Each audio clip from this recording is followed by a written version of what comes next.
Democrats don't speak for me. Speak for me, speak for me. Republicans can't speak for me.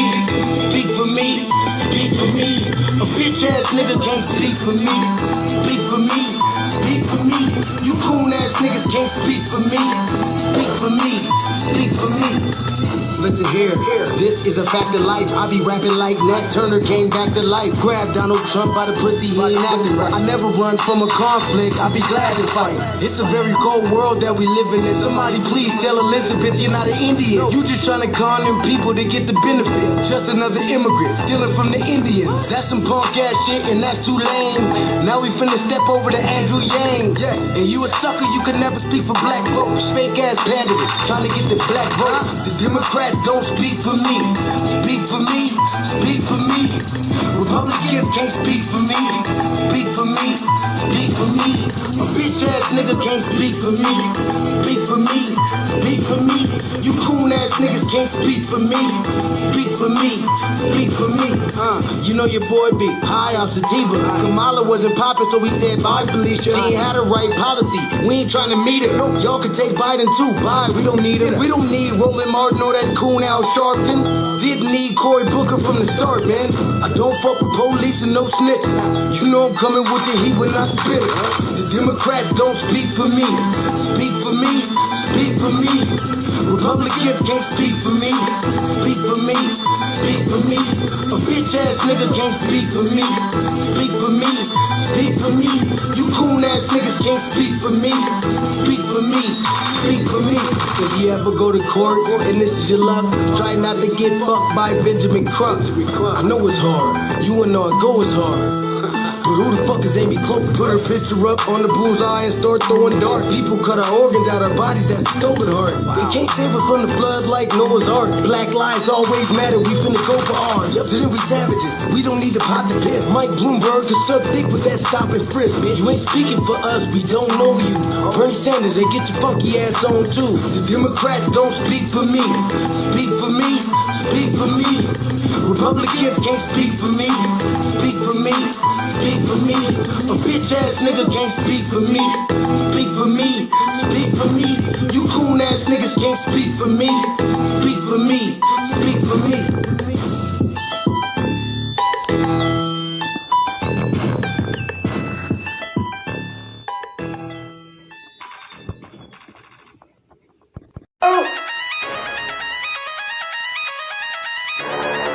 I'm talking about Shannon going crazy. People going crazy in them motherfuckers. Run that shit back, man. But it's nothing. Nothing. Got a woman on the bed.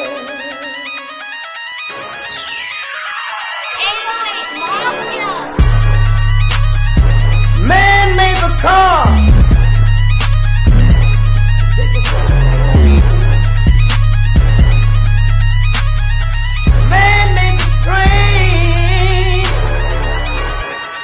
Carry the heavy load.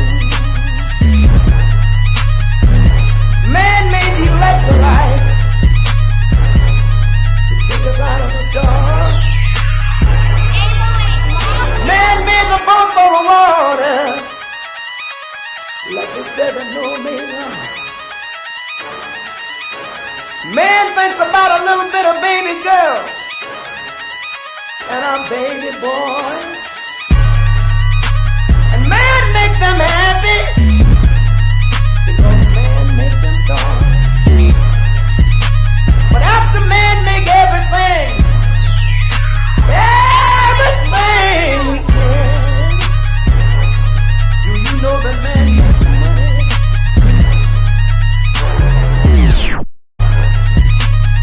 To buy from other men. This is a man's world.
Greetings, Black family. Greetings. And thank y'all for tuning in to another episode of the Frontline Black News.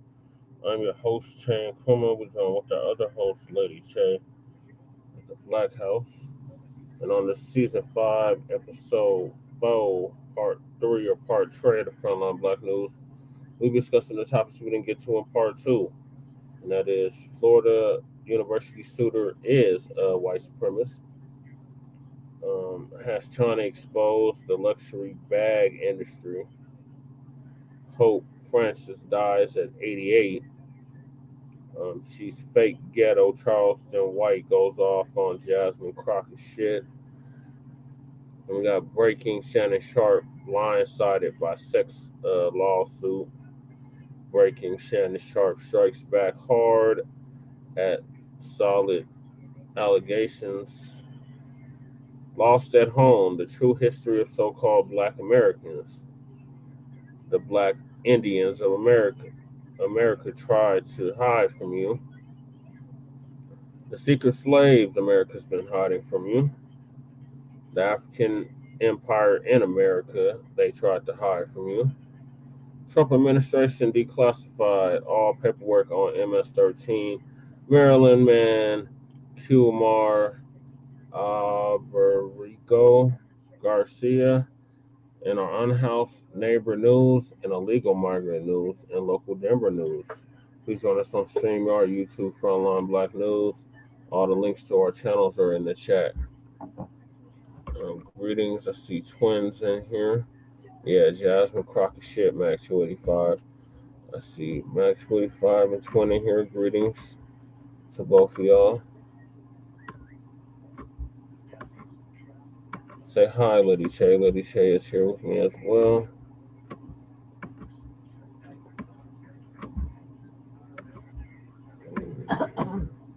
Yep, Jasmine Croccett shit. So I'm gonna hop right into it. So Professor Black too. He's gonna give us an update on the Florida University shooter.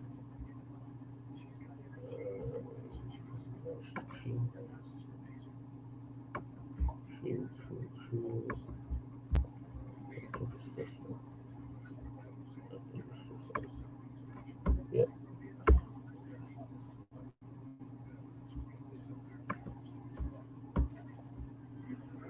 Family and fellow soldiers, I'm the Professor, and this is the moment of truth.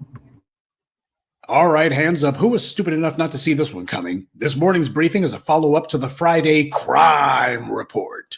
The white media is reporting that Phoenix Ickner, the gunman who murdered 2 people and wounded half a dozen others in an attack at Florida State University, had what the white media calls troubling fascination with Adolf Hitler and Nazi Germany. Troubling fascination, they say, as opposed to a healthy fascination, I suppose. Not surprisingly, this guy is also a so-called gamer, and we can see what he uses online time to push.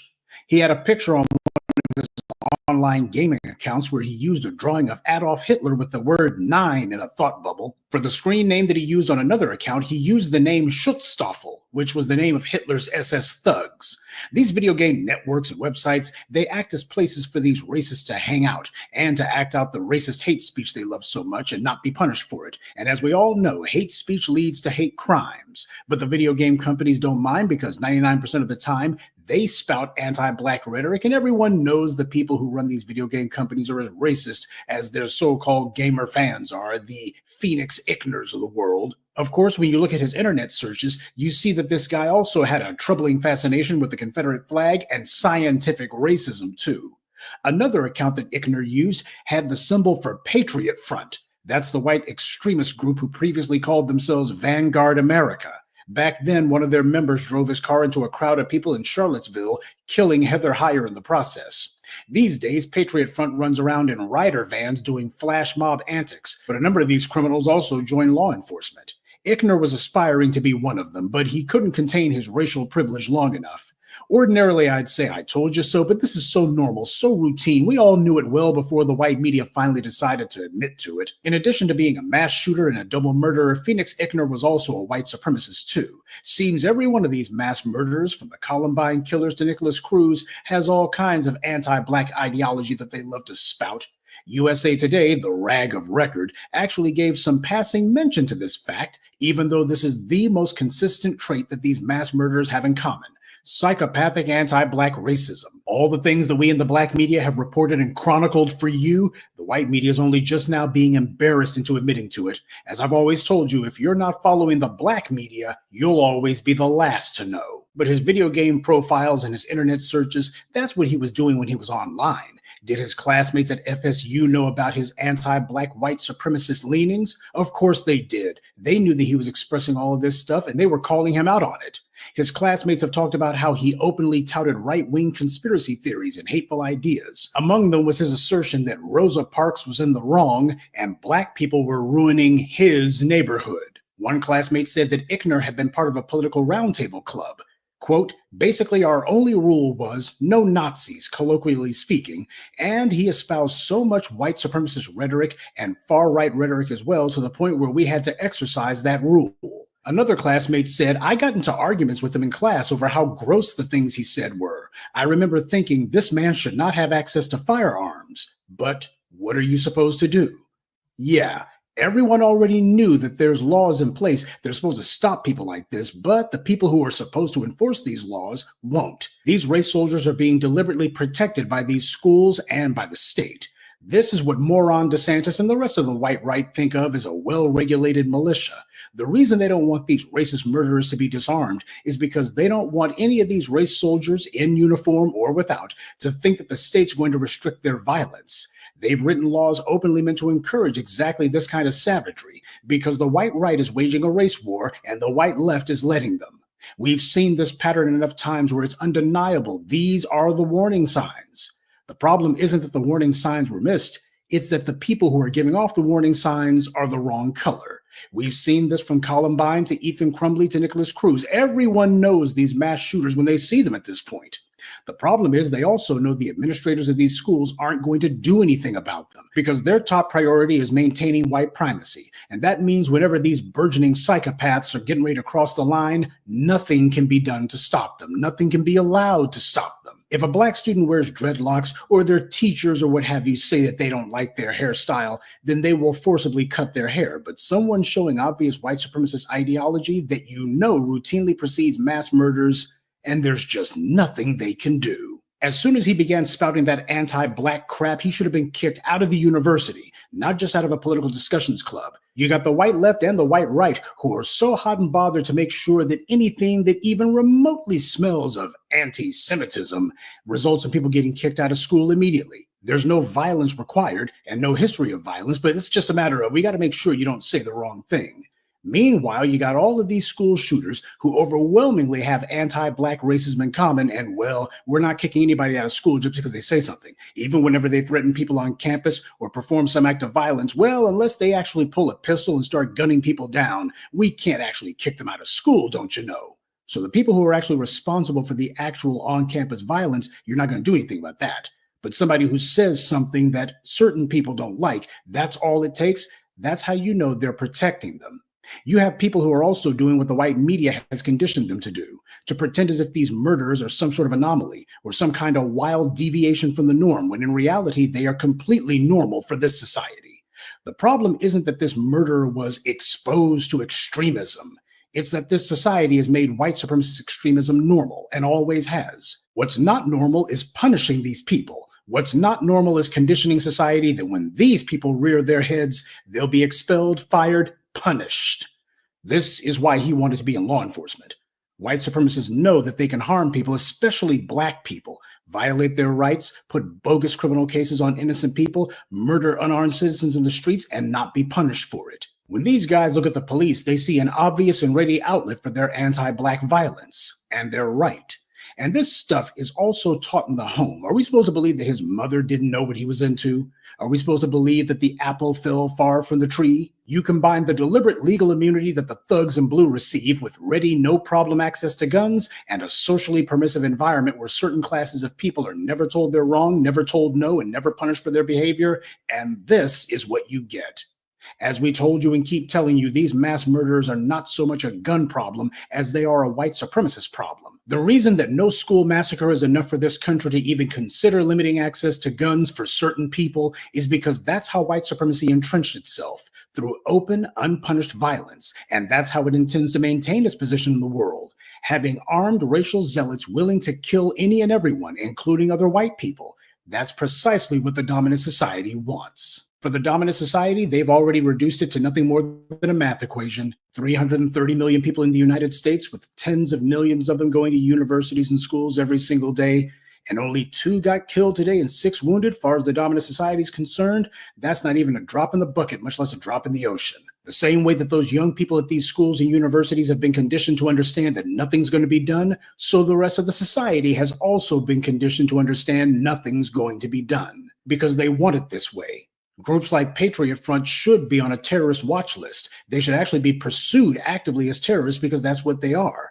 But they're not. Even Democrats didn't dare pursue them as terrorists. They don't even dare say that they're going to designate them as terrorists. So what's going to happen is the bodies are going to continue to hit the floor. As we speak, the next school shooter is no doubt practicing their anti-Black memes in whatever video game chat rooms they're in. And they're also telling themselves that when they get to school, they're going to try to make sure that they kill some Black people first. The white media will be telling everyone there's nothing to see here and let's go ahead and change the subject. The school administrators will swear that there's no way that they could predict who's going to do these kind of things. And even if they could, well, there's nothing they can do. And the race soldiers and law enforcement will be giving a wink and a nod to this violence. Because the reality is the Phoenix Ickners aren't the only ones with blood on their hands.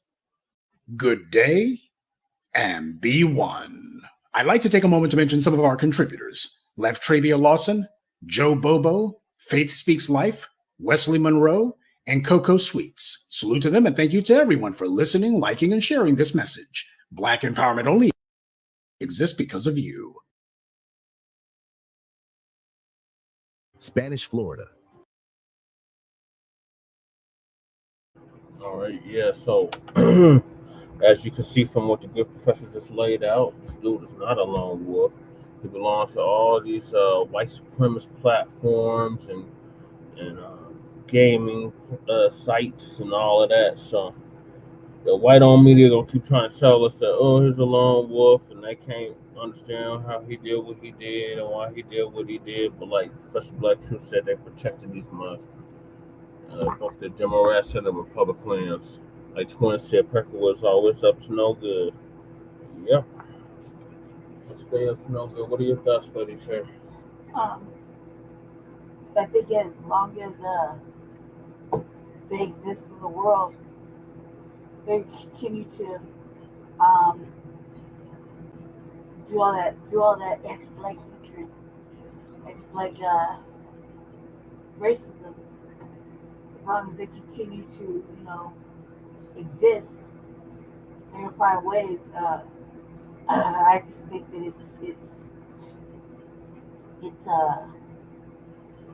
it's starting to get old, but I'm pretty sure there's been generations before me that probably said it was getting old then too, It's been missing peace since Columbine.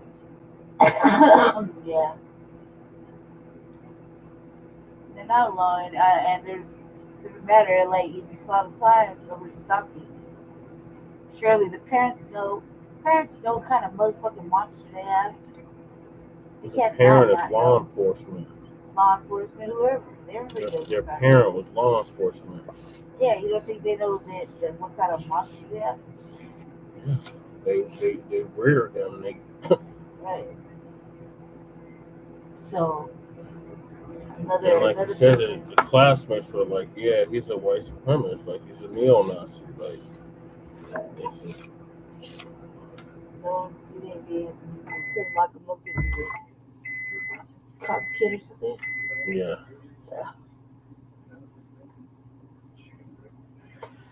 When this happened? Last week Thursday. Oh.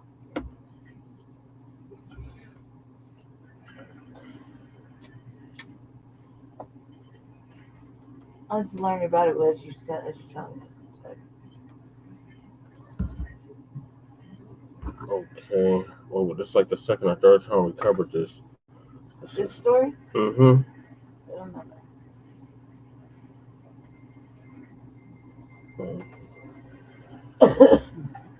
So this dude decided that he was going to shoot up the college campus and he shot and killed. He killed 2 people and injured 3.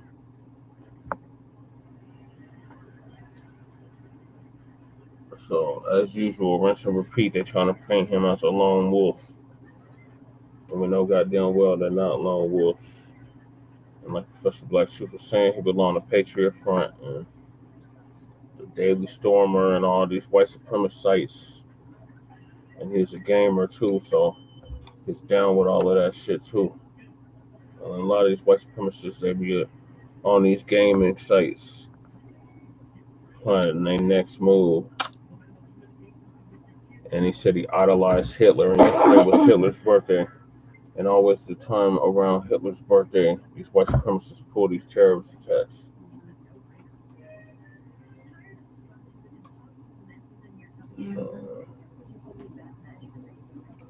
So yeah, we'll keep y'all updated on Phoenix and what ends up happening to him. So moving along, since the dump has issued all these goddamn tariffs on China, the price of these luxury bags has gone through the roof.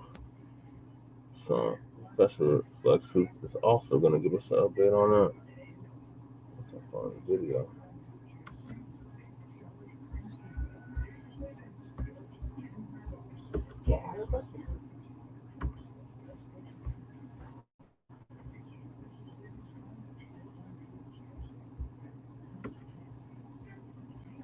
Family and fellow soldiers, I'm the professor, and this is the moment of truth.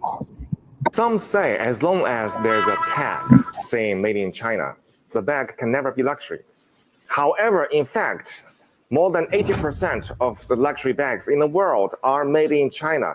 But those luxury brands just won't acknowledge that. They take almost finished bags from China factories back to their own factories and just do the repackaging and logo installing, something like that.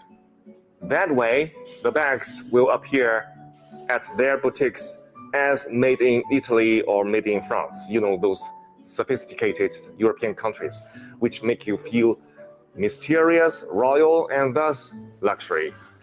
Now, close your eyes. Let's just do a little, very easy experiment in your head, okay? Imagine that you have an Hermes bag, and suddenly the label on it changed from made in France into made in China, while everything else, like leathers, zippers, and hardware, remain the same. Do you suddenly feel that your bag is not as luxury as before? If you do, that means you have been misled and poisoned by the market campaign of those too long. Welcome to the real world. Now you see, those bags are made in China by our intelligent and diligent Chinese artisans. Let's not be poisoned and misled by the market campaign any longer and be a real person. Buy a bag from us, from our factory in China. See the real world for yourself. Birkin bag at Hermes boutique will cost you 38,000 USD. But what is the real cost out of the factory? Today, I'm going to break it down in front of you step by step. First thing first, Hermes only use the leathers from the 3 top-level suppliers. One is called Beauty from Italy. And the second is Weinheim from Germany. And the third is Haas from France. One piece of Togo leather, the same leather as this one, will cost 450 USD. And one piece of the leather is only enough to make one Birkin, okay?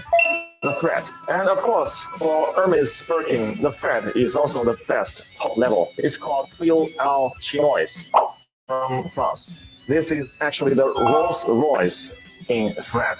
For each bag, the cost is 25 USD. And then the hardware. See, this hardware is called 316 hardware. It's also known as the ocean stainless steel because it can withstand the erosion of seawater. It's the best stainless steel. For one piece of bag, the hardware will cost 150 USD. The edge oil. This edge oil is imported from Italy. It's called heat seal edge oil.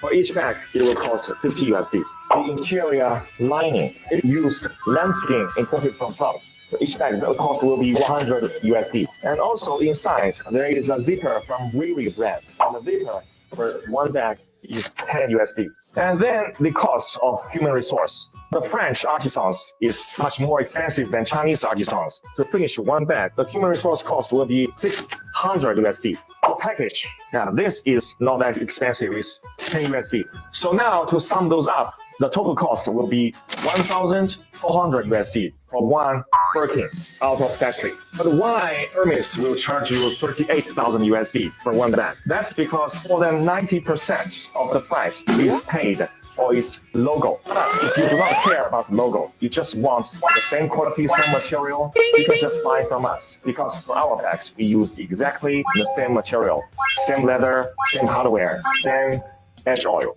The only difference is one, we don't have the logo, so we don't have to pay so much amount of money just for that logo. And second, our human resource is much cheaper. This is why this bag from our factory only costs you 1,000 USD, but even better quality and craftsmanship. The Chinese really know how to hit Americans where it hurts, in their ego. The Chinese are stepping up the tariff war by exposing that the vast majority of designer bags that so many American women are addicted to are actually made in part or in whole in China. They then double down by giving people links to where they can buy the bags direct from these Chinese factories that allegedly make them. According to the online videos that are going viral, what's been happening allegedly is that the bags are made in China and then shipped to the European corporations that paid for them, these big designer luxury brands, and then those companies put their logos on the bags, and due to the way that the EU regulations are written, merely putting your logo on these items in Europe makes it where you can stamp them made in Italy, etc. Now, of course, you notice that I'm putting the word allegedly in here. These are the Chinese that we're talking about here, and there is a trade war going on, and these guys believe in hitting below the belt. And none of their claims have actually been proven, but considering the way that these corporations work, globalism and all of that, it's certainly plausible that this is exactly what's been going on. And the rules and regulations in the EU regarding what qualifies as made in such and such, or product of such and such, or assembled in so and so are not exactly cut and dried. The actual rules say in order to claim that something was made in an EU member country, the product has to have underwent its last substantial processing or manufacturing in that country. Substantial processing or manufacturing? Now, those are terms that are so vague, they're doing a lot of heavy lifting there. If all a company has to do is merely attach their label, does that qualify? You may think you're getting a luxury bag, but are you actually getting nothing more than an EU regulatory loophole? Now, the white media is poo-pooing these claims by the Chinese, and while the French and Italians and others do have facilities in Europe where their luxury items are made, the question is how much of the materials in their luxury items are actually made in Europe or even assembled there. Why is this sending shockwaves? Because China is pushing a new type of economic warfare, psychological warfare, meant not just to destabilize the countries that are threatening them, but also the companies in those countries too. Branding is all about perceived value. So what the Chinese are doing is they're devaluing these white European designer labels by getting people to question everything about them that's supposed to make them so exclusive and authentic and attached to a long legacy of the world's finest handmade blah, blah, blah. China's psychological warfare campaign is officially part of trade war now. And to think the Chinese are using their main propaganda tool, TikTok, in order to put out the word about this. If even part of these luxury goods are sourced from China, or worse, assembled there, then that means the illusion of European luxury that people are trying to buy into will be broken. People, mostly women, who buy these bags do it because they know the bags are expensive, and that's about it. People who are actually rich don't run around in designer anything. You see Jeff Bezos wearing Fendi or Louis Vuitton. You see Mark Zuckerberg wearing Gucci. They own most of the wealth in America, and yet they don't believe in wearing their wealth. They believe in controlling their money and yours. Sadly, too many silly black folks do believe in wearing their wealth or driving it. And as I've always told you, when it comes to money, it don't pay to advertise. But worse than that, we tend to buy things that depreciate in value. That overpriced bag or that highly inflated car you bought lost 30% of its value the moment you took it off the lot, and its value will never go up again. And as common as these so-called luxury bags and shoes are today, are you really buying something that's an investment? Do you plan to sell it in the future? Get real. And yet you got some black folks who are so silly that they'll buy a bag that costs more than a car because they're trying to impress other people. The Chinese understand something that the Europeans figured out a long time ago, that you can monetize people's emotional insecurity.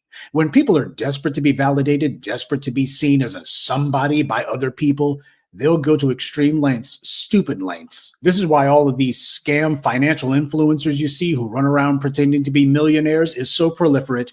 Forbes put an under 30 mega millionaire entrepreneur on their covers, and a disproportionate number of them wound up getting prosecuted for fraud. People are just trying to fake it till they make it, but that can be fatal. There's one other question, though, that I had about all this. Why is China making this particular move now, especially where luxury goods are concerned? Aren't they killing the golden goose? In practical terms, not too many people are going to buy a luxury handbag from China precisely because their brand doesn't have much perceived value. That's the reason why you create a brand in the first place. People buy Toyotas because they're high-quality cars. They have a rock-solid reputation for being dependable. The Toyota brand's perceived value is that they have real reliability. Their cars will run till the wheels fall off, no matter how much you neglect them. But nobody buys a Toyota because they think that it's going to impress other people, or is supposed to make other people think that you're rich. Toyota's brand value is that they're excellent quality, not that they're sumptuous or that they're going to pamper you. Even the Lexus is not some extremely sought-after ultra-high-end vehicle. It's a luxury car, true, but mostly it's also seen as a very dependable vehicle. Chinese-made luxury goods, even if people were willing to overlook the stigma that Chinese goods carry for low quality, they're still not going to become a go-to item like Gucci or Versace because they don't have the same reputation. Sure, there will be those who buy them simply because the bags look like the kind that people see in the exclusive designer stores.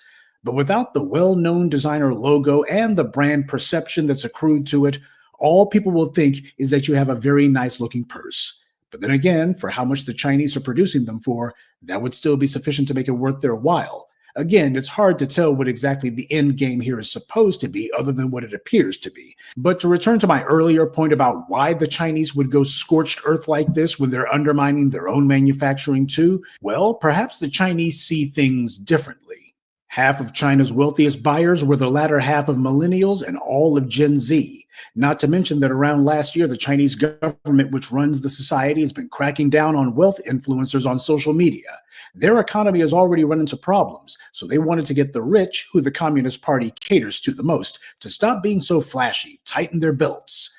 But after people have had a taste of the good life and gotten used to being crazy rich Asians, flashing all of their money, getting attention for it, it's challenging to tell them to go back to being modest and not draw attention to themselves, especially when that's what their status is attached to now. And over there, status means far more than it means even in the US. China has the same problem that the United States has, in that they too have produced a lot of university graduates with degrees, but now there's too many degree holders chasing way too few jobs. As a result, for a lot of youth in China, being some sort of influencer is actually a career option. People on both sides of the Pacific love to live vicariously through people who are rich or otherwise financially well off. So for the youth, if they can fake it till they make it, it will actually be lucrative enough for a lot of them to go ahead and do it regardless of what they think because, truth be told, they have few other economic options. Due to how the economy has contracted over the last few decades, we're seeing practicality and usefulness become more important than whether you think something will feed a shallow ego. All right, now, why is this the subject of this morning's briefing? Because it dovetails with Monday's briefing about defunding all anti-Black businesses, which, truth be told, would include these Chinese ones too. But here's what I found significant about all of this. I got to tip my hat to the Chinese for how they've handled this situation. Dr. John Henrik Clarke said that if there's something you're interested in, you're supposed to own it. If you like cars, you're supposed to own a car factory, or at least a dealership.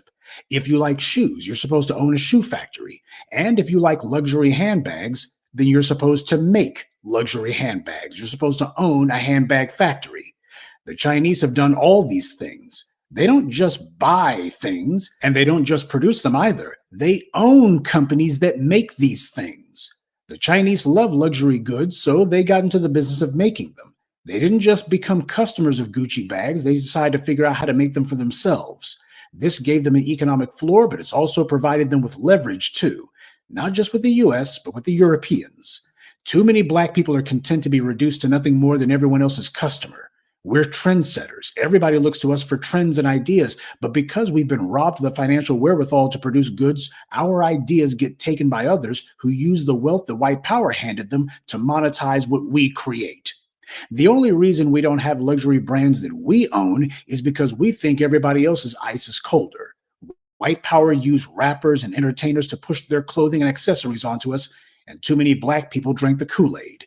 You got black folks who have been killed in pursuit of so-called designer handbags and shoes, items that only cost about $30 to $50 to make, not because this or that fool wanted a pair of Jordans or a Prada bag, but because they hope that some white company's clothing or accessory label will give them the outward appearance of status that they lack. White power used its media monopoly and societal control to demonize black people, and they've done so for hundreds of years. And you got Negroes silly enough to think that they can buy white social acceptance from the same people who devalued us in the first place. But it's not just white companies selling luxury products. We do this with everyone else too. We ignore our own, and we go out of our way to make excuses not to patronize black businesses. And for what? Branding is perceived value. If you perceive that black is good enough and that black has legitimacy, then it does. Everyone uses our lingo and our culture to legitimize their own products, to give themselves a new lease on life for clothing brands that have been dying for decades. That's power that we have, but we keep giving it away. And you'll notice that while I do think that buying expensive luxury items is a sign of foolishness and not wealth, I don't necessarily criticize black people for wanting or having these things, but I do want us to think about who it is we buy these things from. Tommy Hilfiger hated black people, and yet it's black people who are the main ones who bought his clothing and made him wealthy. As I said earlier this week, too many of us are addicted to self-hate.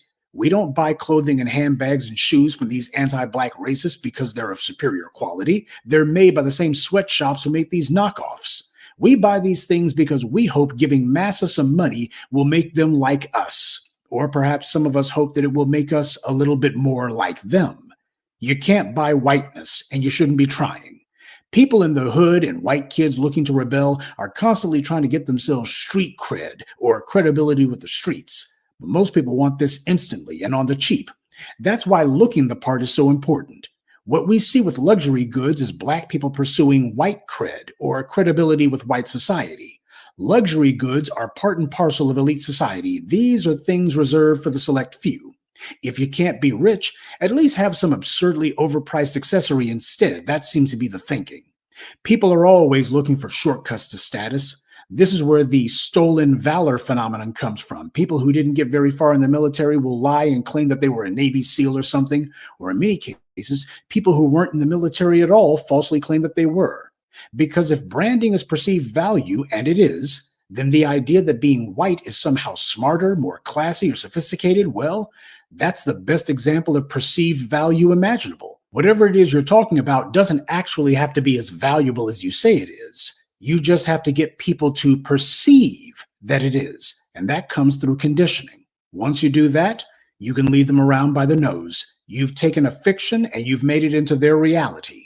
If you see a black person wearing some designer item that was made by other black people and you think that it's not as good, then the problem is you. Your response should be the opposite. If a black person has taken out the time and invested the know-how and effort into making something that is meant to magnify and enhance your style and image, then that should make it more valuable, not less. That's what the Chinese guy was saying at the beginning. Imagine that you have an Hermes bag and suddenly the label on it changed from made in France into made in China. Do you suddenly feel that your bag is not as luxury as before? If you do, that means you have been misled and poisoned by the market campaign of those too long. Welcome to the real world. You see, they understand how perceived value actually works. Do you? Regardless, it's social status on white society's terms that we're talking about here. If you're someone who actually forked out hundreds, if not thousands of dollars just for a piece of leather with a logo attached to it, and it wasn't based on its quality or your need for it, but rather based on you wanting to have other people look at you differently, then all that's going to happen is you're going to help some white company get the bag, while all you're going to get is left holding the bag. Good day, and be one. I'd like to take a moment to mention some of our contributors: Jason Frazier, General Locks, Carvin Gordon, Rebellious Zoe, and Deep Eye 904. Salute to them, and thank you to everyone for listening, liking, and sharing this message. Black empowerment only exists because of you.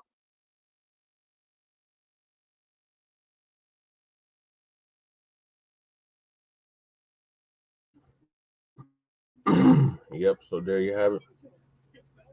There you have it. The luxury bag industry's been exposed. So hopefully our people wake up and realize we don't have to have these people's brands to feel value.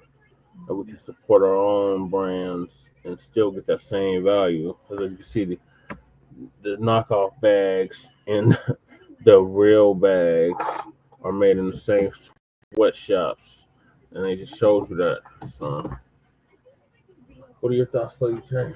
I don't know. I mean, I don't work persons, but I never really had a great name.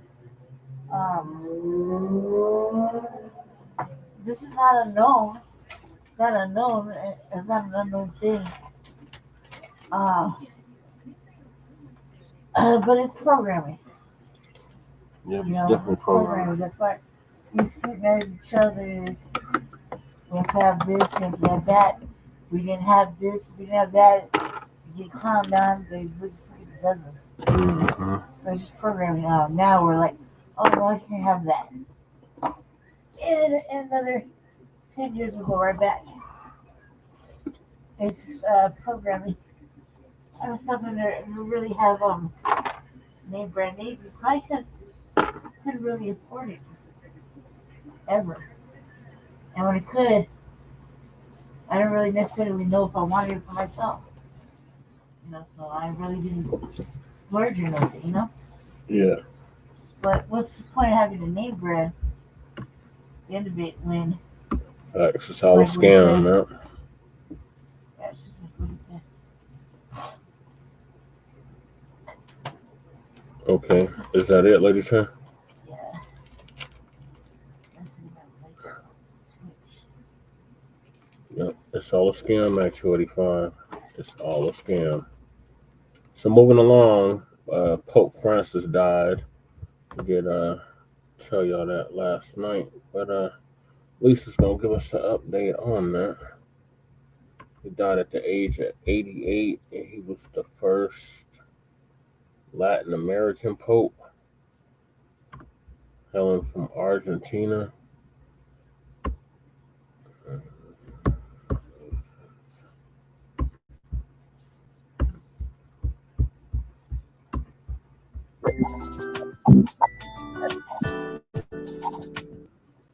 Be up extra early, and this story popped up in my inbox.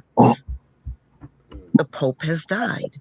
If you remember, he was in the hospital for nearly a month with pneumonia. Yep. And I was wondering if he was going to be able to hang in there, after they claim he recovered. But I don't think he ever did. And not to mention, this Pope really was not in the best of shape when he went into the hospital. He was not even walking anymore. He's in a wheelchair. So this news came across, and I looked, and he died. Y'all, less than 6 months after opening portals. Y'all remember when he opened up portals back during the Christmas holiday? Yeah. So he was the first Latin American pontiff, and they said his death was announced by the Vatican in a statement on X, a day after Francis appeared in his wheelchair to bless the faithful in St. Peter's Square on Easter Sunday. So he died. Wow. Y'all, I think he died on Easter Sunday. Either that or the day after. It's still around the same time. So he was the Pope for 12 years, y'all. 12 years. And he became the Pope. If y'all remember, it was Pope Benedict. He resigned, and then that's when Pope Francis stepped in, and he became the new pontiff.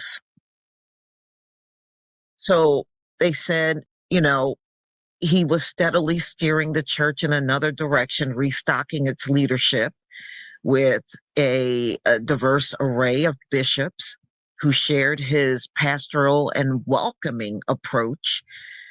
They said he was real strict from what I was reading. He did not let anybody do a single thing without it being ran past him first. They say he was very strict about that.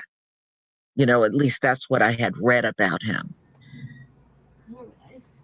And I remember he was the one that announced he was not the vicar of Christ. The Pope is supposed to represent Christ on earth, and he made the announcement that's not what he is. He's the first Pope to make that claim. Yeah. None of the other ones that preceded him ever said that. So one of the things he was complaining about to Donald Trump, one of the last things he was complaining about was how the migrants were being treated over here. And the Pope did speak out about that recently. And you know what? Someone was bringing up a point how Donald Trump never travels outside of the U.S.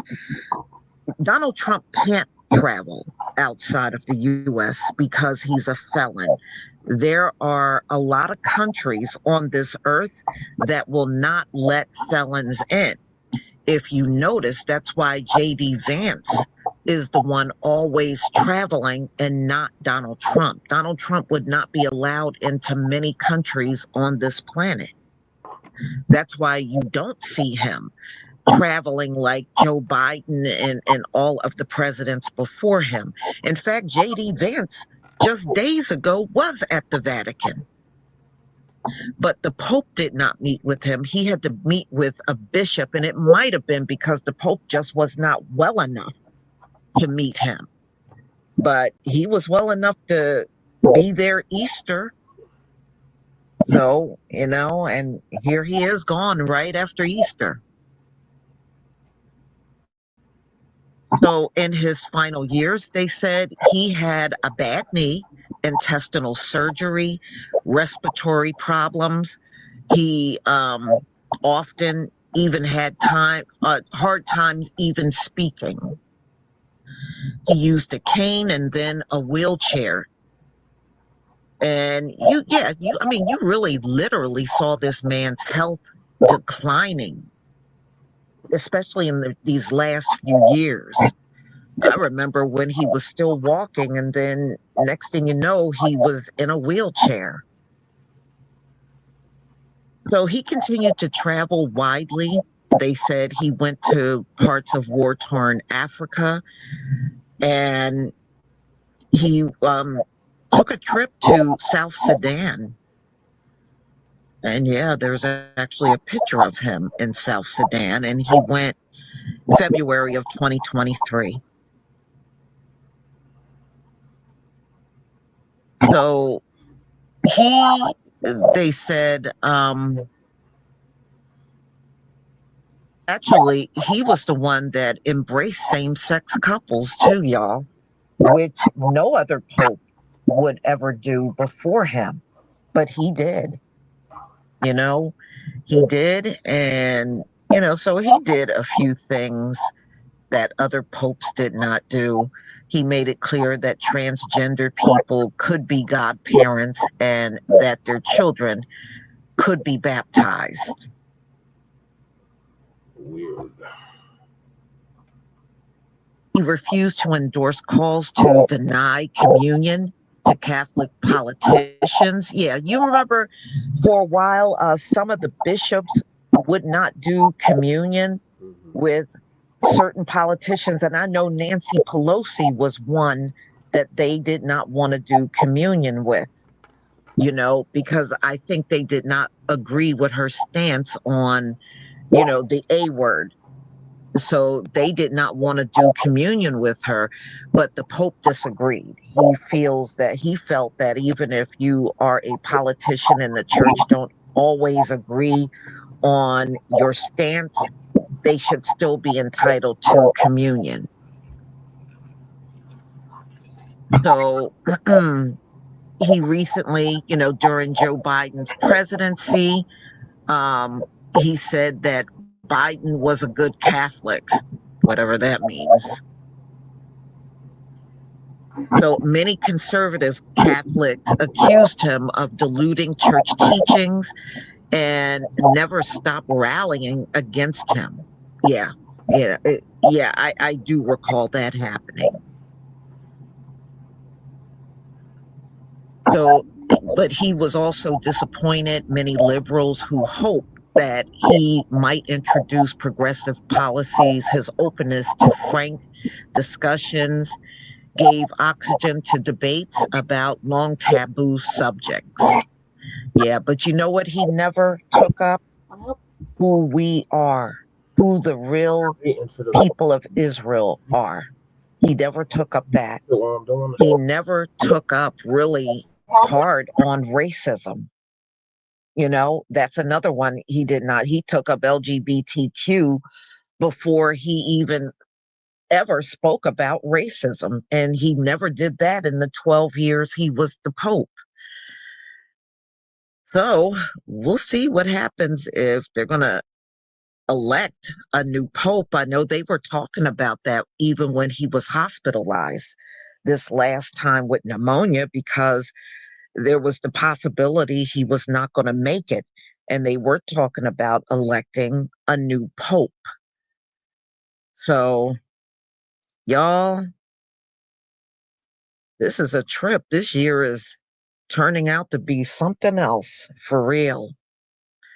Well, I'm not Catholic, and I certainly did not follow the Pope like that, you know, not unless it was an issue that kind of raised an eyebrow, like him opening up portals.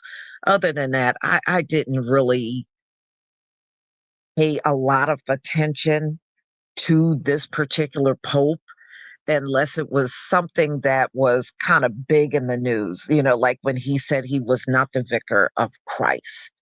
Yeah, that made big news because that is what the Pope has represented the entire time. And he said, no, that's not what I am. So that made big news. And, you know, along with other things. But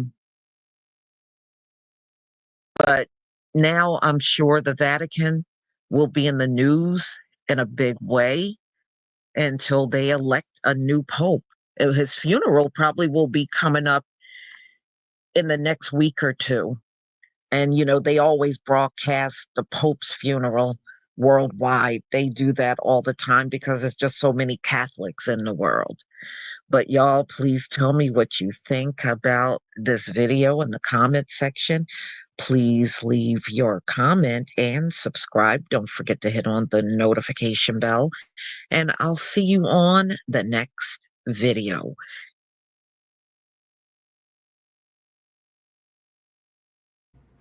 All right, so there you have it.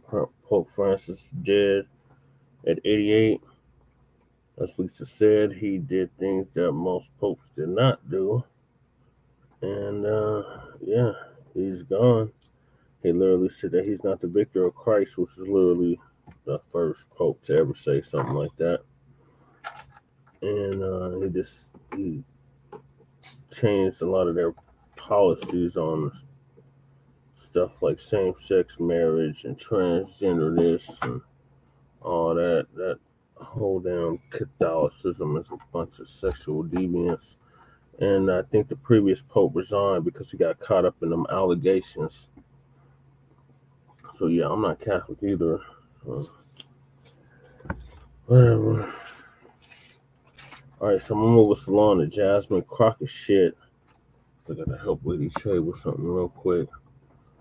So Jasmine Croccett shit is a fake ghetto. And Charleston coon-ass white is gonna let us know how much fake ghetto she is.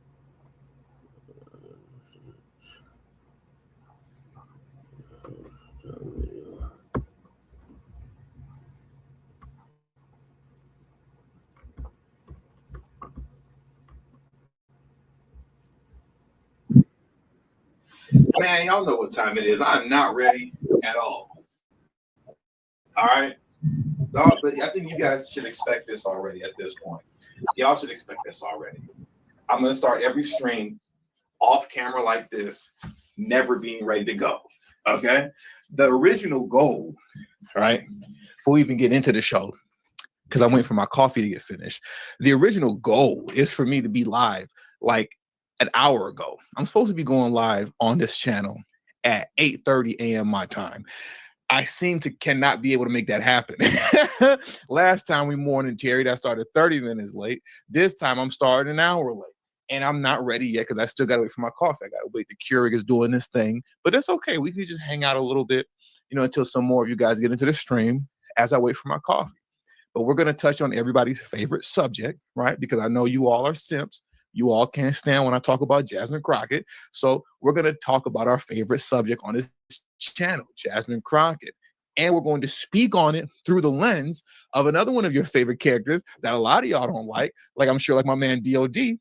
We're going to speak on it through the lens of Charleston White. Shout out to my man DOD coming through, dropping the butter biscuits. I appreciate you. I could use some butter biscuits right now too, man. Because y'all know I be tap dancing for Trump and stuff. I really could use some butter biscuits to go with my coffee that I'm making right now. To be honest with you, let me be honest with you guys. I don't think I've ever had butter biscuits. But in all seriousness, what is butter biscuits? Is it the same thing as like just regular biscuits from where my little control at? Is butter biscuits the same thing as regular biscuits from like Popeye's chicken? Or is butter biscuits like actually something uniquely different from Popeye's chicken's biscuits, you know, or biscuits that you get from Red Lobster? Those biscuits are good. Them Red Lobster biscuits hit different. But like, I really don't even know what butter biscuits are. But I'll take them, DOD. You know, you can mail them to my office. I'm not going to give you the address, but if you could track me down, you know, and find out where I'll be tap dancing at, yeah, send me some butter biscuits to my office, and I'll definitely enjoy having some with my coffee. And speaking of my coffee, the coffee is ready. Give me a second.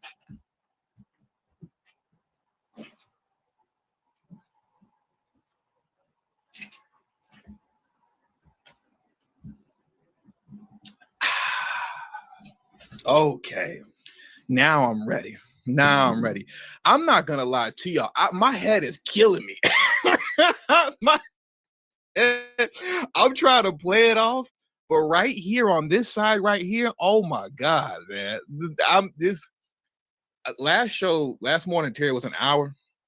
Given the fact that I'm already starting the show an hour late, and 30 minutes later than I did the last show, we definitely not about to be here for no hour. Lord have mercy. See, everything else. I don't care about none of that. I ain't got time to Terry. Not today. I should have took a Tylenol or Advil or something before I left the house. Oh God.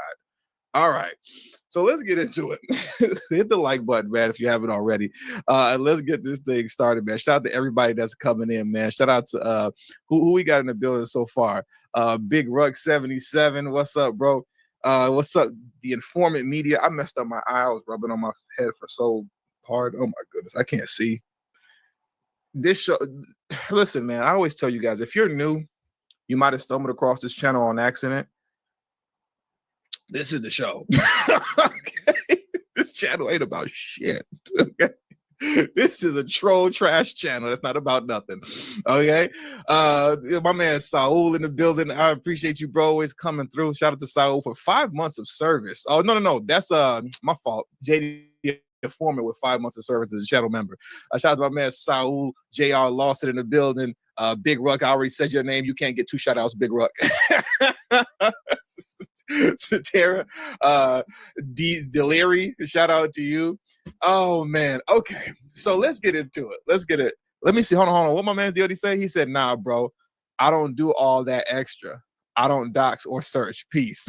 Okay. No, that's what's up. You don't dox or search. That's what's up. You know, maybe I'll just give out I should create a P.O. box. I'm gonna create a P.O. box, and I'm gonna make the P.O. box public. And then maybe you can send me some butter biscuits like that. Okay, maybe you can send me some butter biscuits like that. All right, but let's get into it, man. Because like I said, I really ain't got time to Terry. My head is really actually hurting right here. So let's just get into it, man. Let's jump into this. I want to start here first, right?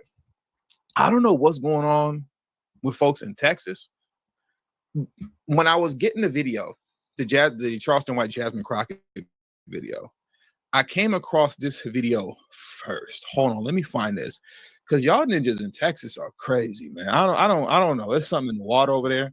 I don't know what y'all got going on, why y'all so crazy over there. But let me show you guys this first. Hold on.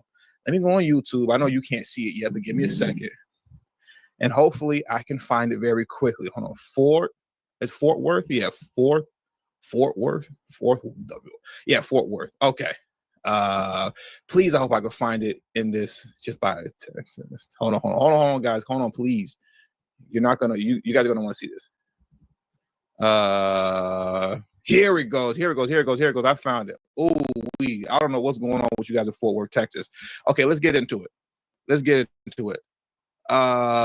Boom. Let's go here. Share the screen. Okay. Look at this here. Y'all should be ashamed of yourself. I don't know what's going on with you ninjas. Okay, let me fix this up. I don't know what's up with you ninjas. Look at this here. Fort Worth City candidate form gets physical. Y'all fighting over there in Dallas, Fort Worth, Texas. Fort Worth City Council candidate form gets physical. Y'all scrapping? Let's see what this is all about. A city council race in Fort Worth got heat. Let me see. Is that a female? Or is that a dude with them tight pants? Is that a female that's like about to scrap with a dude? Or is that a man with just extra tight pants on? I don't know. Let's see this. A city council race in Fort Worth got heated. Video from a debate last night shows two candidates getting in each other's faces. That conflict involved incumbent councilmember Chris Nettles and Peyton Jackson, a candidate who is running to take his place in District 8. Fox 4's Dion England is live with details. Dion. Hi there, Clarice. It was indeed a candidate forum, and now the fallout after that physical altercation involving police reports. In fact, the incumbent found it. A community forum out of control. These debates, these forums, they get heated. But I never touched him. Nah, see, she's strapped too. Do y'all see that? You can't walk up on me strapped and then want to get physical and want to scrap with me. That's a setup. She's trying to set you up to pull that thing out and go, you know, that's a setup. That's a setup. She's strapped. And granted, it's Texas, so you can be. But y'all see that on her hip right there? Not where it's brown, right here on this side. She's strapped. You gonna walk up on me strapped and then pick a fight with me? Nah, see, hold on. Where's my roller mark? We ain't doing this. Interacted with him, met him. His next question. Nah, we ain't doing this. His next question. You trying to get me shot? Initially, he touched me first. City Council candidate Peyton Jackson is challenging District 8 incumbent Chris Nettles. I think I acted appropriately by standing up. A viewer shared the video with Fox 4. Jackson, during a response, places in front of Nettles what she says is a lawsuit she's filed against him. It goes south from there. You were there. I was there. Were you shocked? Listen, man, let me explain something to you guys. I don't care what nobody says. Some of y'all gonna be butthurt, and I get it, because you know some of y'all was like, just I don't know, single parent, raised with your mom, whatever. Some of y'all are what do they call it? You got daughters only. Some of you guys got daughters only and stuff like that. And you've been raised around women, or you're raising a bunch of females or whatever. So y'all a little softer on this kind of stuff, and I get it. A woman has no business jumping in a man's face like that. I'm going to read that. A woman has no business jumping in a man's face like that. Okay. If you're jumping in a man's face like that and putting hands on a man or challenging him in any way like that, you wouldn't stick your hand in a lion's cage. You wouldn't tempt any other wild beast in the forest. And I know you're saying, well, human beings are supposed to, you think with your mind, and you're not wild beasts. What separates us from the animal is our intellect. Listen, man, I'm not trying to hear none of See everything else. I don't care about none of that. I ain't got time to Terry. If you jump in a man's face, whatever happens, happens. You can't do that. Stop playing games. Stop playing games. Obviously, this didn't go crazy, But I don't stop playing games. Stop doing that. Women got to stop doing that. Stop jumping up in a man's face like you a man, thinking you about to do something, and then when a man reacts like a man because he's reacting to a threat, now it's, oh my God, you can't. Come on, man. I don't like that at all. That right there is something that drives me up the wall. It drives me up. It makes me so irritated when I see that. And I don't want to say too much because I mess around and get in trouble on YouTube. I'm not really worried about the audience that's watching. No disrespect to you guys, you know what I'm saying? But it's more so about you. I don't want to say too much, but stop jumping up in a man's face like you a man. And if you end up getting dealt with like a man, that was what you chose, because you should know better. You wouldn't do that to any other specimen that's physically superior to you. Okay, you wouldn't do that. So why do you think that's okay to do that to a man? Now, for me as a man, obviously I know you got to walk away from that situation because it's never going to go in your favor. It's not. So you just, let me go ahead and get up out of here. And she's strapped too. Oh, Jesus Christ. I'm out. I don't know why you jumping in my face and you strapped too. I'm out. So you always exit the situation. I'm not telling men that's how you handle it. You don't. I got a son. I don't have a daughter. I would tell my son, the moment a woman's acting belligerent like that, exit stage right. Pew, we out of there.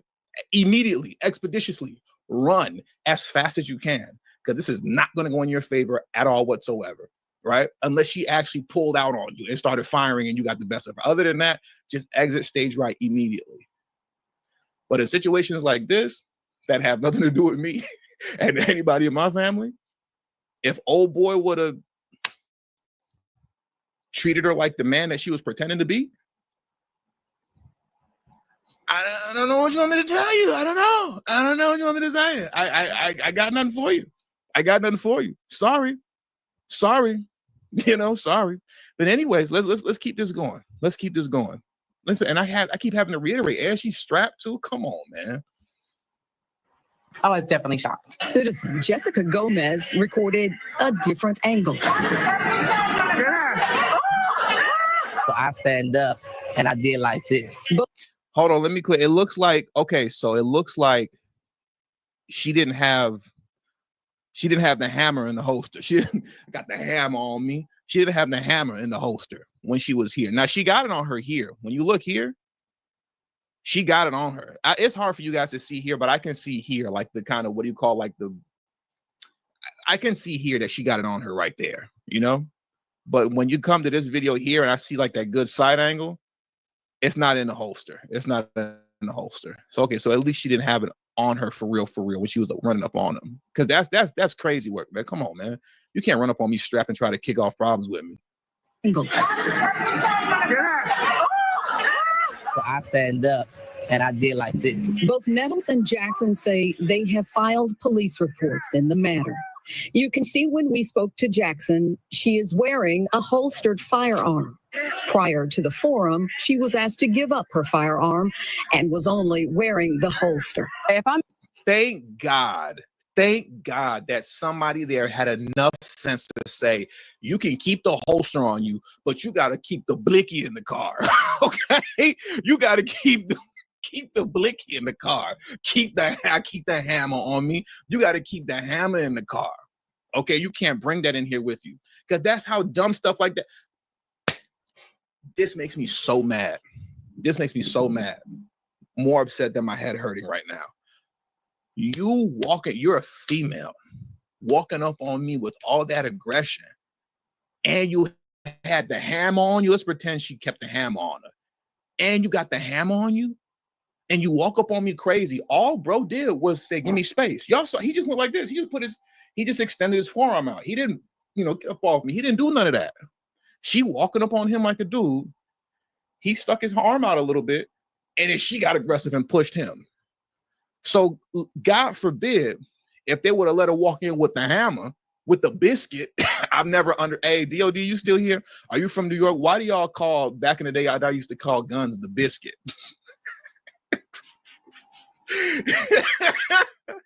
That's hilarious.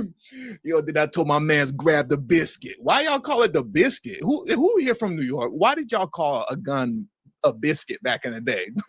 Pass the biscuit. What you mean pass the biscuit? I don't know what that's supposed to mean. Why is it called the biscuit? But anyways, God forbid she had the biscuit on her when he extended his arm out, rightfully so, to have some space. She would have grabbed the biscuit and blicked him down on the spot. She would have took him down right then and there. That's crazy work. Shout out to Satira. I never know if I'm saying your name right. Satra. I appreciate you for always showing love, though. The name is Patton. Is that a man or a woman? Is that a man in woman's clothing? That's a woman, as we can see. I guess, you know, that's a woman, you know, has all the male aggression in the world. You know, I thought it was a man in woman's clothing at first too. Remember, that's at the beginning of the video. I was like, is that a man wearing like really tight clothes? Like, what's up with you? You know, what's going on in Fort Worth, Texas? You know, but yeah, that's a female. It's a female. You know, where's Saul at? Hold on, people. Let me see. People like her give off a bad image to responsible owners. Shout out to Saul, because I know the last time I talked to Saul, when I did the you know, call-in show for members only, like however many months ago that was, if I'm not mistaken, Saul said he keep the hammer on him. Because Saul down there in Texas, he keep the biscuit on him at all times. Saul keep the biscuit on him, all right? But yeah, man, that's so irresponsible. That's so irresponsible. You're coming into a community event like this, an enclosed area with all these people here. Why are you walking up in here strapped like that? Like, I get it. Like, it's your right to do that. But in a situation like this, that's so unnecessary. And then you're like kicking up dust. And we know, you know, she would have pulled out. If she would have had the hammer on her, she would have pulled out on that dude. And she kicked it off. That's crazy, man. That's crazy. Well, AB Promotion, AB, ain't you from New York, bro? AB said, I think Ghostface is credited for making the term biscuit. AB, you from New York, ain't you? I think AB from New York, if I'm not mistaken. You know, if I remember correctly, I think you're from New York. I think you're from New York, bro. Let me know if you're from New York or not. But yeah, the Ghostface come up with that with the biscuit. That's crazy. That's hilarious. I got the biscuit on me. But anyway, let me let this play so that we can keep things moving and get to Jasmine Crockett. I'm in your personal space. All right, let's see what excuses that she got. This is crazy. Spoke to Jackson. She is wearing a holstered firearm. Prior to the forum, she was asked to give up her firearm and was only wearing the holster. If I'm in your personal space and you really feel in danger, back up. Back up. I would never put my hands on anybody. Not initially. And that's your personal. Listen, I hate these kind of discussions and stuff like that. She's 100% right. And not because like I genuinely agree with her, because I don't, if I can't say what I want to say.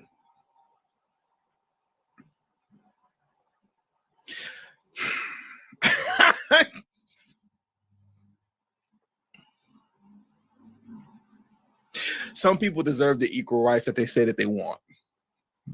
Some people deserve the equal rights that they say that they want. Men and women were all the same. Okay. Some people deserve the equal rights that they say that they want. And in that situation, should have been equal rights. You a guy, I'm a guy. You know, I don't know. Is she right? She's not right because she's right and because I agree with her. She's right from the, he said, go ahead and say it. It's Terry time. I know it's Terry time, but it's still YouTube.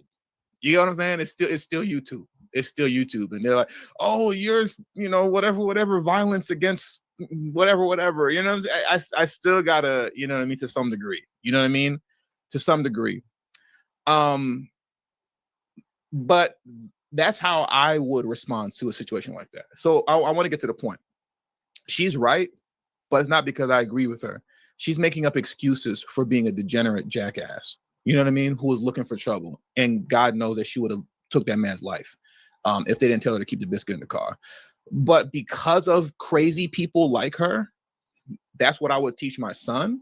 And that's how I respond to things. You walking up on me crazy, invading my personal space, before I hook off on you, you get what I'm saying? Let me take like more than a couple steps back. Let me just go ahead and, hey, bro,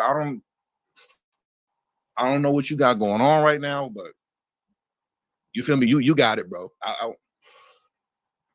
You good? Let me go ahead and put this table in between it. You get what I'm saying? That's how I'm responding, because you don't know what people's intentions are. And things go sideways real quick. I'm not about to get into that whole Carmelo situation. Yeah, I know how crazy things get when people talk about that, but I'm just saying that whole situation with old boy Carmelo Anthony, not the basketball player, and then the other boy that was the football player and stabbed in the chest. You see how fast things go south? Things go south quickly, quick. So the best defense, as far as I'm concerned, is avoidance. The best defense is avoidance. I'm just, nope. You coming talking crazy, you talking super crazy. All right, let me just go ahead. I'm gonna head out, right? You got it. I don't got time for this. Because somebody come up to you with the BS, kicking up dust, and she got the biscuit on her, and now you get blown away, and you ain't even do nothing. All this man did was say, "Give me space," and look at how wild she reacted. You know what I'm saying? But for real, like, you know, bro should have just hooked off on her. I ain't gonna lie. Me, what's wrong with you? You crazy? Like, what's wrong with you? Like, get out my face. You know what I'm saying? But yeah, man, like for me personally, because I take my life serious. So for me personally, yeah, I back up. I walk away. I ain't got time for that. I got to get back home to my family. I teach my son the same thing, bro. Just keep it pushing, because stuff goes sideways real quick. And when you bleeding out, gasping for air, that's when you realize all that stuff in between you gasping for air and prior, you realize real quick, all that stuff didn't mean nothing. It didn't mean nothing. So keep it pushing, because people crazy out here. And they looking for reasons. They reckless and looking for reasons to be on dummy time. You get what I'm saying? But at the same time too, yeah, some people definitely deserve the equal rights that they pretend to want. They deserve the equal rights that they pretend to want. But anyways, let's keep this going, because we got to get into Jasmine Croccett. I stand up. Personal space, and you really feel endangered, back up. I would never put my hands on anybody. She's such a liar. Yes, she would. I wish you would invade her personal space. She'd be the first one to smack a dude in the face for getting too close to her. You already know she lying.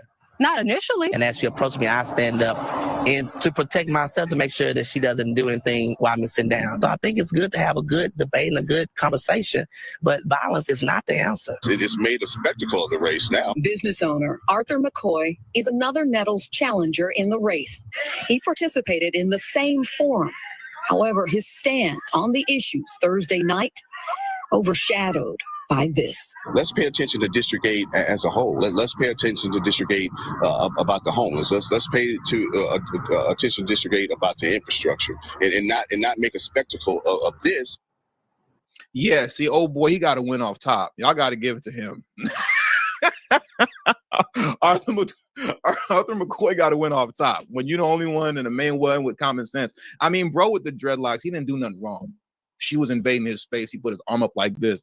But in a situation like this, there's too much going on. Arthur McCoy, I don't live over there, but you got my vote, bro. You know what I'm saying? Let's focus. Let's focus on the people. Let's focus on the poverty. Let's focus on the schools. And let's stop the violence. Oh, man, Arthur McCoy, man, yeah, you city council, bro. You got my vote.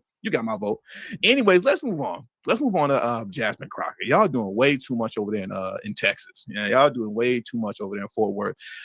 Let's get into Jasmine Croccett now, because recently Charleston White was on, what's old boy's name? Alex Stein. You know, he was on Alex Stein's show. Some of you guys know who he is. Some of you guys might not. You might know him by when you see his face. That's this dude right here. See, some of you guys might be familiar with him. You know, he was on his show. And he was talking about, Charleston was talking about Jasmine Croccett. He's talking about Jasmine Croccett. And I didn't watch any of this yet, but I know this is going to be good. And I said to myself, well, you know what? Let's all watch this together. This should be really good, really fun, really interesting to watch this together. So let's hear what Charleston White had to say about Jasmine Crockett. I do know that this is about her being fake ghetto, but I'm curious to what else he had to say about the matter. So let's hear this. So let's play shot number one. Jasmine Crockett is now the new viral. She's an AOC junior, and she's in Dallas. I got an office in her district. I don't hate her, though. And it's weird, but I kind of like that she's a gangster, kind of like that. So I had to go around the country and educate people about what immigrants do for this country, or the fact that we are a country of immigrants. Right. The fact is, ain't none of y'all trying to go and farm right now. Okay, so I'm lying. Raise your hands. You're not. We done picking cotton. I can't stand Jasmine Crockett. She's like unbelievably stupid. Like, I get it, like she's fake ghetto. First off, I gotta hit Jasmine Crockett with one of these. Be logic, be like educated yourself, please, before talk to me. Okay?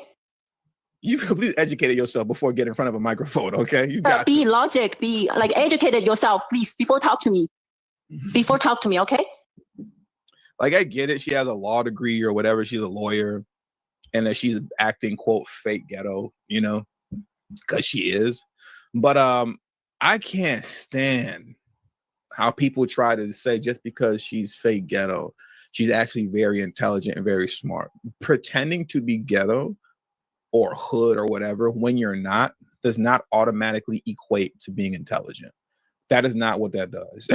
Okay, just because you're playing a role of, let me ask you a question, you're doing a Shannon thing or whatever, that doesn't automatically mean that you're just like an intelligent, like highly smart, like human being. It's not true. She's still stupid. I've listened to plenty of interviews with this woman where she doesn't have to play the role. She's not playing the role of Shannon, right? And she's just talking as her normal self. And she still can't articulate herself for anything. She's just she's slightly just a step above being a little bit better than Kamala Harris, and not by much. All right. This woman is not smart. People got to stop saying that. She's playing a role. She's actually really intelligent. Yes, she's playing a role. Is she really intelligent? No, she is not at all. But anyway, let's carry on. We are. You can't pay us enough to find a plantation. Well, she's the typical weave wearing, angry ghetto nigga queen bitch. Which I hate Charleston White. What?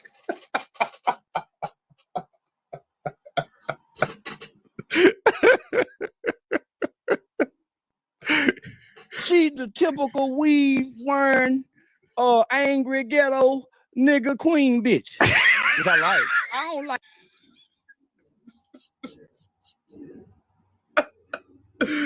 Oh my God. I want to hear that part one more time. I got to hear that one more time. Hold on. I'm sorry. Then we can move on. She's the typical weave wearing, angry ghetto nigga queen bitch. Which I like. I don't like that shit, man. My mama was more like Coretta Scott King. Mm-hmm. Yeah. This she more like Sexy Red and Megan Thee Stallion. She is. White people don't respect that. She can't. She just got a big fan base and some constituents who support her, but she can't walk across the aisles and. Can y'all hear that? This is somebody with a motorcycle that's killing me. God, dog, bro, that's stupid. He had like at the light over here, so I'm waiting for this goofy to leave.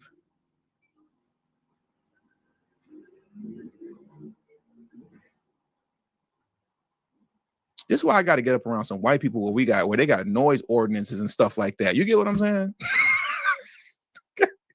I got to go to white people where they have noise ordinances. It can only be so loud. If you play that music too loud, whoop, whoop, you get a ticket. Okay, we pulling you over and you going to jail.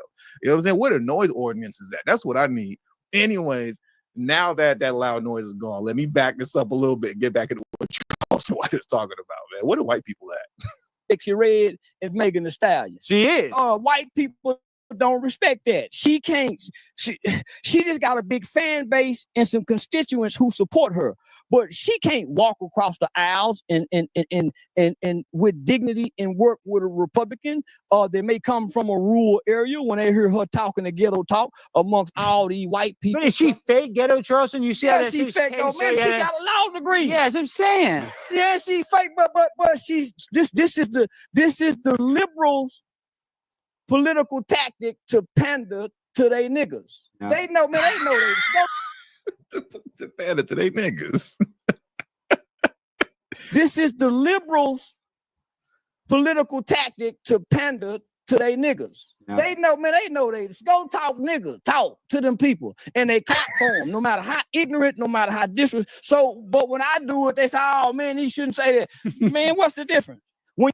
Is he lying? Tell me. I don't know. I know a lot of people. They don't like Charleston White and whatever. Somebody please tell me where he's lying at. Even the way he stated and articulated, man, go talk to our niggas. I mean, that's very DNC. When you think about how the DNC treats their black constituents, I have to say there because I'm not. We met. Hold on. In case you didn't know. It's a dumpster supporter. The way they treat their constituents, okay? The way they treat their constituents, not me. All right, because I ain't with all that, But like that's literally how Democrats treat the quote black vote, right? And their constituents. They literally treat them like these are our ninjas. Go talk ninja to them ninjas. Okay, go talk ninja to them ninjas, and y'all go ahead and y'all clap it up for her. He's not lying to me. What my man Maul B Crazy said, TD, can you please make that Charleston White statement a sound bite? Which one, the first part? I know what you're talking about, the part that I play like a million times over. I'm gonna have to definitely put that on the soundboard. I'm definitely gonna have to put that on the soundboard for sure. I'm definitely gonna get that on the soundboard. I got you. Let's get back into Charleston though.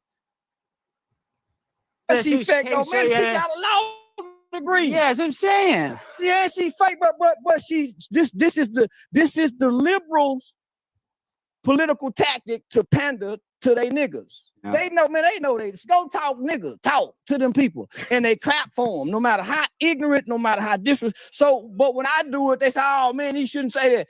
Man, what's the difference? When your rappers do it, they clap for it. So I learned to speak the language of the people. If you get me in front of a bunch of white people, I'm gonna reflect the audience. Yeah. But nah, man, she's I think she hurts us. In the eyes of America, nobody likes the angry, sassy black woman. That's why she's not married, and that's why 85 to 90% of black women is dying alone, single, by themselves with their grandbabies, playing in their. Oh, come on, man. See, I got to pre-watch this stuff. Man, come on, Charleston. Bro. We're doing this. Interacted with him, met him. This next question.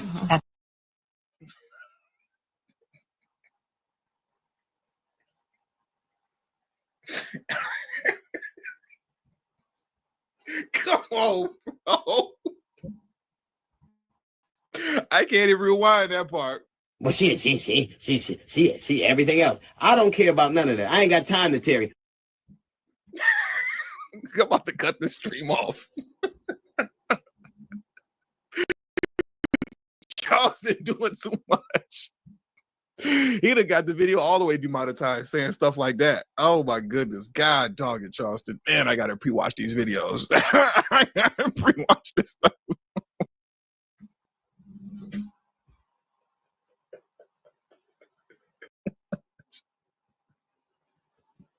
I can't be laughing like this and my head is hurt like this. Oh my God. Oh my God. All right. Let's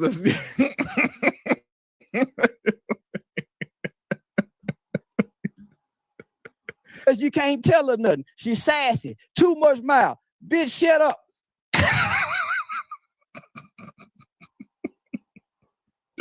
I gotta clip up the bitch, shut up. I gotta get that. I gotta get that part.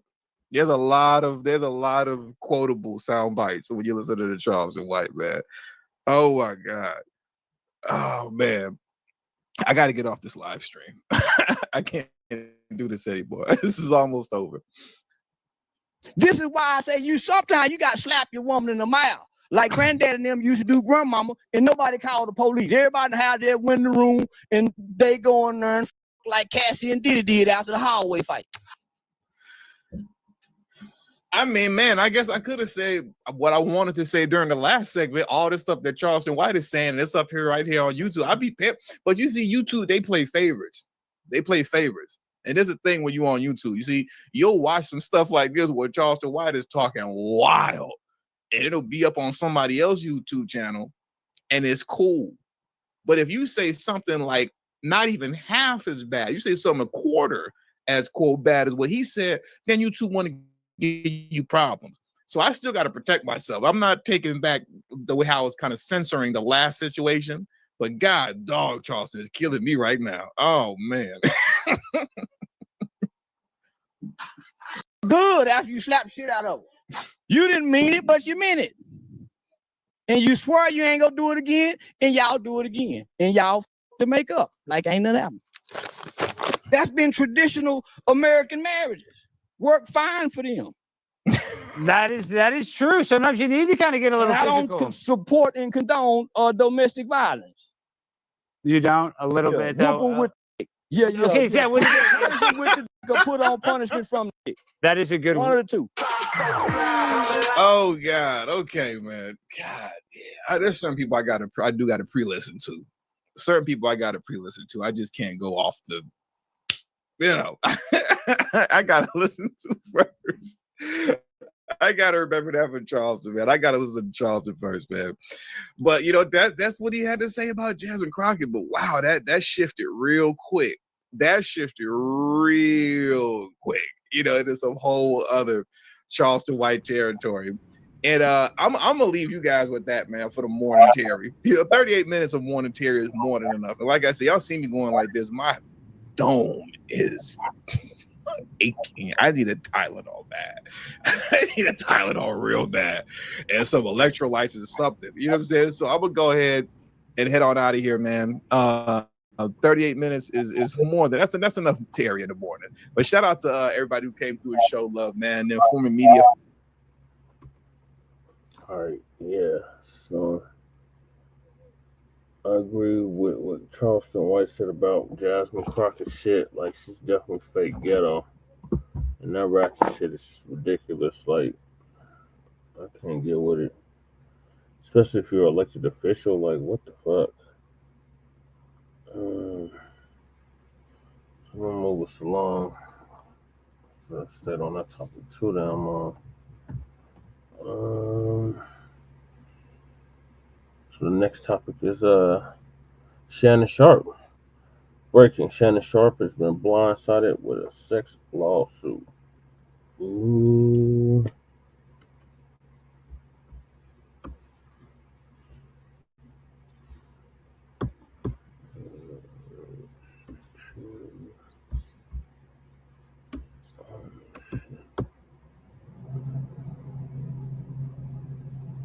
One second, y'all. I gotta find the damn video.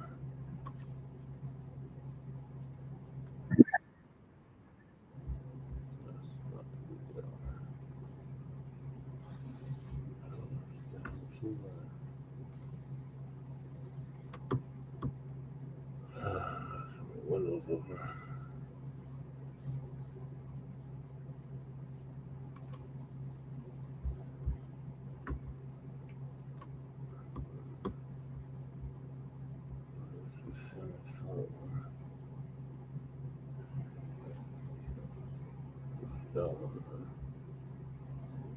That's the first part of it.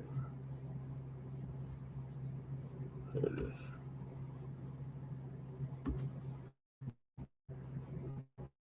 So Willie D's gonna give us an update on this.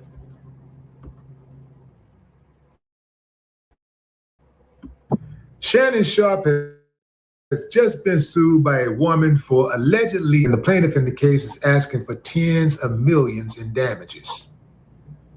Give me a thumbs up if you believe the accusations. Thumbs down if you say, nah, man, sound like a money grab to me. Backstory. The lawsuit was filed by Jane Doe on Sunday in Nevada after she claims Sharpe brutally SA'd her several times at the end of 2024 and the beginning of 2025 following a years-long abusive relationship. According to the suit, Doe met Sharpe in 2023 at a gym in Los Angeles when she was 20 years old and he was in his mid-50s. She stated in the docs during their first encounter, Sharpe told her he would buy her fake tits if she won a weight loss competition with him.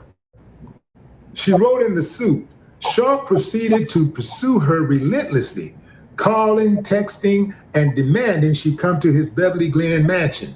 The woman stated she and Shannon ultimately got together for a consensual relationship, though she described it as controlling and very abusive. He demanded complete control over her time and body, attorney Tony Bugsby wrote in Doe's suit, expecting her to be at his house on his schedule, at his demand, whenever he called. Doe claimed there was one argument in particular that terrified her, when he yelled at her while a firearm was visible in the room. Plaintiff tried sharing her location with friends from her iPhone, just in case, the docs state. But Sharpe saw what she was doing. The moment he realized what she was doing, he grabbed her by the neck and told her, if you ever do that again, I will effing kill you, according to the docs.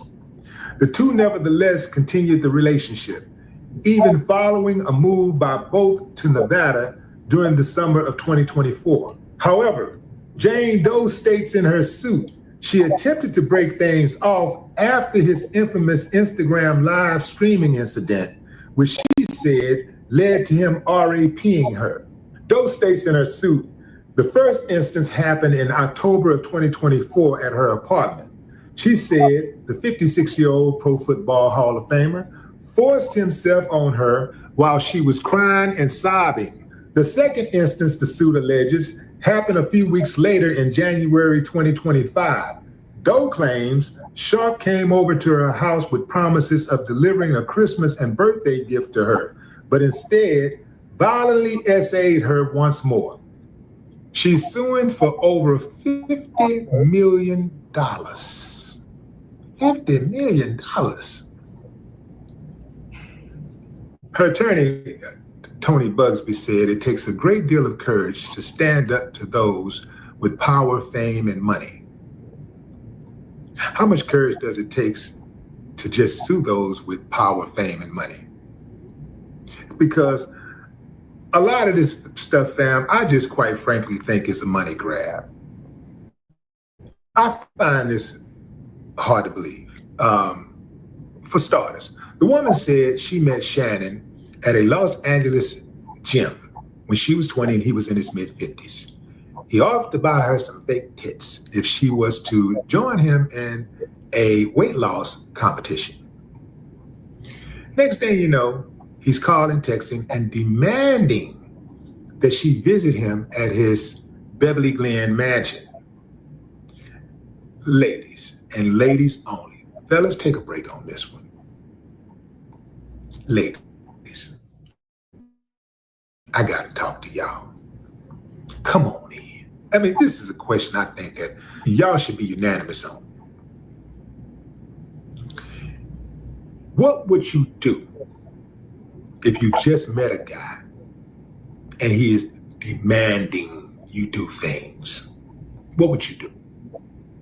Would you cut him off, or would you just continue to entertain him and allow him to come into your world, come deeper and deeper into your world? Would you give him more access or less access? Damn, he got some money. We know it's a lot of crazies out there. We know that millionaires kill. We know that there are millionaires out there that will beat you to a pulp. So your spider senses would go up, right? Right or wrong? Come on now. You don't get to demand nothing. When you first meet a person, you don't be demanding something. I mean, well, some of them African dudes, they be demanding. You look good. Come with me. I got to work on my accent. But you know what I'm saying, fam? You know, African dudes, man, they very demanding. But in general, especially we're talking about American women. American women, they don't play that. Dudes start acting demanding. Girl, he creepy. He'll get me out of here. But she continued the relationship. Now, fam, if something really happened to that woman, you know, I feel for her, and I hope she get justice if something really did happen. But I just can't give a pass to people who claim that somebody did something to them and they put themselves in certain situations as adults. I'm talking about adults, grown folks. Here's the thing, people say, well, you know, she was grown. Okay, so you grown enough to have sex. You're grown enough to come and go when you want to. You're grown enough to go get a job. You're grown enough to move out of the country. You're grown enough to drink, smoke, do whatever you want to do. You're grown. You do whatever you want to do. You're grown. But you're not grown enough to be discerning. You're not grown enough to sense trouble. You're not grown enough to sense that if a guy is demanding, he's probably going to be a problem at some point. Because guys who are demanding, I'm talking about domineering type dudes, those guys can be very dangerous. So you don't have enough sense to say, you know what, let me go in the opposite direction. If the shoe was on the other foot and a man was presented a certain set of characteristics by a woman, he would be held to a different standard. Everybody would expect him to have discernment. Man, you crazy, man? The girl, you picked her up on the street corner. She was at the bus stop, and she had a sign that said, I'm a prostitute, and you wiped her up anyway. A little extreme, but you know what I'm talking about, fam. How about some accountability?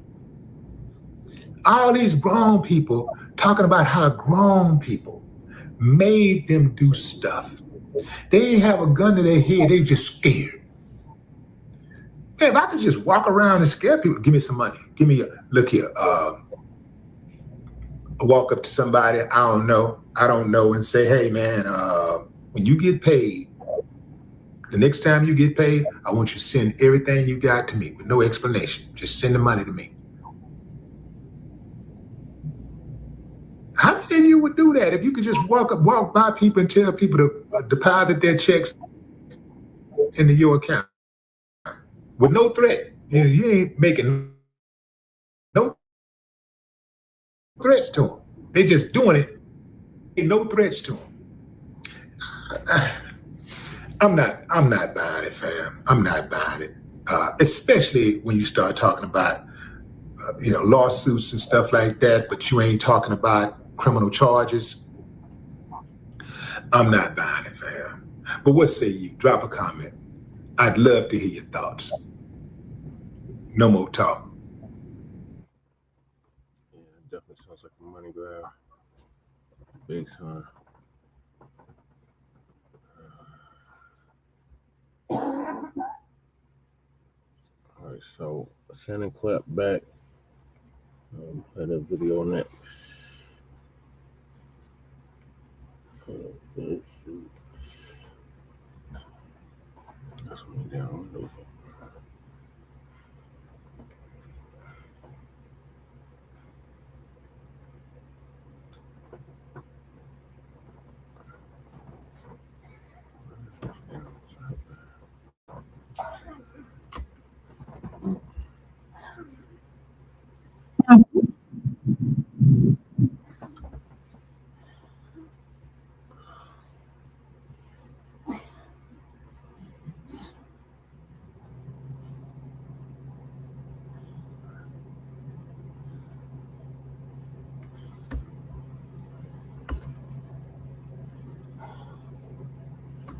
I'm trying to find this video.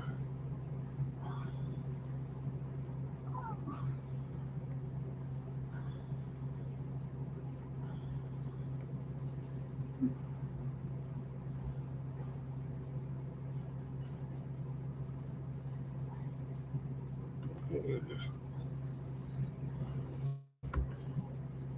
out to Two Rock for TV. Give us an update on the clapback.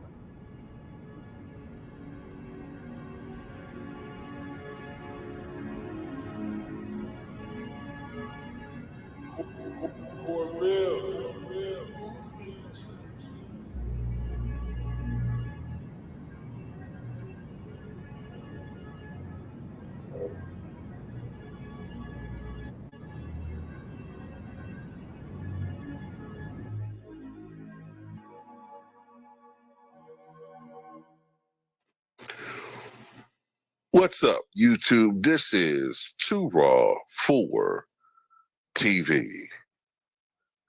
All right, so of course you guys probably know about the allegations that have been levied against a former NFL player turned sports media personality Shannon Sharpe.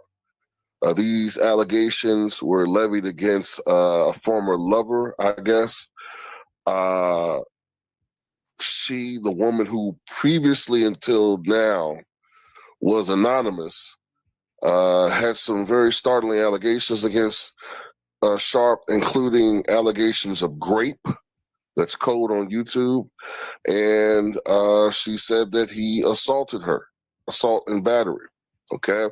Also psychological abuse, psychological torture, mental anguish, the whole shebang. She was seeking $50 million, and ultimately that figure could go up. And to me, this, as far as the most heinous allegations, I always felt like that, with Shannon Sharpe, I thought the most heinous allegations were probably cap. But you never know people, you know what I'm saying? We have seen Shannon Sharpe display a temper. Could there have been some other things going on behind the scenes? I don't know. But I was willing to give him the benefit of the doubt until he got his day in court. Obviously, that's the way it should be in this country. But unfortunately, with the media, with certain people, it's guilty until proven innocent. And then even then, there's still always a cloud of suspicion. But man, Shannon Sharpe and his team have hit back hard. And look, I can't really delve too much into what is being said here because of YouTube community guideline rules. So I'm going to talk about this on Patreon. So those of you who are subscribed to the Patreon, look forward to that video coming in the next 20 to 25 minutes. If you're interested in signing to the Patreon, this is the time now. Because I can't really talk about some of this stuff that is being presented here on Instagram, on Shannon Sharpe's Instagram. So counsel to Shannon Sharpe, Lanny J. Davis, has come up with a statement basically saying that this lawsuit filed by, apparently her name is Gabriella Zuniga, and orchestrated by her attorney, Tony Busby. Of course, Tony Busby's been in the news recently. He's, of course, the head of the suit that has been aimed at Diddy and others involved in Diddy shenanigans. So anyway, he says that the lawsuit is, quote, a blatant and cynical attempt to shake down Mr. Sharpe for millions of dollars. It is filled with lies, distortions, and misrepresentations, and it will not succeed. In her effort to extract a large financial settlement, Ms. Zuniga presented Mr. Sharpe with a secretly recorded video of a consensual encounter. We believe the video has been heavily edited and taken entirely out of context, crafted to falsely portray a consensual act as non-consensual. Miss Zuniga, it's funny, their last name reminded me of the actress Daphne Zuniga, who played the princess in Spaceballs. But anyway, some other 80s movies. I think she was in The Fly 2 as well. But anyway, I'm sorry about that. Ms. Zuniga has refused to provide a copy of the full, unedited version of the recording to Mr. Sharpe's legal team. To set the record straight, we are releasing several of Ms. Zuniga's own explicit text messages to Mr. Sharpe that clearly indicate the nature of their relationship was consensual and private in nature, and in many cases initiated by her with specific and graphic requests. Contrary to the allegations she makes in her lawsuit, consensual relations continued until January 2nd, 2025, the day after she asked for $25,000 per cheek, as quoted above from her text message to Mr. Sharpe. There are other examples of texts from Miss Zuniga. I don't know if I really can say too much on YouTube. I'm going to talk about this on the Patreon. These messages are just a sampling of a broader pattern of graphic communications initiated by Ms. Zuniga. The evidence paints a clear picture. This was a consensual adult relationship that included role-playing, filthy language, and fantasy scenarios explicitly requested by Ms. Zuniga. The edited tape that Ms. Zuniga secretly taped and showed to Mr. Sharpe during her blackmail attempt tries to falsely portray, as a result of this editing and out of context from prior text messages, that the activity was not consensual. Mr. Sharpe now believes her secret tape was all part of her plan set up as part of her blackmail scheme, as distorted by her edited tape, a copy of which she refused to make available to Mr. Sharpe or his counsel. Mr. Sharpe categorically denies all allegations of coercion or misconduct, especially the gross lie of grape, and he will not submit to what she sees as an egregious attempt at blackmail. Yeah, make a long story short, Shannon Sharpe is coming at this hard. It ain't gonna be no payoff, ain't gonna be none of that. He's shutting the door on all that. And yeah, with the text messages I'm seeing, yeah, I think this is just somebody that's you know, looking for a payoff, you know what I'm saying? Somebody that's trying to, you know, concoct some scheme to get some money out of this guy. Shannon Sharpe just, I think, is negotiating a larger deal for as far as his podcast is concerned. And that's the problem when you are, I hate to say it, man, but when you're, especially a man in today's culture, man, when you're a male in today's culture and you got money, you become a target. I'm sorry, you become a target for this type of stuff. Now, the one thing I did say in my other video that I think Shannon Sharpe made a mistake coming out with that video last year, which, you know, maybe it was mistaken, but it was still a mistake, man, for him to glorify it the way he did, the video that showed relations with the woman, because that left him open for these types of situations. You know what I'm saying? That was always in the back of my mind, that type of tape, which showed him, or at least you heard him engaging in coitus, that type of situation could result in some sort of blackmail scheme, and this is what that is. Before, I was willing to give him the benefit of the doubt. Now, with this evidence, I'm pretty sure that this is a scam on her part. You know, and I mean, like I said before, too, like, we don't know these people, but Shannon doesn't come across to me as the type of guy, especially at this stage now financially in his career. He doesn't come across to me as the type of guy that has to be. Now, there are some dudes who are good looking, right? But they got a sickness. Like, was it Darren Sharper? I think his name was. Those types of guys, it's something sick in their head. You know what I'm saying? But Shannon Sharpe doesn't come across to me as the type of guy that needs to take it. If you know what I mean. Like, I don't want to go too far into that, but you know what I mean. He didn't come across to me as a guy that has to forcibly take it. And, you know, I don't want to go too far into that on YouTube, but I'll talk about it on the Patreon. But anyway, tell me what you guys think about this.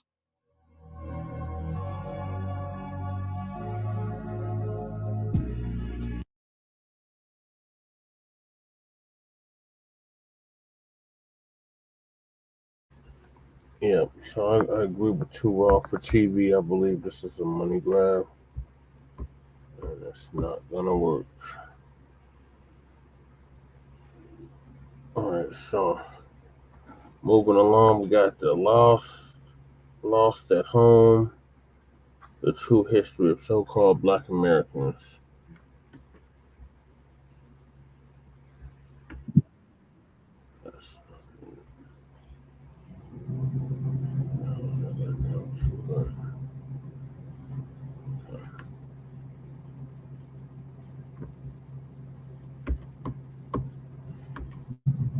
Indigenous Indians were standing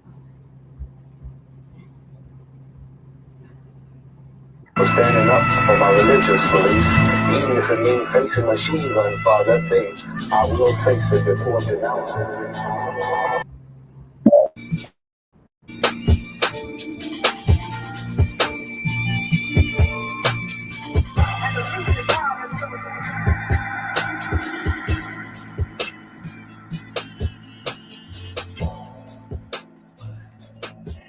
The truth is that I wanted to do a 21st century version of Alex Haley's Roots. Right. And I wanted to get 8 prominent African Americans, and I would trace their family tree back to the abyss of slavery, the tomb of slavery, because that's when records for Black people disappear, obviously.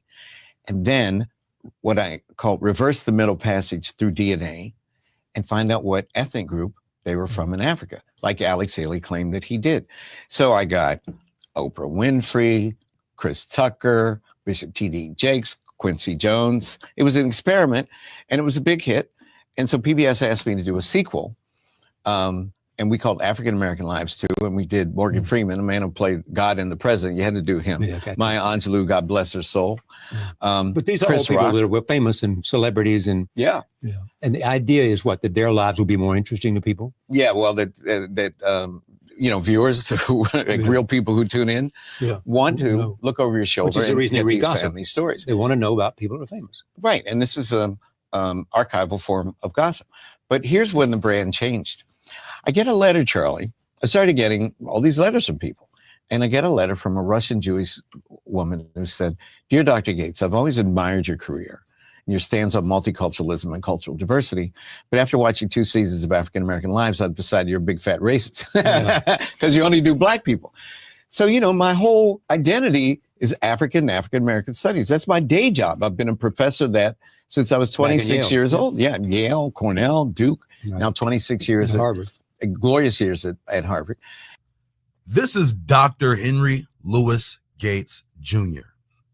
He is the chairman of the Department of African American Studies at Harvard, the gatekeepers of the world's historical deception. In my time, we were taught that the Africans were these benighted people, and they were too stupid to build a boat or to be curious about the world and cross the Sahara Desert. It was rubbish. Africans were just as curious as anybody else. The Sahara Desert was a highway. It wasn't a barrier. So I thought, well, and there were great trade routes. So I thought maybe my Nubian descendant had come over and ended up being tricked by some white man and ended up in Maryland or Virginia or something. So that was cool. And if I needed an interpretation, believe me, I could have produced one. As he panders to his audience for laughs, he makes reference to Dr. Kittles, who is the founder of AfricanAncestry.com. So it broke on CNN. I was sitting in my living room minding my own business and said, Oprah Winfrey's a Zulu. So I called Rick Kittles and I said, "Rick, did you tell Oprah she was a Zulu?" He goes, "No, man, she made that up herself."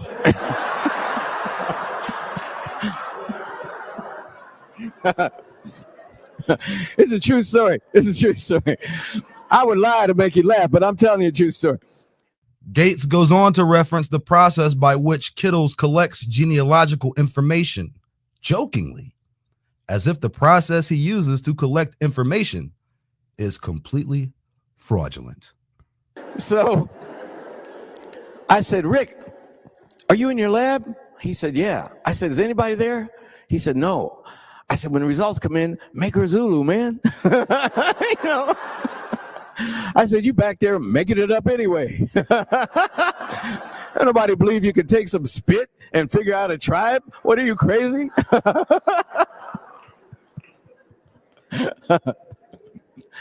So anyway, I was a Nubian and it was cool.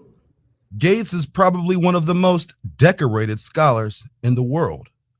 He holds 49 honorary degrees from different colleges and universities.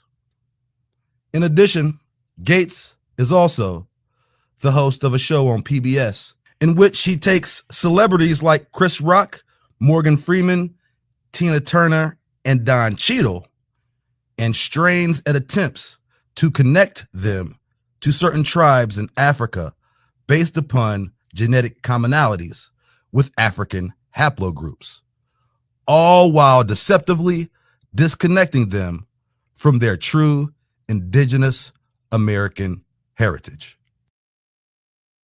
Someone made a joke that one of my principal jobs is making people feel better about having owned slaves, right? I mean, I don't think the guilt is heritable. Individuals such as Don Cheadle, Morgan Freeman, and Jackie Joyner Kersee were always told by their grandparents that they had Indian blood. However, according to Dr. Henry Louis Gates, their grandparents were liars. A little Choctaw Indian in my background. She looked like an Indian woman. She looked like, you know, I mean, like straight off the prairie. They talk about the cheekbones and.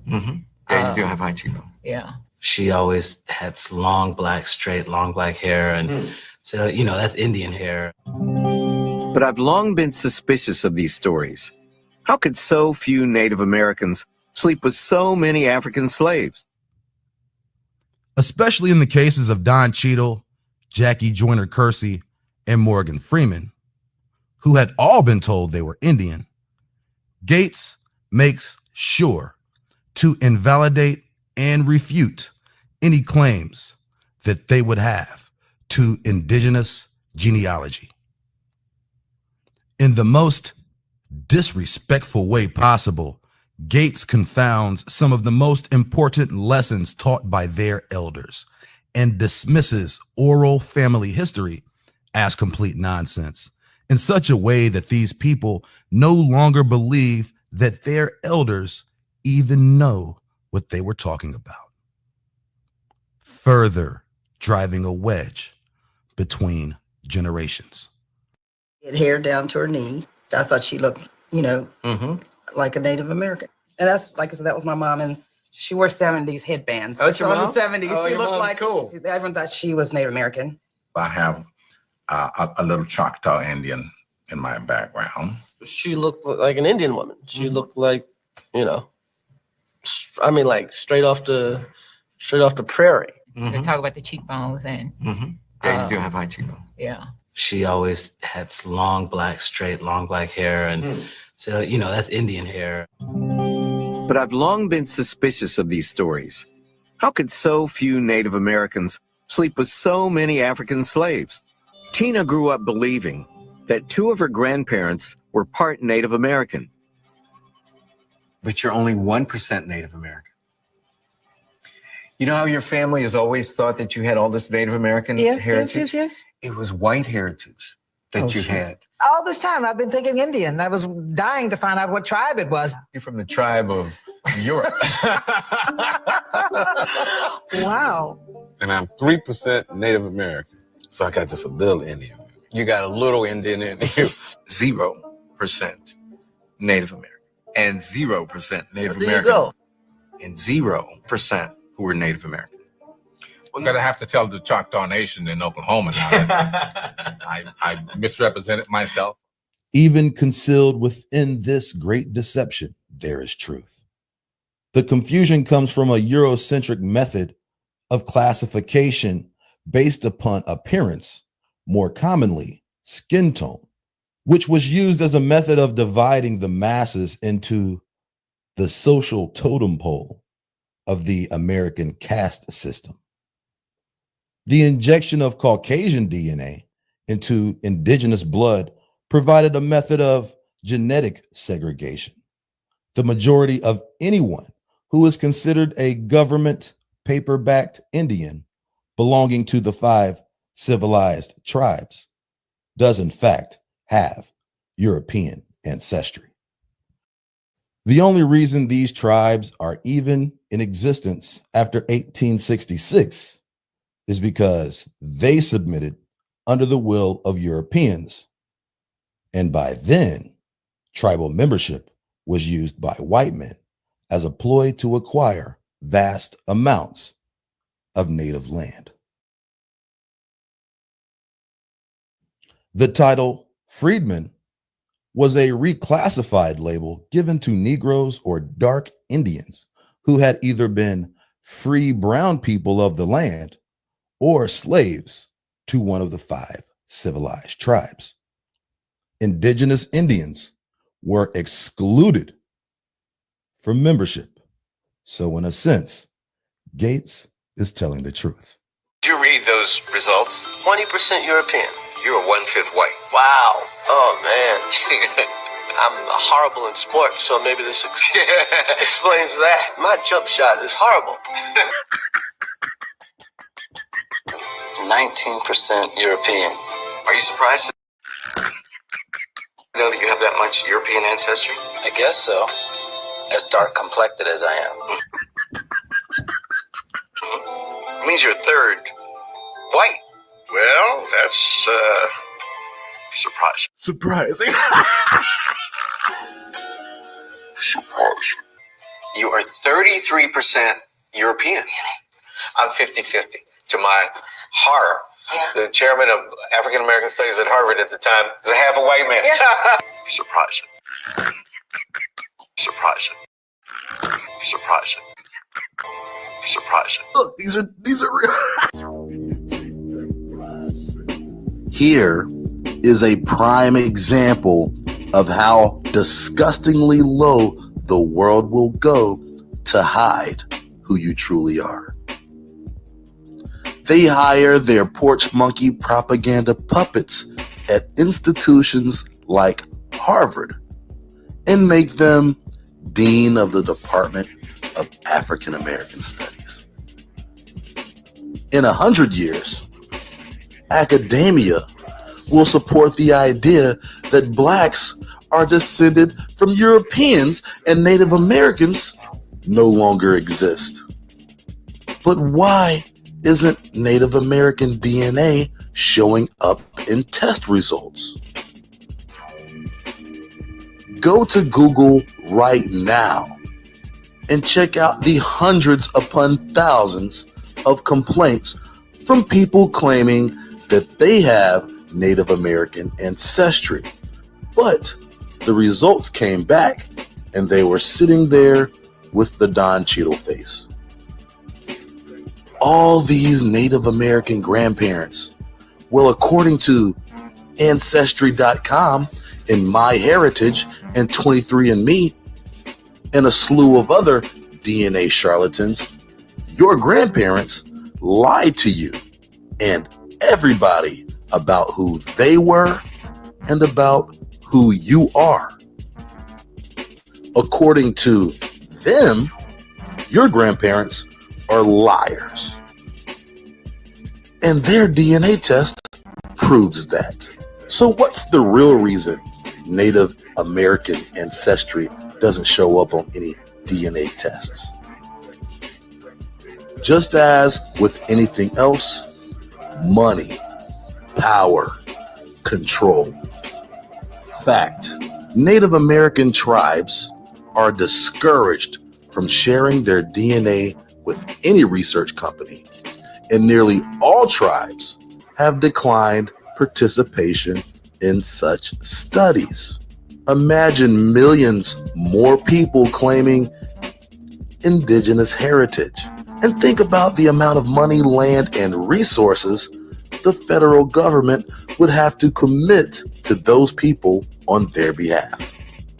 But at its root, The true reason for this DNA propaganda is to push the false historical narrative of all Black Americans being from Africa for the purposes of countering our will to claim what is rightfully ours.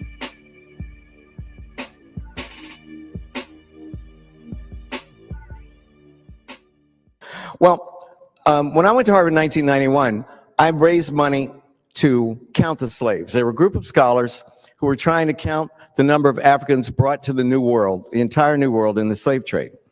And some were in Liverpool, some were in Angola, some were in Cuba, some were in Brazil, all these scholars. And someone came to me and said, if you raise money that you could bring these people together, it would be historic. And that's what we did. The result, you could go home and look at it. It's free online. It's called the Transatlantic Slave Trade Database. And these scholars looked at 36,000 voyages of slave ships. It was capitalism. So the records were there. It was property, right? And those records are still there. And guess what? They counted 12.5 million Africans shipped between 1502 and 1867 to the New World. 12.5 million, 15% about died in the Middle Passage. So let's say 11.2 million, we know, Africans, our ancestors, got off the slave ships in the New World. Here's the amazing fact. Of that 11.2 million, only 450,000 came to the United States. Only 450,000 Africans came to the United States between 1619 and, well, the end of slavery was 1865, but most of 99% of the slaves are here by 1820. All the rest, over 10.5 million, went to places essentially south of San Diego, Texas, and Miami. Although Gates is one of the largest proponents of African ancestry, he himself has written about the relatively small amount of African slaves brought to North America in comparison to slaves placed in other areas. In fact, a direct quote from Gates states that only about 388,000 slaves were shipped directly to North America, which is estimated less than 5% of total Africans shipped through the transatlantic slave trade. These are the accounted numbers of African slavery between the years of 1525 and 1866, a span of approximately 341 years, which means annually, on average, just over 1,000 slaves from Africa actually made it to mainland North America. To further complicate these surprisingly small numbers of Africans in North America is the surprisingly large numbers of Negroes in America, who are presumed to be of African descent. So if, according to the top African scholar and database, only 388,000 Africans total made it to North America, what's to account for the dramatic spike in population among Negro slaves in the South between the years of 1790 and 1860? These numbers suggest that the African slave population had multiplied by 10 times. So the obvious question should be asked: what was the birth and mortality rate of a slave in the late 1700s? Well, as expected, the birth rate was extremely low and the mortality rate extremely high. Most women miscarried their unborn child due to the inherent physical strain that forced manual labor in treacherous seasonal conditions puts on a woman's body.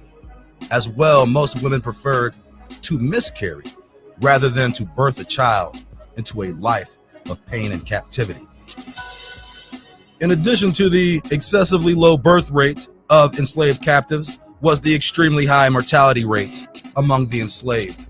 Male slaves were worked like farm animals for their entire lives until their bodies gave out and were no longer to physically perform manual tasks. Then they were simply taken out back and murdered once they were no use to their masters.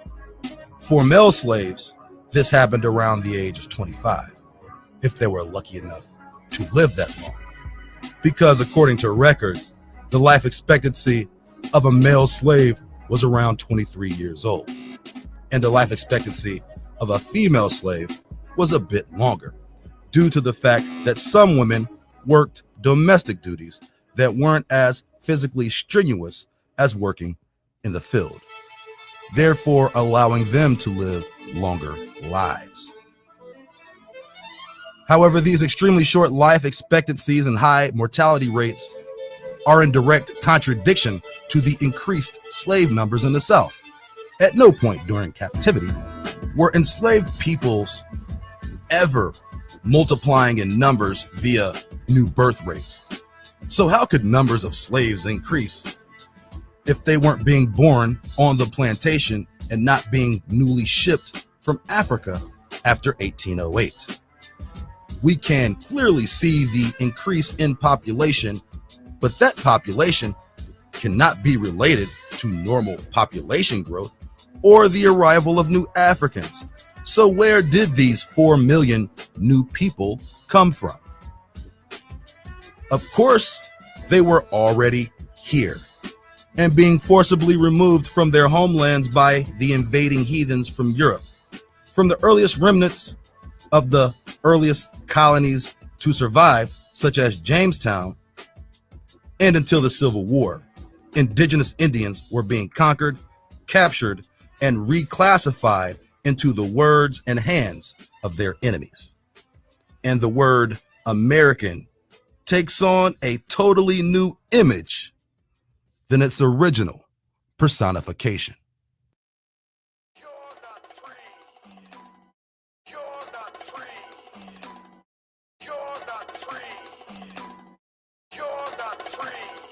What did the Indians look like when the heathens came? According to multiple accounts, the Indians were black and resembled the physical features most commonly associated with Negroes. But when people think of Indians, they don't think of Negroes. Most people think of a Euro-Mongoloid hybrid as a result of the deceptive intentions of academia. But what would the gatekeepers of academia have to gain by hiding the original ethnicity of the people of North America? It's quite simple. By creating an entire historical narrative behind Cauco-Mongolo-centrism, they were able to change the face of world history. And by changing the face of world history, the indigenous people of the land known as America remained under the bondage of profane barbarians and godless spirits born of evil men.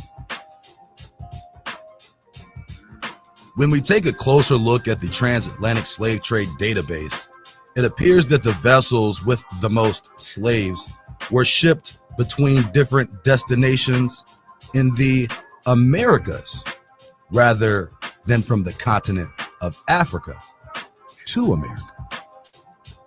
According to the Intra-American Slave Trade Database, in the year 1700, a ship captained by Charles Duval shipped 308 slaves from an unspecified location in the Americas to Cartagena, Colombia. In 1760, Thomas Lorraine shipped over 300 slaves on the vessel named Viper in 2 trips to Portobello, Panama. In 1786, an unnamed ship transferred 170 slaves from an unspecified location in the Americas to New Orleans.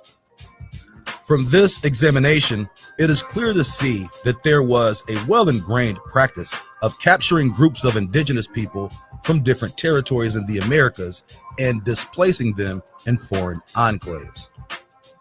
Some of these foreign ports in which the people were delivered to be sold were in cities such as, most popularly, Charleston, South Carolina, a major slave trading hub in the Old South, formerly known as Charlestown, named after King Charles II of England. Other trafficking hubs include Savannah, Georgia, another southern city whose entire history and economy was built off the slave trade. Also, cities like New Orleans, an area colonized by the French, was populated with Indians who had been shipped from other areas of the Americas. Many of these people were forcibly displaced from areas in Canada and New England known as Acadia, and once becoming slaves under French rule, the offspring of an Indian and Frenchman became known as a Cajun. Throughout this era of human trafficking, original locations from which people were being shipped had been hidden to furthermore geographically alienate them from possibly finding a way to orientate their locations. This was meant to confuse the captives. Many people were taken from the Caribbean islands of Antigua and then transferred to the mainland, as well as people being shipped from island to island, as in the case with General Lincoln, a vessel that in 1799 delivered 50 slaves from Antigua to Havana. The practice of transferring American Indian captives and placing them in unfamiliar lands on the same continent was well documented, but suspiciously overlooked by modern historians.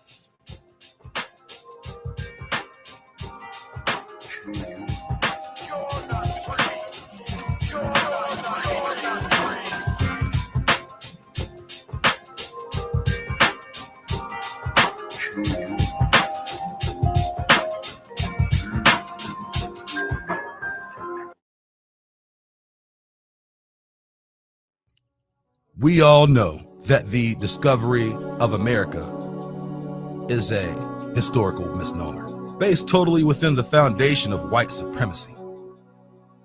How could a place become discovered if somebody had already lived there? Under this absurd notion, the world's understanding of history was forever doomed. Eurocentrism is the philosophy that would dominate the fields of power and oppression. The conqueror's narrative became the deadly gospel, ringing from the lips of the oppressed voices, singing ballads of bondage and glory to their oppressor.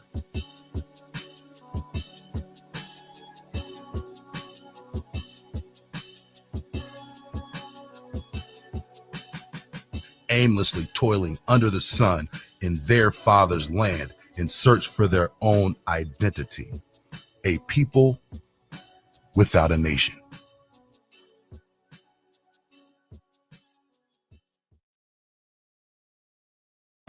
And imperialism is I regard it as a disease. I call it the disease of cannibalism, because in imperialism, people think that they have the right to consume not only the resources of other people, but their lives as well. And one of the characteristics of this kind of cannibalism, or I call it the wetiko psychosis, from a Cree Indian word meaning a cannibal disease. The wetiko disease is a psychological and cultural disease. One of the characteristics is that it brutalizes people, because as a part of imperialism, well, the thing that keeps empires going is that you have to terrorize the people you're going to control. I mean, you don't get to steal their resources just by asking. You've got to take it by force, and then you have to create a reign of terror in order to maintain that system. So people become brutalized as a part of that. And after you've gone through quite a few of them, then it becomes a part of your culture, and the disease takes you into its clutches, so that the Europeans, particularly by the 1400s and 1500s, the Northern Europeans, had learned to become Romans. And they like to even call themselves Romans. The Germans. Meaning building an empire and ruling over others. In other words, if you read a lot of histories in the past, you will find that the French are very proud of the French Empire. All the areas ruled by the French flag. The British are proud of the British Empire. The Italians want an empire. The Germans want their empire. The Russians want an empire. This is the way you make yourself into big shots, right? And people think you're powerful and you're successful. It's because you are messing with other people's lives, right? So the concept of doing evil becomes, instead of being evil, it becomes the ambition of your society to do that. How very interesting. Well, he's been following me for quite a ways, and I had to leave him in the bush a ways back over there.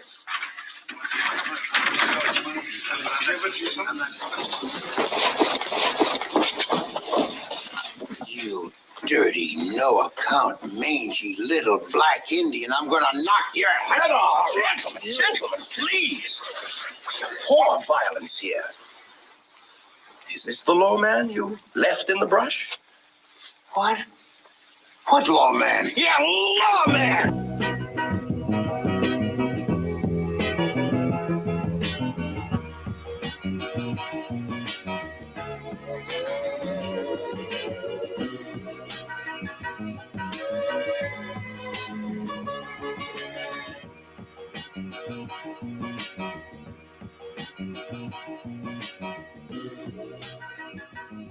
Some people may say, so what if the indigenous people of the Americas were black? All mankind comes from Africa. Therefore, the Indians migrated out of Africa. When a person makes this connection between Africa and being the birthplace of mankind, they are presupposing certain truths under the umbrella of Darwinistic evolution. First of all, under this acceptance, a person is claiming that their genetic progeny begins with a humanoid-like species, whether that be Australopithecus, Homo erectus, Homo habilis, or any Homo in between, whose lineage was born in Africa and later migrated out of Africa to interbreed with Neanderthals in Europe and Asia. Understanding the inherent genetic difference between man and mankind, anyone claiming to be from Africa under the premise of this classical scientific narrative is mankind, which is a hybrid between man and a human-like species that can be genetically traced to primates. It must be understood that the most notable factors attributing to the difference between races is geographic isolation and sexual selection. Hidden within the ideology of Darwinism is the fallacious use of chronology, built into this accepted theory of grandeur. Thousands upon millions of years of adaptation and natural selection have propelled the course of evolution from apes to humans. The only issue with this doctrine, as it concerns modern humans, is the fact that this theory involves the interbreeding of man with a man-like species, similar to the idea of a Neanderthal mating with modern humans. Simply put, there is a large portion of the world's population with significant genetical makeup stemming from branches of primates. These are the populations that migrated out of Africa.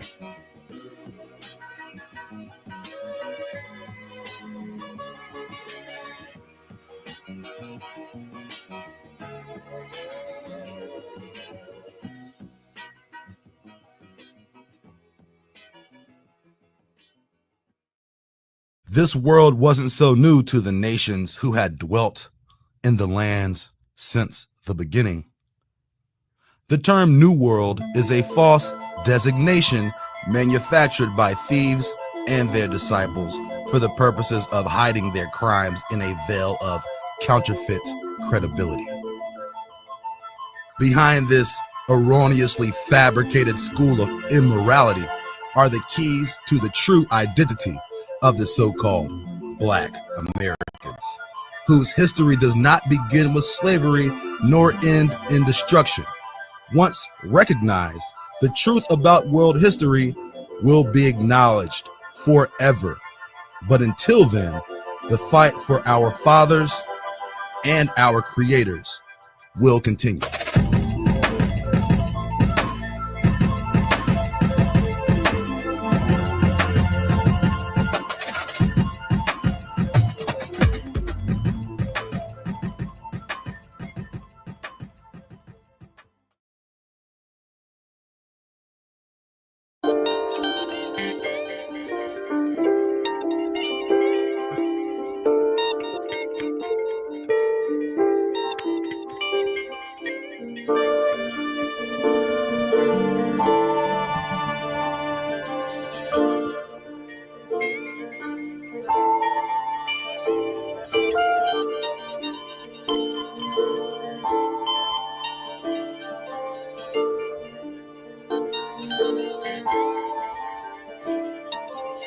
If the Americas were undiscovered, what would be the purpose of Pope Nicholas signing Dum Diversas in 1452?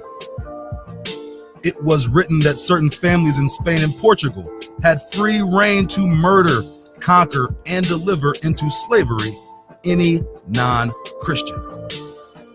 Which non-Christians were they referring to?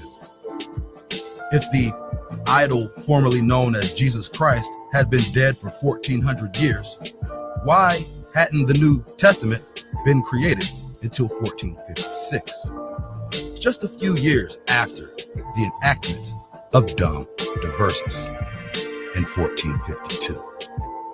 The New Testament was created in 1456, which means the New Testament was a preemptive war strategy used by so-called Christians to enslave Indians. How could any Indian have become a Christian naturally if it weren't under the threat of the sword? The New Testament was written in Greek and translated to native tongue through missionaries who acted as friends, all while conspiring to murder their villages and take their land. Missionaries were used as spies to collect, relay, and detail vital information to military captains, as well as tools for dissension among tribes. It was the missionaries who would infiltrate native communities under the false guise of spiritualism, effectively providing the intelligence that facilitated the eventual military takeover of Europeans. This point cannot be avoided. The takeover of the Americas was written into law, which is a political act of governmental operation. In addition to Dum Diversas, the Pope later signed into law Inter Caetera, which geographically specifies takeover areas for the families of Spain and Portugal. But even more so than a political mission, this was a religious crusade and should forever forward be considered so. The Pope is a religious figure. He signed in order to murder, oppress, and enslave an entire continent of people. This is documented history of the intentions of the ruling families of Europe.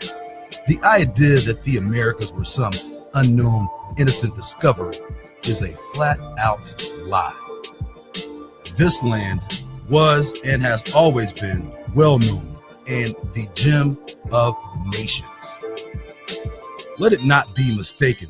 The history said to have taken place on the other side of the world, including the Middle East, in reality took place here in the Americas.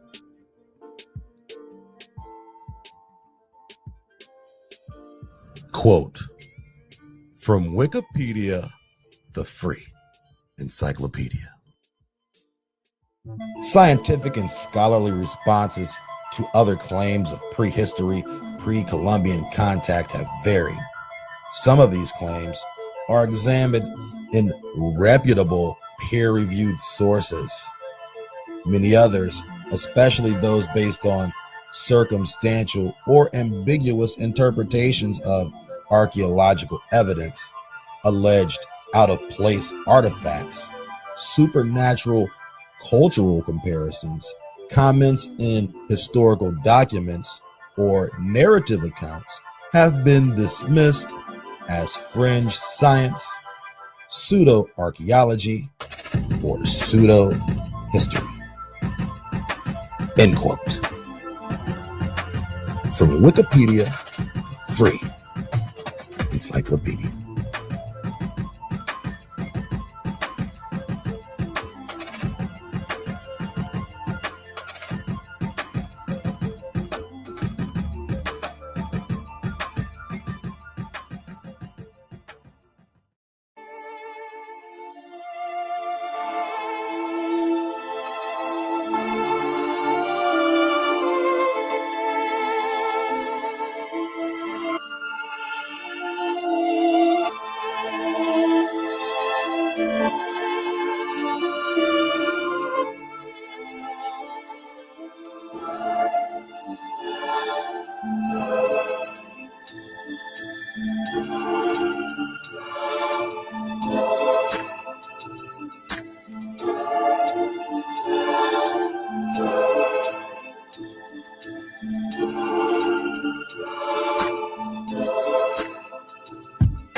When the foreigner beheld the shores of America for the first time, no doubt they were overwhelmed with greed and dreams of murder. For Europe wasn't known as the safest or best, or even the cleanest place to live.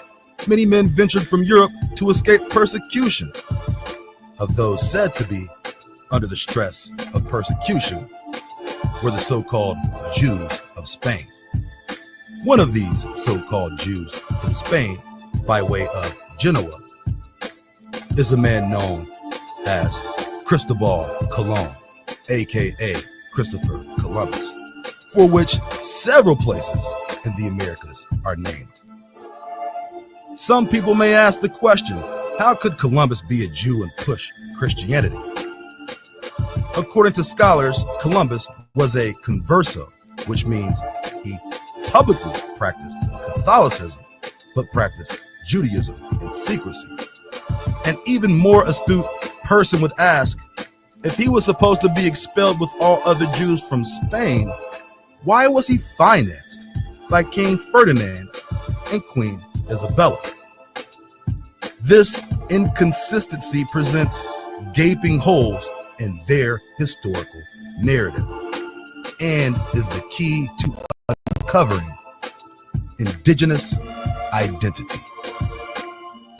Why was Columbus coming to America? For years, through the phony ideologies propped by public education and social conformity, the public has become a herd of well-tamed, sedated sheep, clamoring for comfort in a bed of lies, happy to sleep in the sheets of deceit. How does one rationalize evil without dismissing good as a reasonable act? Choices made in the gray area are still shades of black and white. Black and white are just colors and are in no way interchangeable as a replacement for race, nation, or culture. The greatness of the nations of pre-Columbian America are forever trapped within the asinine markings of godless barbarians who detest divine wisdom.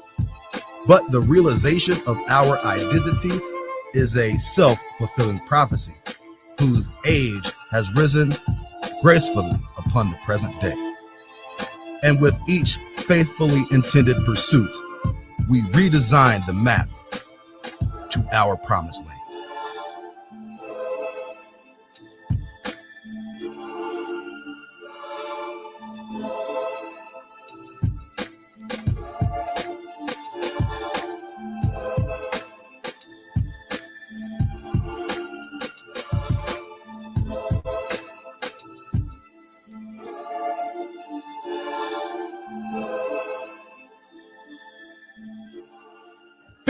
% of the African American people have a significant amount of white ancestry. You know that those high cheekbones and straight black hair, that came from your white great-great-grandfather.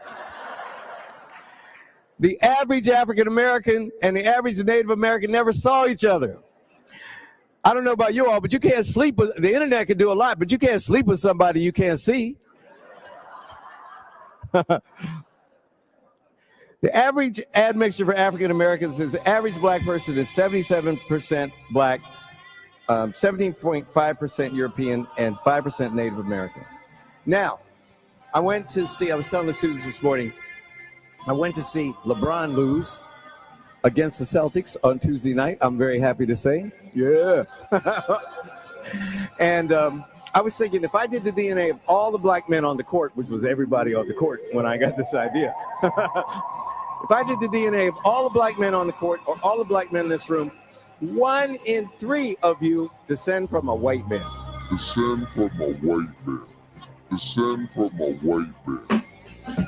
From the rocky shores of the West Coast to the sandy inlets of the Eastern Seaboard, the territory known as America has brought prosperity and riches to the European in ways unimaginable to the first pale men to step foot on the land. Europe, a small, unimpressive place in comparison, was neither vast nor abundant, but the legend of a land far away with extensive deposits of minerals and resources tempted the heathen into transatlantic escapades, all looking to claim a slice of manifest imperialism. In comparison, the state of Texas is larger than all but 3 nations in Europe.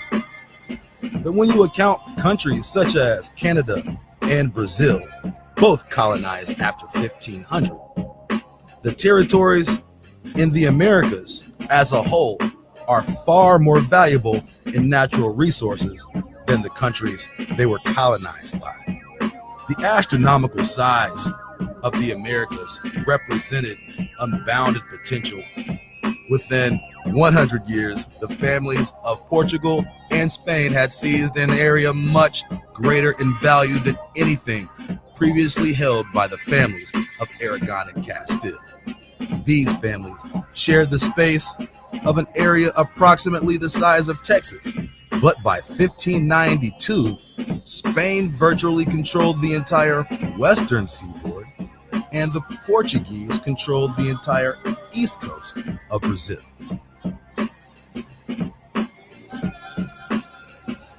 It's imperative to mention the year 1491 as a major turning point in the history of the world, often overlooked. From around the year 711 until 1491, the Iberian Peninsula, otherwise known as the territories of Spain and Portugal, were under the control of the Moors.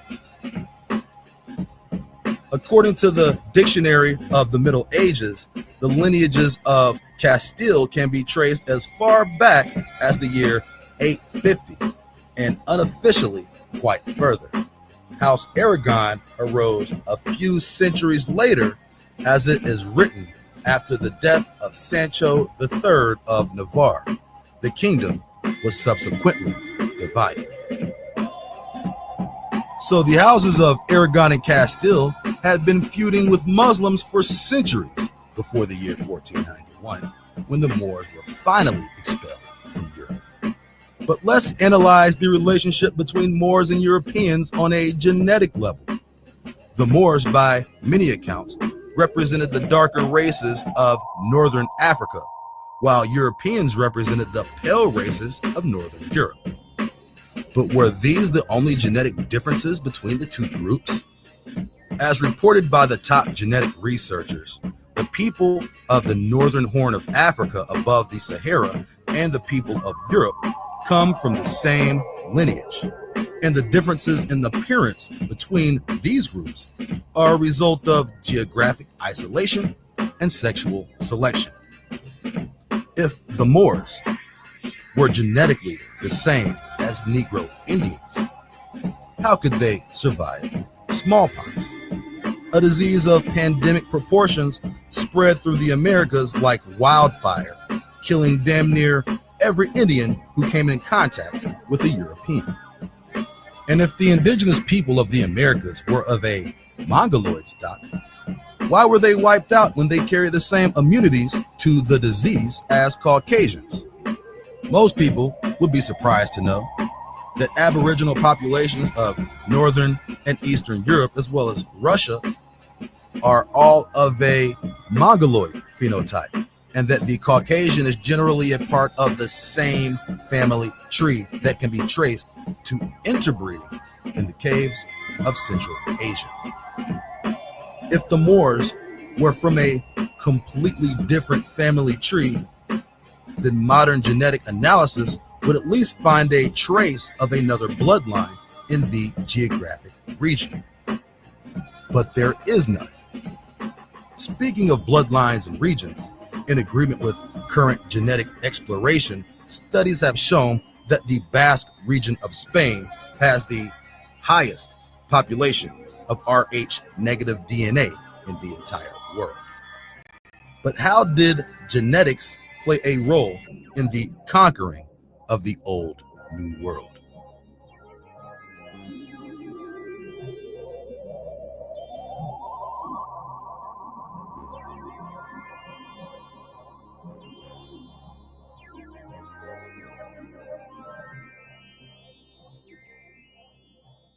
Could you talk about how Europeans went about capturing Native Americans? Well, it's not a happy thing, but it illustrates one of the kinds of great lessons that we as human beings have to learn.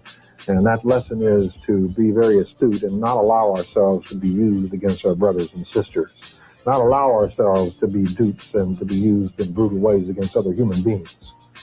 Okay, often we don't simply have the information, and the Spaniards were often very direct and very brutal.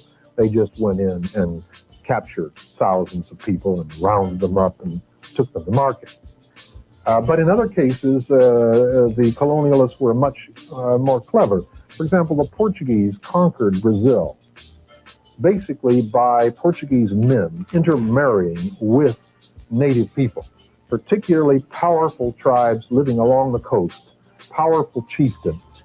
And then, of course, Native Americans value their families very much. Kinship is extremely important. And so without realizing it, now they've got a new member of the family. He doesn't have the same motives that they have, but there are kinship obligations by means of which this Portuguese guy gradually takes advantage of existing enmities that may exist between Indian groups, maybe some old hostilities, and uses then his relatives against other Indian groups. And pretty soon rewards them with guns and with other weapons and goods for capturing other human beings. And so it starts out small, but as time goes by, it becomes tremendously big operations. In southern Brazil, for example, in the 17th century, there was a period of time in which at least 200,000 or 300,000 Indian people from Spanish Jesuit missions in the Paraguay area are raided and carried off to the coast as slaves, largely by bands of people who are mixed Indian and Portuguese or Indian, but led by mixed blood or Portuguese chieftains who are the founders of Sao Paulo, or Paulistas, they're called in southern Brazil. Other colonialists, example in South Carolina, the English are very astute to also take advantage of existing animosities. And they get some of the tribes to provide a lot of the slaves. And by that mean they acquire, for example, lots of Choctaw slaves from Mississippi. Choctaws are among the largest group that are enslaved and are sold through South Carolina to the West Indies and to New England and held in South Carolina. There are also tribes even west of the Mississippi that get raided and are brought in as slaves. Florida is cleaned out. Firstly, all the Indians that remained in Florida after the Spanish period are cleaned out by the English and sold as slaves in South Carolina. You say cleaned out? Yeah, virtually depopulated. Florida is virtually depopulated of its native population. The Indian people who later live in Florida are primarily people moving south to get away from the whites. Seminoles, for example. They moved south from what is now Alabama and Georgia. But the native inhabitants, by and large, are enslaved.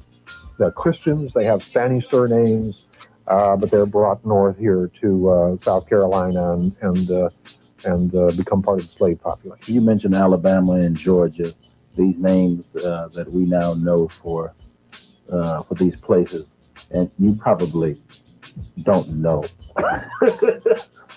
some of the names that were used for, say, what is now the southern United States or the eastern seaboard. I don't know. Would you happen to know some of the Native American names for these areas? Well, of course, each group had its own name. Up in our area of where some of my people are from, up in the Chesapeake Bay area, we had the term Atan Akamic. Washington? Powhatan, yeah, Washington, D.C., Richmond, Virginia, and all through that area. Atan Akamic was one of the names that was used. Another one was Saint Akamak. It means, I think, our fertile earth. Akamic means a place on the earth. Down in this area, one name I'll mention too is Chicora, which is very important.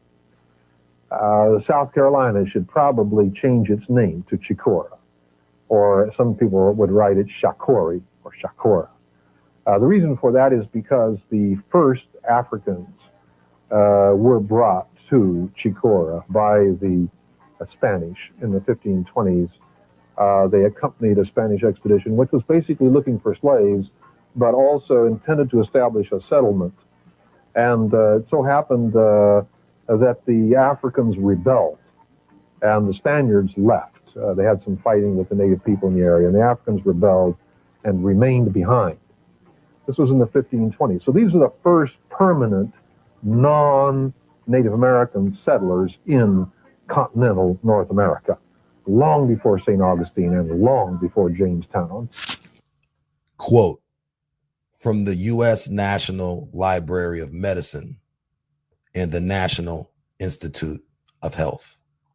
Quote, genetic studies have been consistent with a single common origin of Native American groups from Central and South America.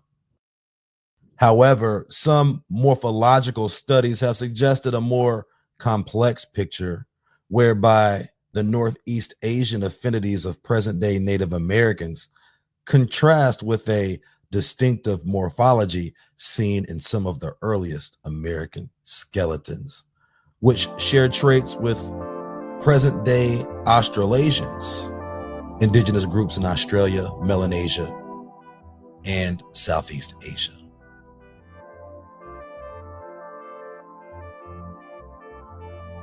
Here, we analyze genome-wide data to show that some Amazonian Native Americans descend partly from a Native American founding population that carried ancestry more closely related to indigenous Australians, New Guineans, and Andaman Islanders than to any present-day Eurasians or Native Americans.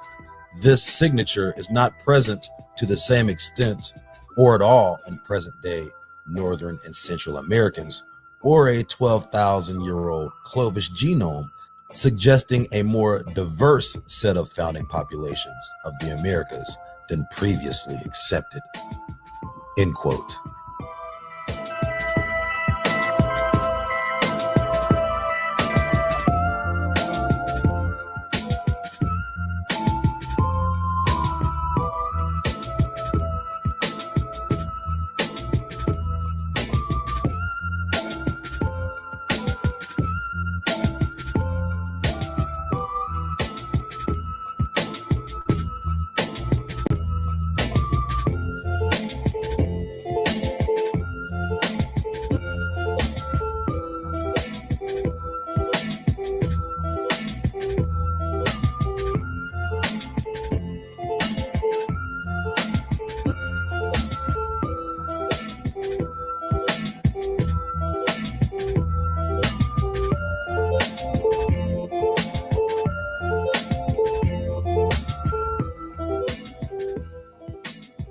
But do not be fooled. Appearance is not everything. According to the top geneticists, these Australasians and Melanesians are more closely related to Europeans and East Asians than they are to American Negroes. In fact, these are the populations that were said to have migrated from interbreeding in the caves of Central Asia. So although these populations look indistinguishable from American Negroes, according to the top geneticists, these people are the oldest lineages of Caucasians. Future of the world is just a memory. But my wife's not Chinese. She's Filipino. That's right. And our kids are Puerto Rican somehow, so there you go. No matter what you think, believe, or feel, it has been genetically proven. All skin folk ain't kinfolk. In fact, you know what? My mother is half white. A lot of people don't know that. All right, you were a little too excited, but okay. Here are the figures. 1% of the African American people have at least 50% European ancestry, the equivalent of one parent. 19.6% of the African American people have at least 25% European ancestry. 58% of us have at least 12.5% European ancestry, the equivalent of one great grandparent. And only 5% of the African American people have at least 12.5% Native American ancestry, equivalent of one great-grandparent. So for those of you who raise your hand, I've identified the Native American tribe you're from. It is the Blackfoot tribe. That is where So, ladies and gentlemen, in conclusion, what we were trying to do is use the new sophisticated tools of genealogy, ancestry tracing, and genetics, not to take our people back to the future, but to take them black to the future. Thank you very much.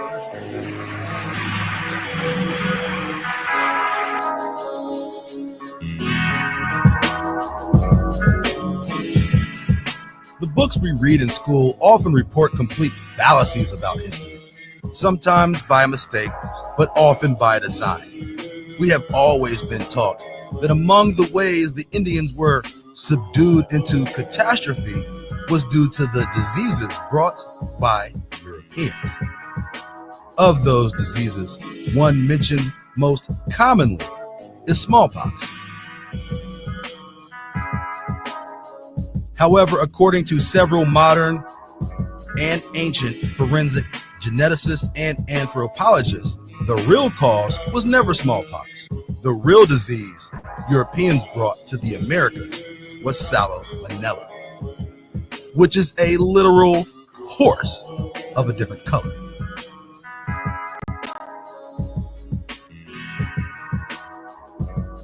These studies were conducted from the ruins of the Aztec Empire, and specimens taken by several teams of scientists have concluded that salmonella was behind the deaths of over 80% of the indigenous population.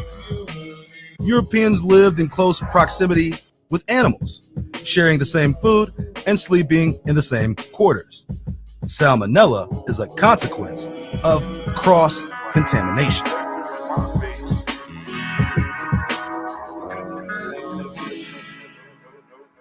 Animal to human intracellular pathogens that Europeans were quite immune, yet proved to be fatal to Indians.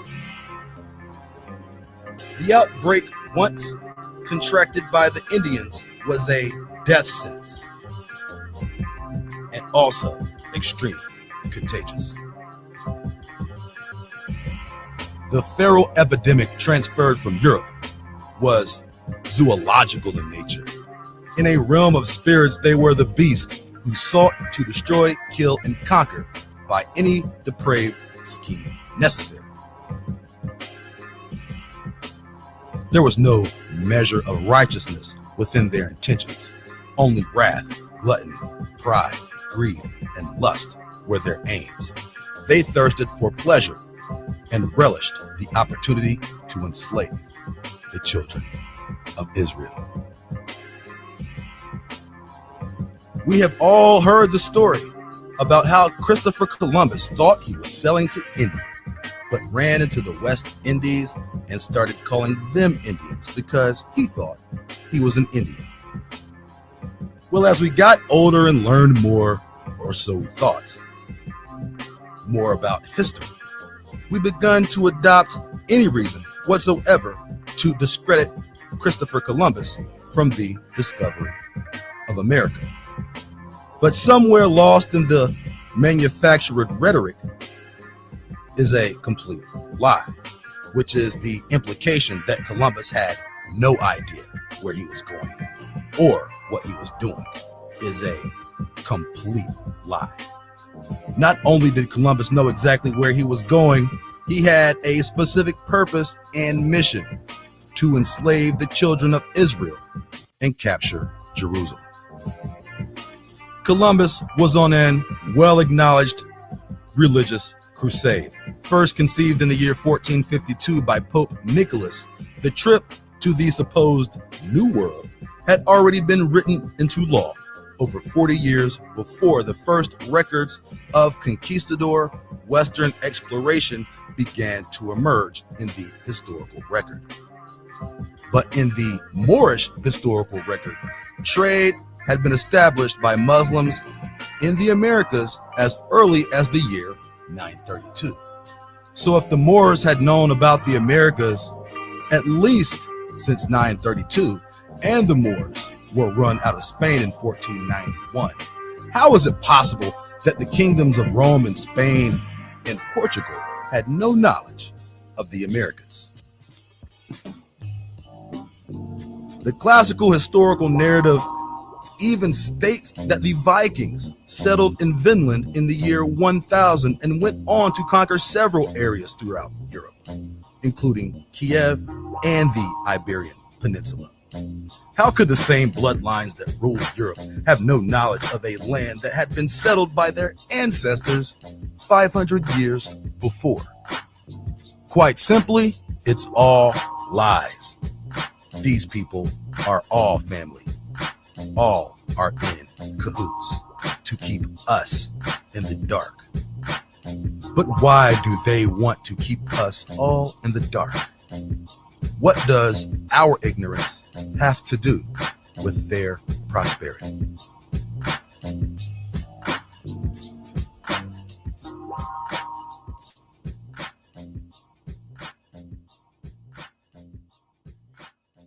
An Indian who is as bad as the white men could not live in our nation. He would be put to death and be eaten up by the wolves. The white men are bad schoolmasters. They carry false looks and deal in false actions. They smile in the face of the poor Indian to cheat him. They shake them by the hand to gain their confidence, to make them drunk, to deceive them, and ruin our wives. We told them to let us alone, but they followed on and beset our paths. And they coiled themselves among us like the snake. They poisoned us by their touch. We are not safe. We lived in danger. We were becoming like them. Hypocrites and liars, adulterers, lazy drones, all talkers, and no workers. As for baptizing Indians and Negroes, several of the white people disapprove of it because they say it often makes them proud and not so good servants. But these and such objections are easily refuted, for Christianity encourages and orders them to become more humble and better servants, and not worse than they were when they were heathens. Quote from historian Jack D. Forbes.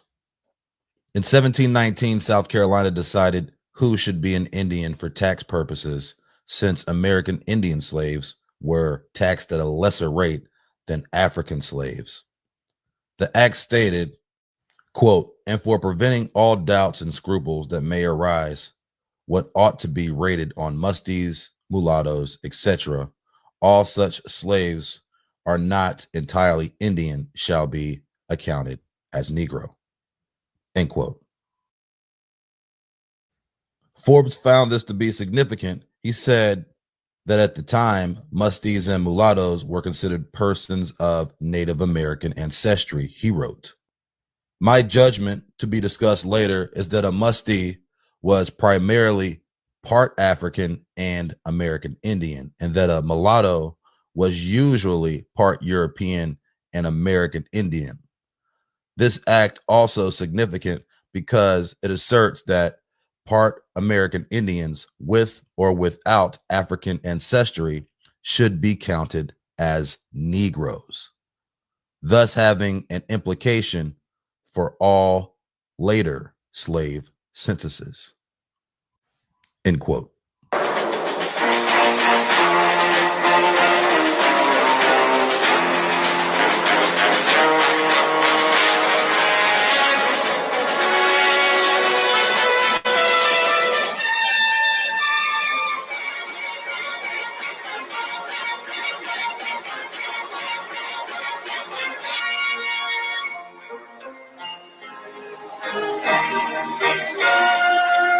Some people have a deep, abiding respect for the natural beauty that was once this country. And some people don't. People start pollution. People can stop it. Write for Pollution Booklet, Box 1771, Radio City Station, New York.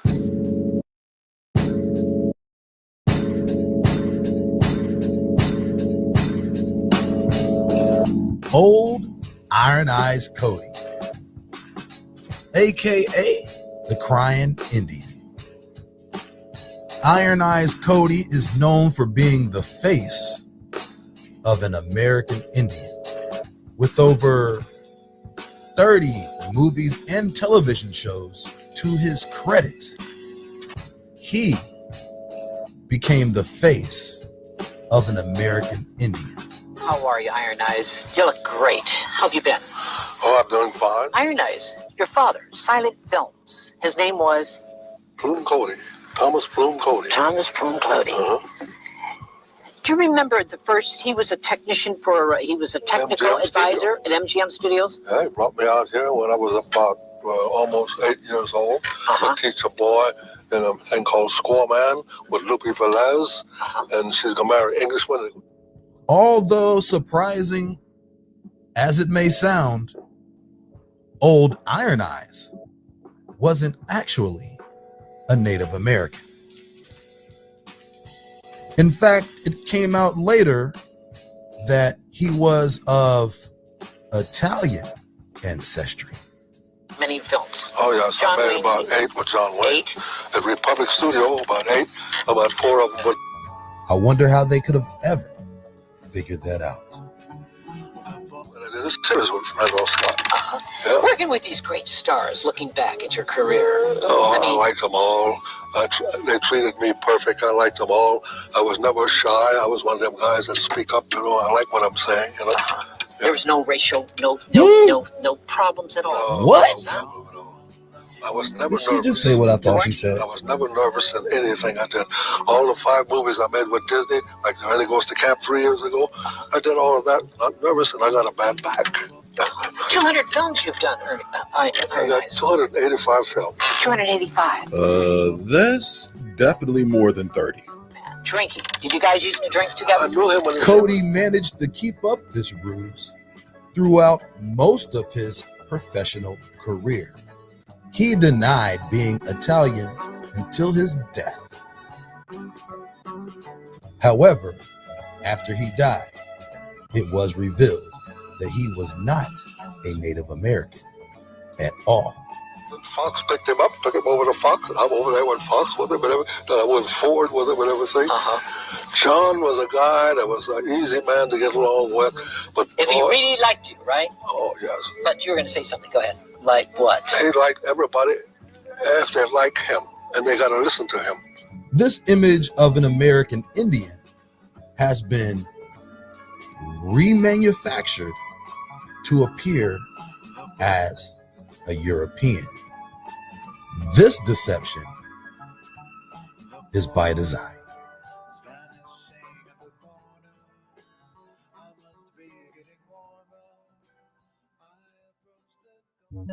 Beginning about 1767, some of the ancestors of the Melungeons reached the frontier New River area, where they are listed on tax lists of Montgomery County, Virginia in the 1780s. From there, they migrated south in the Appalachian Range to Wilkes County, North Carolina, where some are just listed as white on the 1790 census. They resided in a part that became Ashe County, where they were designated as Other Free in 1800. Subsequently, it would be later determined by geneticists that the Melungeon people have part Portuguese and African ancestry.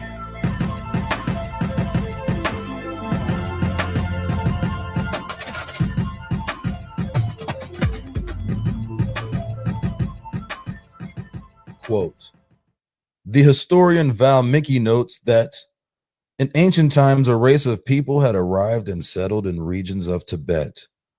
These were given the name Naga Maya. This is historical, not a myth or a legend. This same race later took its civilization to Babylonia, Acadia, Egypt, and Greece. Also, Duarte states that the Mexican solar cosmolith is almost identical to that of Egypt, and that the creation ideogram is almost identical to that of the island of Crete.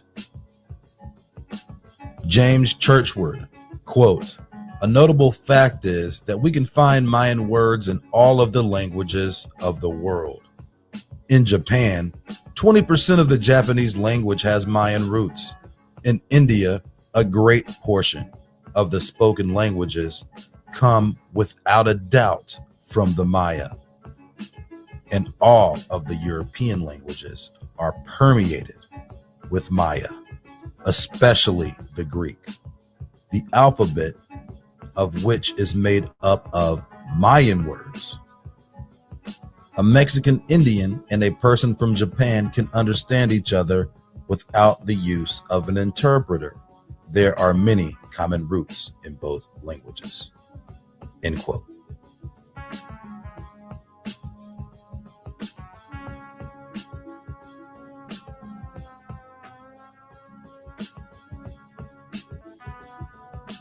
Now, there are people out there, especially in U.S. academia, who love to dismiss the tens of thousands of artifacts showing ancient Middle Eastern languages and customs here in North America as fakes.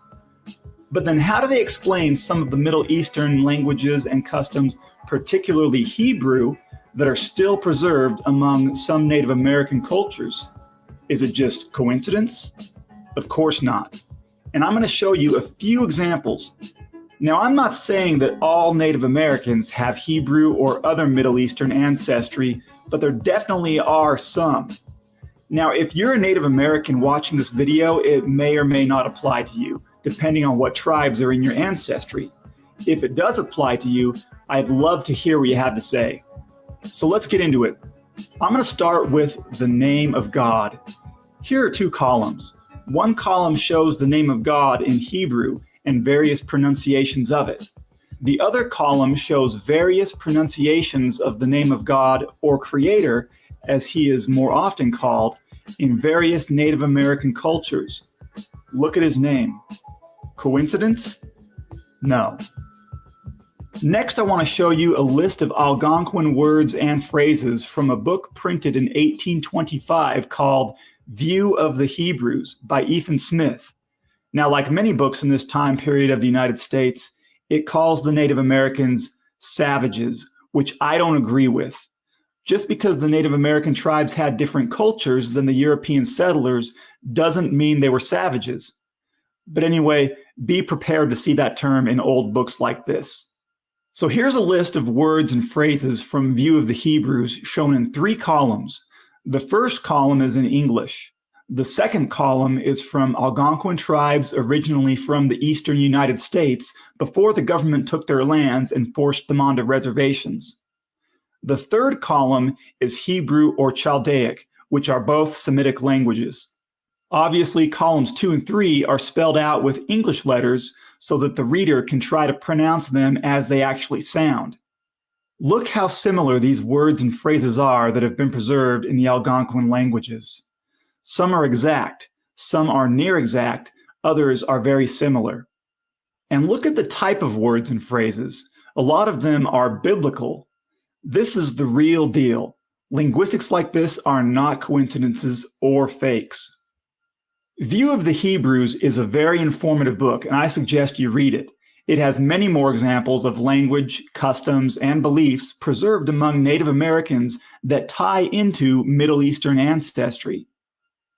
Another excellent book is The 10 Tribes of Israel by Timothy R. Jenkins, printed in 1883. There are many other old books like these. I'm going to give an example of an account from the 10 Tribes of Israel. It's on page 16, and I'll just read it for you here. It says, "The following is from Alexander's Messenger, published many years ago in Philadelphia, Pennsylvania." And again, this book was published in 1883, so many years ago from 1883. Anyway, it goes on to say, "A government officer stationed at Lake Superior at an early day, before any white settlers had invaded that part of the country, after becoming acquainted with a number of Indian tribes, found one tribe in possession of a copper tube, tightly soldered. And when asked what it contained, they said they were not able to tell, but they had received it from their ancestors a long time ago. The officer finally prevailed upon them to let him open the article, and when he did so, he found it filled with parchment, with inscriptions that he could not read. But by sending the parchment to Washington City, where it was examined by competent Hebrew scholars, it was declared to be part of the 5 books of Moses. So that's the first 5 books of the Bible. Here we have another link in the chain proving that Hebrews were here many years before the white man came to this continent, and that the present North American Indians are their descendants. And again, like I said earlier in this video, I'm not saying that every single Native American tribe has Hebrew ancestry in it, but there definitely are some tribes with Hebrew ancestry in them. Anyway, this book, The 10 Tribes of Israel, and also View of the Hebrews, are filled with awesome stories like this.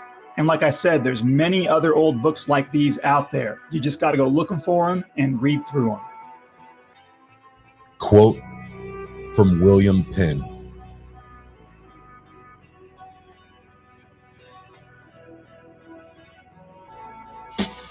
Their language is lofty, yet narrow, but like the Hebrew in signification, full. Like shorthand in writing, one word serveth the place of 3, and the rest are supplied by the understanding of the hearer. Imperfect in their tenses, wanting in their moods, participles, adverbs, conjunctions, interjections. I have made it my business to understand it, that I might not want an interpreter on any occasion. And I must say that I know not a language spoken in Europe that hath words of more sweetness or greatness, in accent and emphasis than theirs. End quote.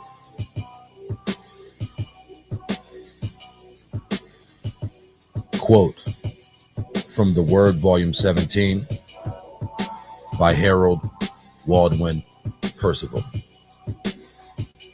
Quote, as we find that the Greek language was composed of many Maya words and roots, so in the Greek temples we see embodied the religious conception of the Mayas that are likewise symbolized in the architecture of all the civilized nations of antiquity.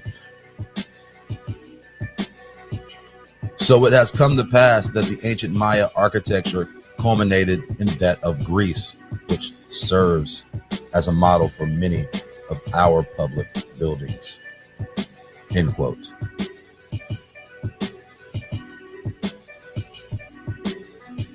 Quote, unless this extraordinary identity in the language, architecture, and many other things that could be enumerated, were it necessary in the present instance, be attributed to mere casual coincidence, which is most improbable, it must be admitted that in very remote ages, the Greeks and the Mayas must have been branches of the same family.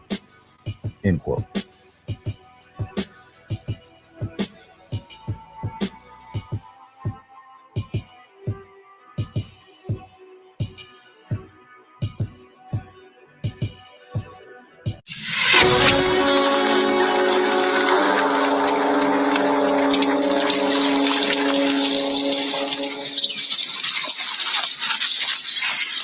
Boy, it's too soon to rest. He's your man.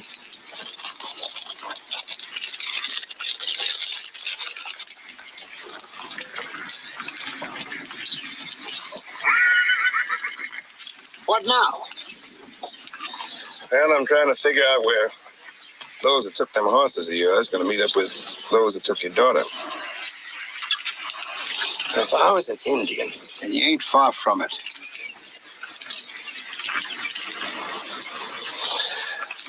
here's where I head for. Rock Bluff? Why? Well, if I was an Indian, Which I ain't. I'd rather be looking down on them that's coming than looking up. Hey everybody, welcome to the first of my travelogue videos. This is the Johnson Humrick House Museum in Coshocton, Ohio. It's about an hour and a half east of Columbus, Ohio. So what you see here, these are called the Newark Holy Stones, and they were found in 1860 at Newark, Ohio, which is only about an hour east of Columbus. They were found in the burial grounds of an ancient mound builder civilization, which the United States calls the Hopewell civilization, who were here from about the 500s BC to about 400 AD. They were found by a man named David Wyrick and about 7 other witnesses. This first stone you're looking at here, this is nicknamed the Decalogue Stone. It was found in November of 1860 in a large burial mound. And the reason why it's called the Decalogue Stone is because it has the entire 10 Commandments inscribed on it in ancient block Hebrew letters. You'll notice there's a person carved here in the middle. It looks like he's wearing a robe and a turban on his head and holding a tablet. The letters above his head say Moshe, which means Moses. As you can see, the inscription of the 10 Commandments is all over the front, sides, and back of the stone. After the stone was discovered, when word got out about it, many people automatically dismissed it as fake because they didn't think it was possible for an ancient Hebrew artifact to be found in a North American burial mound that was a couple thousand years old. And they weren't aware that block Hebrew was a genuine written form of ancient Hebrew. They thought it was made up.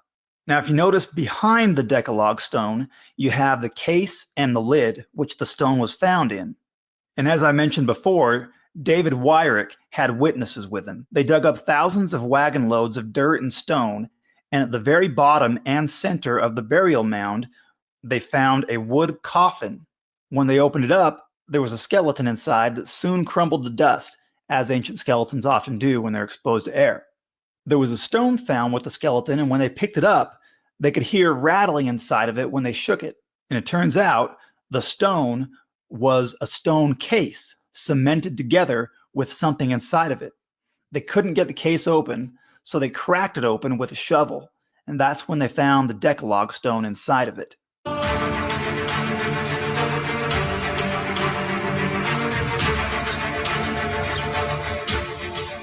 This is the Decalogue Stone with the 10 Commandments written on it on all sides of it. And this is a stone box that the Decalogue was found in. Okay. So when it was found, it was enclosed in this box and you couldn't even see the stone inside. The box is carved out inside exactly to fit the Decalogue Stone. Well, who's that guy?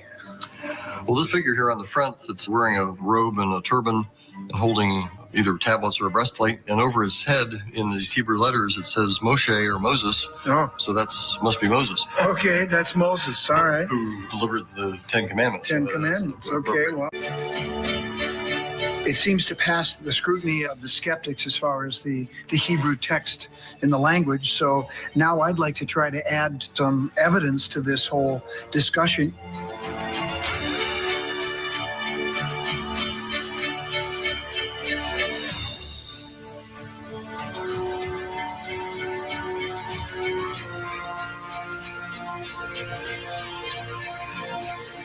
This thing is polished after it was carved.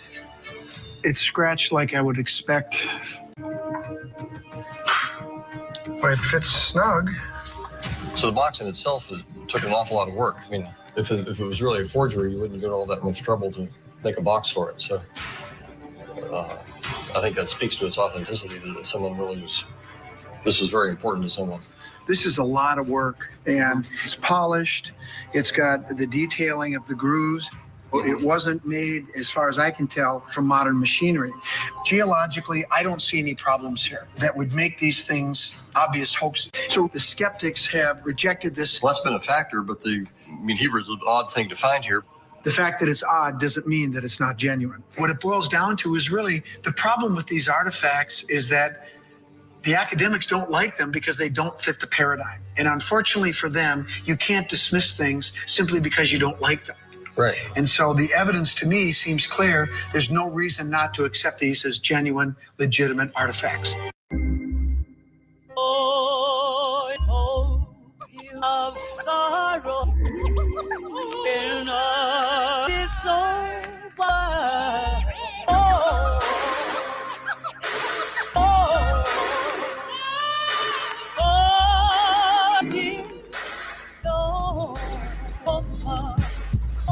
A well-accepted fact among Europeans during the first era of colonialization was that the Indians who lived in the Americas were Hebrew. This wasn't just apparent to the priests and missionaries that traveled with conquistadors. It was obvious through their rites and customs and languages. It was often observed that the Indians spoke language that resembled Hebrew. This was subsequently proven by pre-Columbian linguists who say many of the native languages of the American continent were indeed rooted in Hebrew. Quote, "Their singing and dancing in 3 circles around their sacred fire appears to have been reference to a like religious custom of the Hebrews." End quote. The name that the people of the land used to personify the great primordial spirit was the title Yohewah, which was more completely rooted in Hebrew than the title Jah or Jehovah, since the letter J didn't exist in the original Hebrew and phonetically sounds completely different than the phonetical pronunciation of Y. Going even deeper, the people of Israel were passionately dedicated to ordinances of their fathers in recognition of a covenant they had with this great and mighty spirit. In this understood description alone, the probability of a distinct connection between the Indians and the lost tribes of Israel is all but concluded. Even the tabulation of chronology was consistent with ancient Israel, yet completely in contrast to how any other nations reckoned their calendar. Beyond a shadow of a doubt, the growing knowledge of the indigenous Indians, being the tribes of Israel, started to become a notorious rumor among many academics by the year 1832. These people, often dismissed as savages by Christians, were uncaringly exterminated as a matter of sport. And this information spread across the upper levels of society. Measures had to be taken to ensure the public would remain unaware that the Indians were indeed the lost tribes of Israel.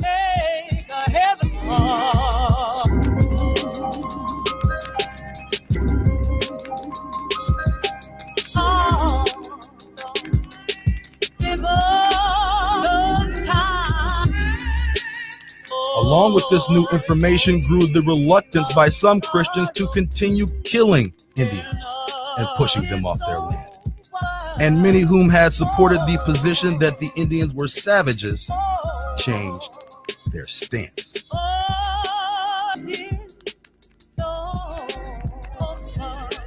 But this secret information never caught wind in mainstream ideologies. And over time, the face of what would be known as an Indian or an American, from the 1832 definition, changed to what we think an American is today.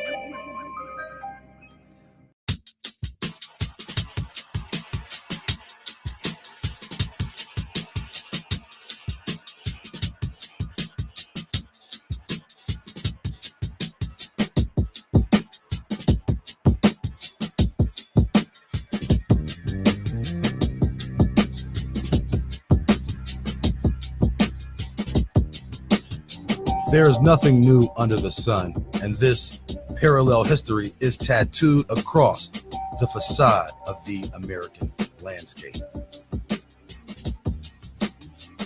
Works and histories attributed to ancient Babylon, ancient Greece, and ancient Egypt were indeed refabrications of cultures that thrived in America first.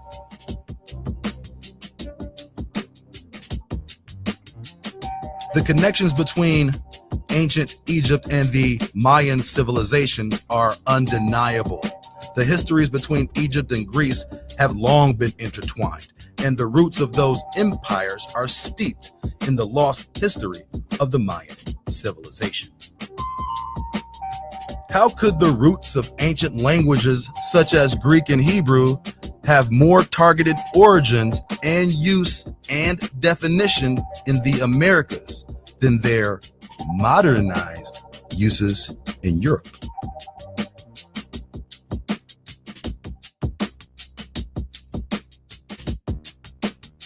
At what point did Europeans realize the Americans fathered their entire history and that their illustrious narrative was a concocted forgery designed to promote white supremacy?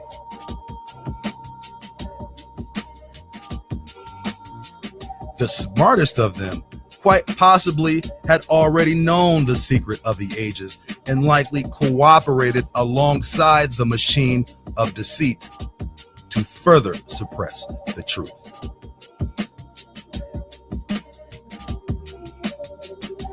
This suppression of the truth would be enacted on a massive scale, and great lengths were exhibited in order to conceal the historical significance of the land given the purposely mislabeled designation, the New World.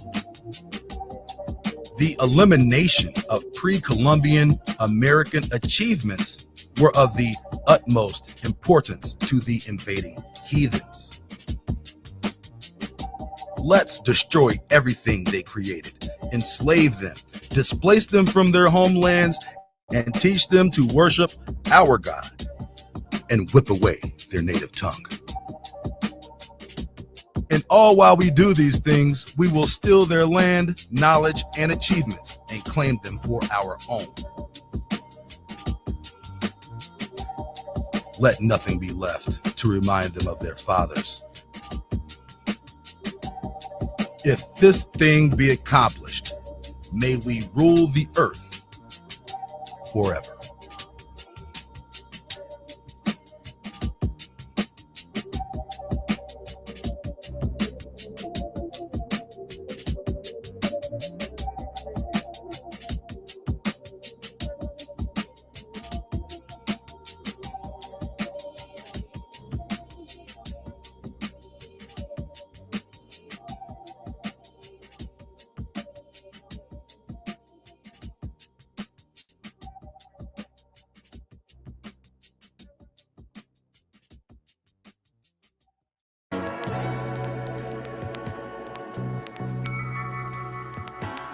You know, this is just not a rap, as they might call it.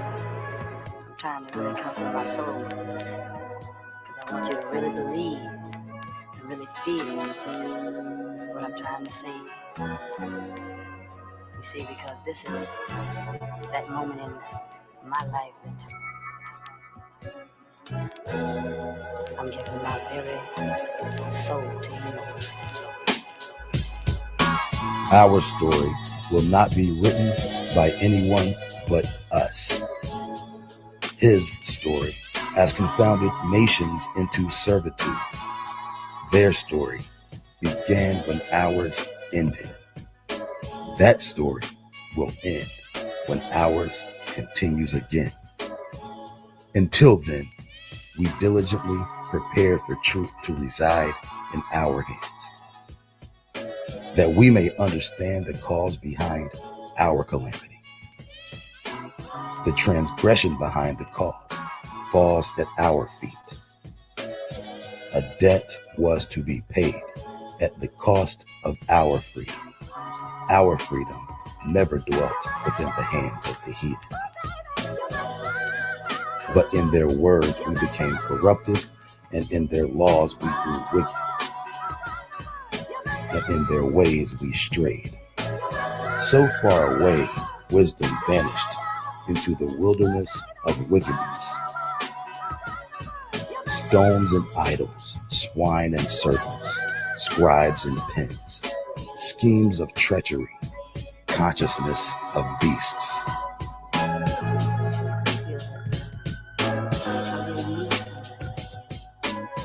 Blood of another kind, seeds of repudiation, We were warned of this, and we took no heed to our scholars or our teachers. The land was defiled long before they came. What role did we play in our own demise? Once we recognize the consequences of our past iniquities, the reality of our situation becomes more clear.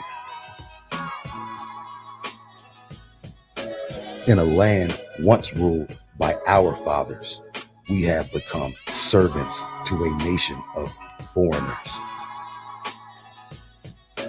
Those foreigners have disguised themselves as every nation on the face of the earth, including our own.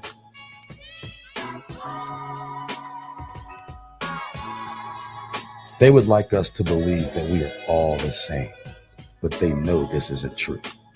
So why do you subscribe to their madness?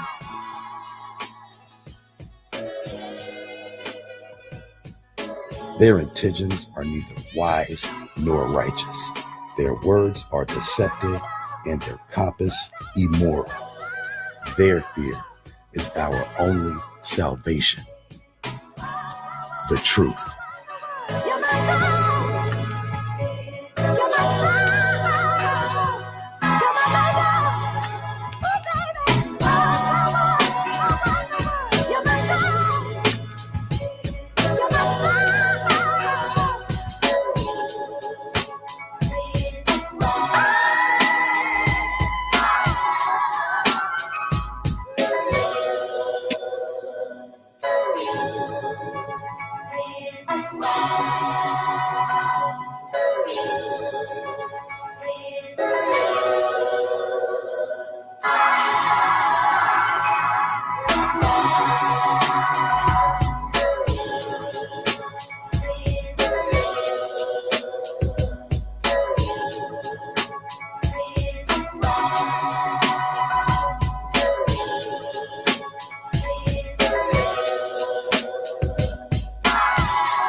mix out like Harry, yeah. And we shall prepare for what's work, yeah.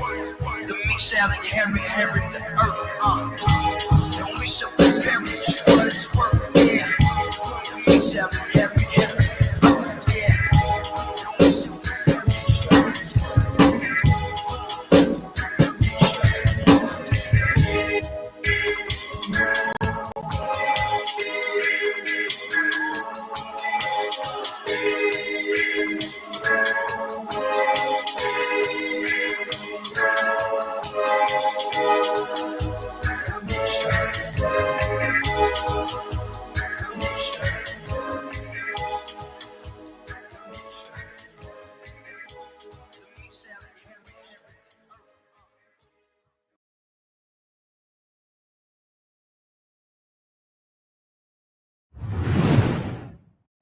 This series is dedicated to Brother Steve Coakley.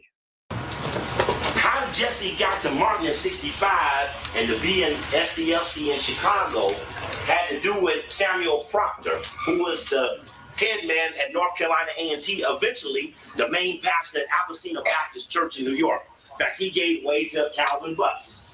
But he was head of North Carolina A&T from 60 to 64 when Jesse is there. It's very significant that you pick up on how this works. In the book, they're talking about the students. They interviewed the students who were involved in the demonstrations that were promoted in the Greensboro Daily that gave Jesse's rise as a civil rights leader. And it says, you can imagine the tension among those guys who were sweating through a movement long before him, said Stanley. Now Jesse was showing up in photos out front looking good. We began to swear that Jesse was showing up in the Greensboro Daily even when he was not present. He would be in the picture, and we'd say, quote, but he wasn't even there.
Was integration a good thing or a bad thing?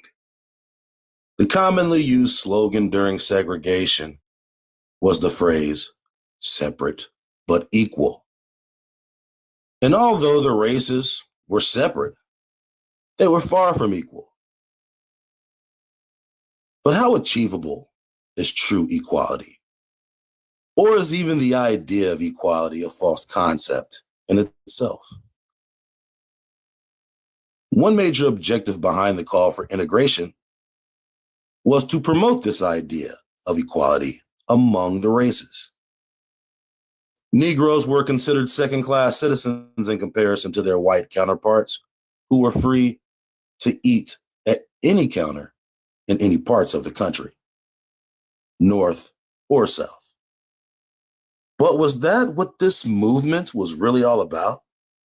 Was it just about equality? Was it just about the right to coexist in the same space as whites? Was there some sort of legal protection that the disenfranchised would now be guaranteed? Or was it all about inclusion?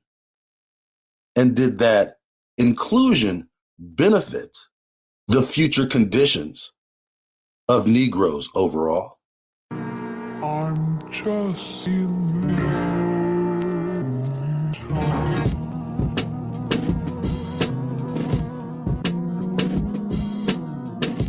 An important characteristic about this era that must not be overlooked are the conditions between the North and the South. Negroes in the North may get harassed by the police and experience their own unique forms of Northern racism, but it still wasn't as bad as it was in the South, where they were lynching pregnant women and burning down churches. The calcified Confederates were still playing Klan games even in the 60s. They were still up to their pyro-melanin deficient shenanigans. This was a Deep South phenomenon. Most of these significant events of the Civil Rights era occurred in the South. Being neither Southern nor urban, unofficially, the first landmark of this era took place in Topeka, Kansas, in the case of Brown versus the Board of Education in 1951. The Browns were represented by the NAACP and their chief counsel, Prince Hall Freemason, and Special Negro, Thurgood Marshall.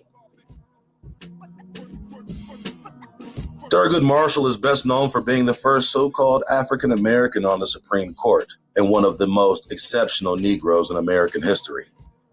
Born in Baltimore and attending Howard Law School, Marshall studied under Charles Hamilton Houston, who was the first Black student elected to the board of the Harvard Law Review. And similar to other notable Negroes, Paul Robeson, W.E.B. Du Bois, Martin Luther King, and the aforementioned Thurgood Marshall, Houston was a member of Alpha Phi Alpha. The Brown versus the Board of Education case catapulted the already ascending career of the Baltimore Bulldog. Nigga kind of looks like a bulldog, and he's from Baltimore.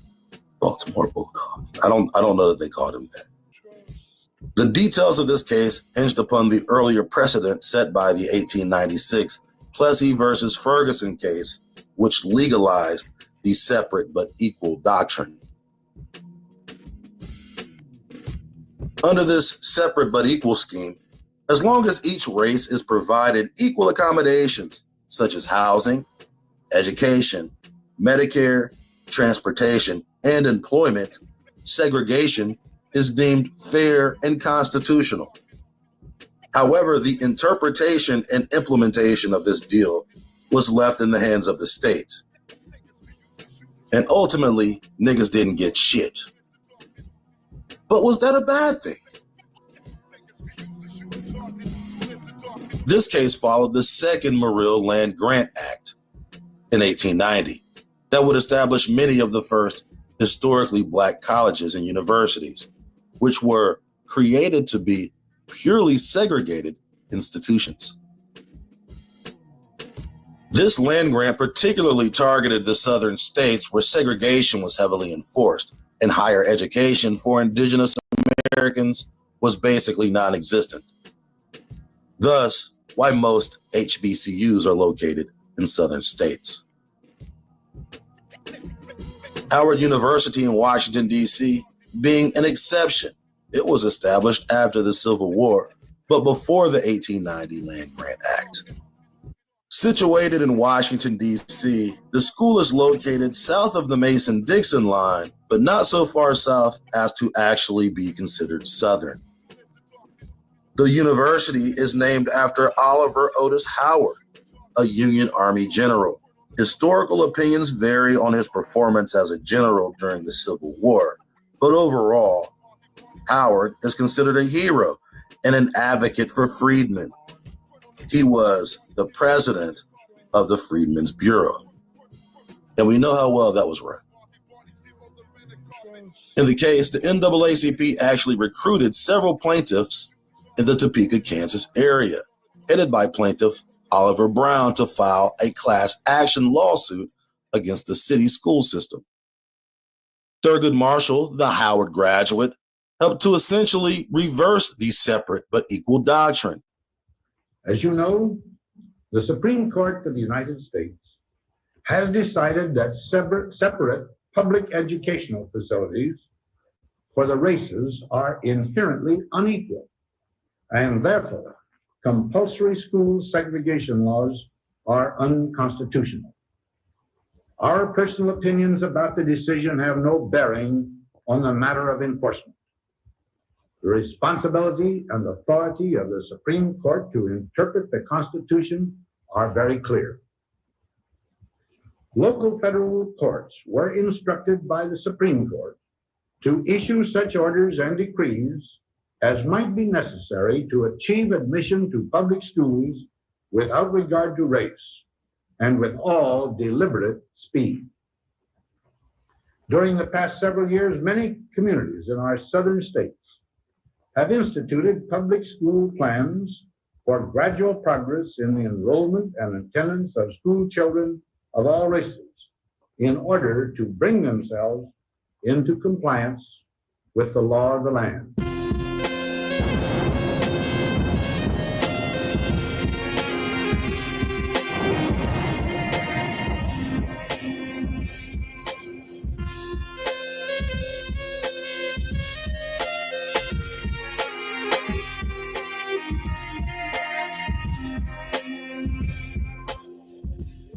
The murder of Emmett Till was another significant event that caught national attention. Emmett from Chicago was visiting family in Mississippi. While there, a cave Karen, Carolyn Donham, accused him of making some inappropriate remark toward her. Though in the case, she accused him of grabbing her and making a physical advance, after which she told her husband, Roy. He and other men beat, tortured, and mutilated Emmett Till before throwing his body in the Tallahatchie River. They were cleared of any charges for murder after being found not guilty by an all-white jury. Yet not even 2 years later, looking to make a quick buck, the men admitted to the murder in order to sell the story for $4,000. And the testimony of Cave Karen has been completely picked apart by legal pundits, alleging that she fabricated the entire story. Look at that dirty bitch face. Y'all know that bitch lying.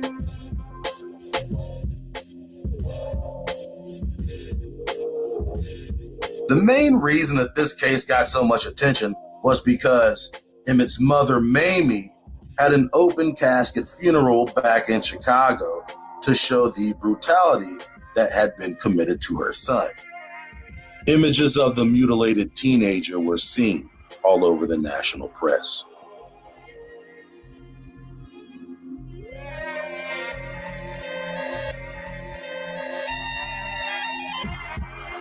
Throughout the course of the civil rights movement, the NAACP becomes the predominant organization to represent the quote-unquote Black cause.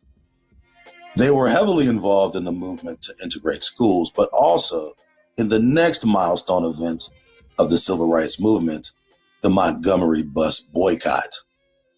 And it was during this boycott when Martin Luther King would rise to the national spotlight. Quote, FBI declassified file. Martin Luther King Jr. was born January 15th, 1929 in Atlanta, Georgia. His name at birth was Michael Luther King Jr. In 1935, his first name was changed to Martin. King received an AB degree in 1948 from Morehouse College in Atlanta, Georgia. He then entered Crozer Theological Seminary in Chester, Pennsylvania, where he was one of 6 Negroes among 100 students. He won the Blacc Award as the most outstanding student, was president of the senior class, and received the J. Lewis Crozier Fellowship for graduate study at the university of his choice. King graduated from Crozer Theological Seminary with a Bachelor of Divinity degree in 1951 and did graduate work at Boston University in Boston, Massachusetts, where he secured a PhD degree in 1955. We can see here that King was an ascending student of theology, winning the Crozier Fellowship Award for graduate study at the university of his choice. Did graduate work at the prestigious Boston University in 1955 where he secured a PhD. So he had fast-tracked himself to the top of the theological world, so to speak. Upon graduation, he was offered the pastorate of 2 Baptist churches in the East and teaching posts in 3 colleges. King chose the pastorate at the Dexter Avenue Baptist Church in Montgomery, Alabama. After becoming established in his church, he founded the Montgomery Improvement Association and led local Negroes in the Montgomery bus boycott that attracted national attention. So not only was he fast-tracked, but his fast track led him straight to Montgomery. He graduated with a PhD in 1955. So I just want to make this point, that he secured his PhD in 1955. This is virtually the same year as the Montgomery bus boycott. In March of 1957, he founded the SCLC with himself as president. He still holds that position today. He is also co-pastor of the Ebenezer Baptist Church in Atlanta, Georgia. So it just so happened when Martin King moved to Montgomery, Alabama, within that very same year, the Montgomery bus boycott. All of this stuff happens. Is that a coincidence?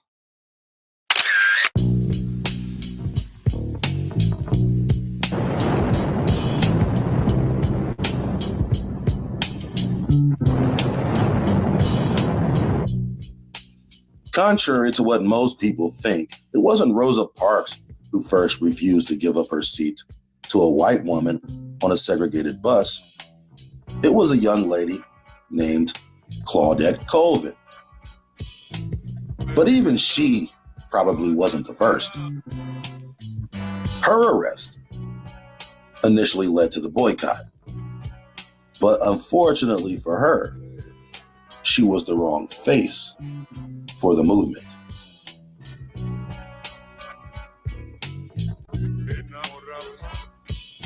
Quote from The Guardian, she would not be moved.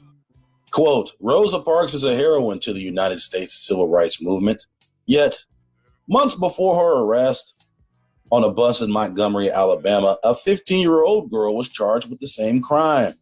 Why has Claudette Colvin been denied her place in history?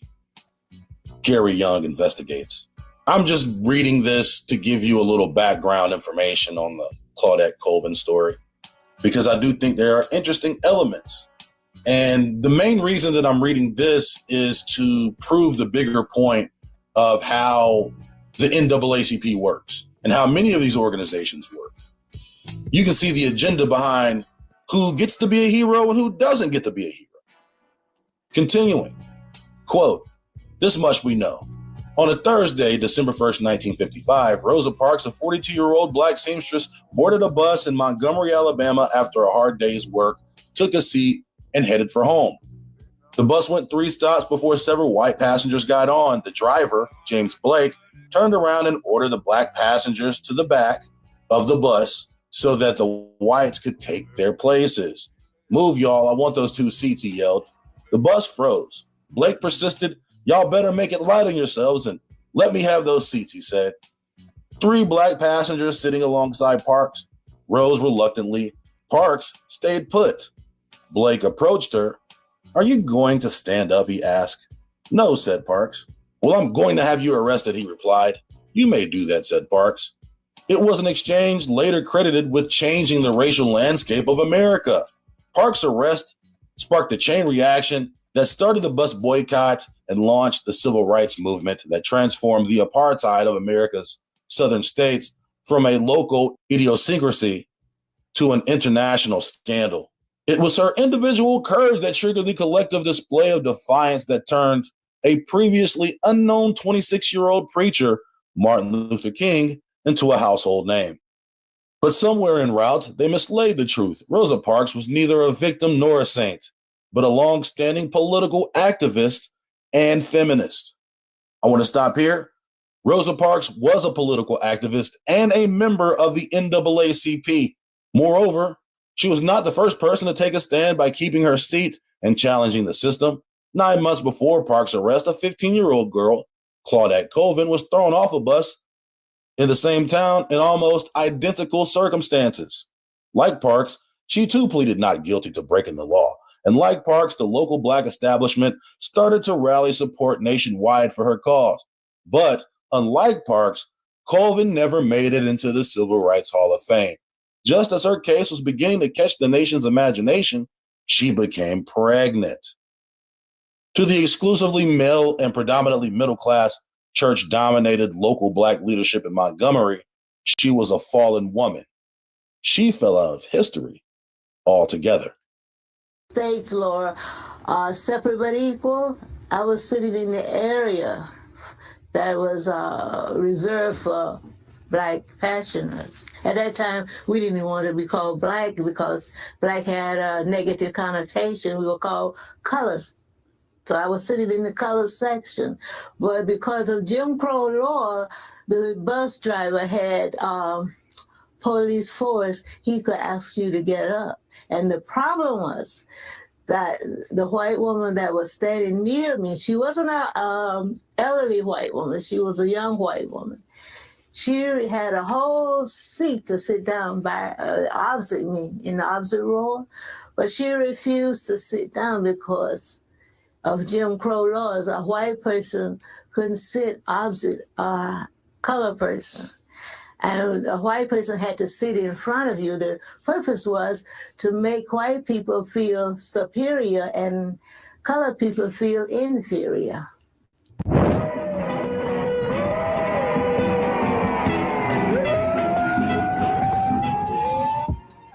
Continuing, almost 50 years on, Colvin still talks about the incident with a mixture of shock and indignation, as though she still cannot believe that this could have happened to her. She says she expected some abuse from the driver, but nothing more. I thought he would stop and shout and then drive on. That's what they usually did. But while the driver went to get a policeman, it was the white students who started to make noise. "You gotta get up," they shouted. "She ain't got to do nothing but stay Black and die," retorted a Black passenger. I used to hear that shit from like old niggas when I was a kid. It really annoyed me when light-skinned niggas would say that shit. "I gotta do nothing but Black for what? Like, you mean stay beige and die, nigga?" Anyway, continuing. The policeman arrived displaying two of the characteristics for which white Southern men had become renowned: gentility and racism. He could not bring himself to chide Miss Hamilton in her condition, but he could not allow her to stay where she was and flout the law as he understood it either. So he turned on the Black men sitting behind her. "If any of you niggers aren't gentlemen enough to give a lady a seat, you should be put in jail yourself, niggers, dirty niggers," he said. A sanitation worker, Mr. Harris, got up and gave her his seat and got off the bus. That left Colvin. "Aren't you gonna get up?" said the policeman. "No," said Colvin. He asked again. "No, sir," she said. "Oh, God!" yelled one Black woman at the back. One white woman defended Colvin to the police. Another said, "If she got away with this, they'll take over." "I'll take your ass off," said the policeman. Then he kicked her. Two more kicks soon followed. For all her bravado, Colvin was shocked by the extremity of what happened next. It took the form of harassment. "I was hurt because I didn't know that white people would act like that. And I was crying," she says. The policeman grabbed her and took her to a patrolman's car, in which his colleagues were waiting. "What's going on with these niggers?" asked one. Another cracked a joke about her bra size. "I was really afraid because you just didn't know what white people might do at that time," says Colvin. "I didn't know if they were crazy, if they were going to take me to a Klan meeting. I started protecting my crotch. I was afraid they might rape me." They took her to City Hall, where she was charged with misconduct, resisting arrest, and violating the city segregation laws. The news traveled fast, wrote Robinson. In a few hours, every Negro youngster on the streets discussed Colvin's arrest. Telephones rang, clubs called special meetings and discussed the event with some degree of alarm. Mothers expressed control about permitting their children on the buses. Men instructed their wives to walk or share rides with neighbors' autos. It was going to be a long night on Dixie Drive. Nobody slept at home because we thought there would be some retaliation, says Colvin. An ad hoc committee headed by the most prominent local Black activist was set up to discuss the possibility of making Colvin's arrest a test case. The possibility of making Colvin's arrest a test case. They sent a delegation to see the commissioner, and after a few meetings, they appeared to have reached an understanding that the harassment would stop and that Colvin would be allowed to clear her name. When the trial was held, Colvin pleaded innocent, but was found guilty and released on indefinite probation in her parents' care. She had remained calm all the days of her waiting period and during the trial, wrote Robinson. But when she was found guilty, her agonized sobs penetrated the atmosphere of the courthouse. Nonetheless, the shockwaves of her defiance had reverberated throughout Montgomery and beyond. Letters of support came from as far as Oregon and California. She still has one, a handwritten note from William Harris in Sacramento. It reads, "The wonderful thing which you have just done makes me feel like a craven coward. How encouraging it would be if more adults had your courage, self-respect, and integrity. Respectfully and faithfully yours." But even as she inspired awe throughout the country, elders within Montgomery's Black community began to doubt her suitability as a standard bearer of the movement. I told Mrs. Parks, as I told other leaders in Montgomery, that I thought the Claudette Colvin arrest was a good test case to end segregation on the buses, says Fred Gray, Parks' lawyer. However, the Black leadership in Montgomery at the time thought that we should wait. Some in Montgomery, particularly King Hill, think the decision was informed by snobbery. It was partly because of her color and because she was from the working poor, says Gwen Patton, who has been involved in civil rights work in Montgomery since the early 60s. She lived in a little shack, and it was a case of the bougie Blacks looking down on working class Blacks. So this is true about the movement in general. It was headed by a bunch of elite, educated, bougie niggas who hadn't been in a fight their entire lives. Well, good thing this is a nonviolent movement. The toughest thing you can do is let a cop kick your ass, according to them. It was a case of the bougie Blacks looking down on working class Blacks. They never thought much of us, so there was no way they were going to run with us, says Hardin. Others say it is because she was a foul-mouthed tearaway. It bothered some that there was an unruly tomboy quality to Colvin, including a propensity for curse words and immature outbursts, writes Douglas Brinkley, who recently completed a biography of Parks. But people in King Hill do not remember Colvin as that type of girl. And the accusation irritates Colvin to this day. I never swore when I was young, she says, never. Everyone, including Colvin, agreed that it was news of her pregnancy that ultimately persuaded the local Black hierarchy to abandon her as a call celebre. For Colvin, the entire episode was traumatic. Nowadays, you'd call it statutory rape, but back then it was just the kind of thing that happened, she says, describing the conditions under which she conceived. She refused to name the father or have anything to do with him. When I told my mother I was pregnant, I thought she was going to have a heart attack. If I had told my father who did it, he would have killed him. So not only was she pregnant, but she was unwilling to identify the father of her child to her parents. I'm sorry, but you're probably not the right person. A personal tragedy for her was seen as a political liability by the town's civil rights leaders. In his Pulitzer Prize-winning account of the civil rights years, Parting the Waters, Taylor Branch wrote, even if Montgomery Negroes were willing to rally behind an unwed pregnant teenager, which they were not, her circumstances would have made her an extremely vulnerable standard bearer. If the white press got a hold of that information, they would have had a field day, says Rosa Parks. They'd call her a bad girl, and her case wouldn't have a chance. Montgomery's Black establishment leaders decided that they would have to wait for the right person, and that person, it transpired, would be Rosa Parks. Miss Parks was a married woman. She was morally clean, and she had a fairly good academic training. If there ever was a person we would have been able to use to break the situation that existed on the Montgomery City line, Rosa Parks was the woman to use.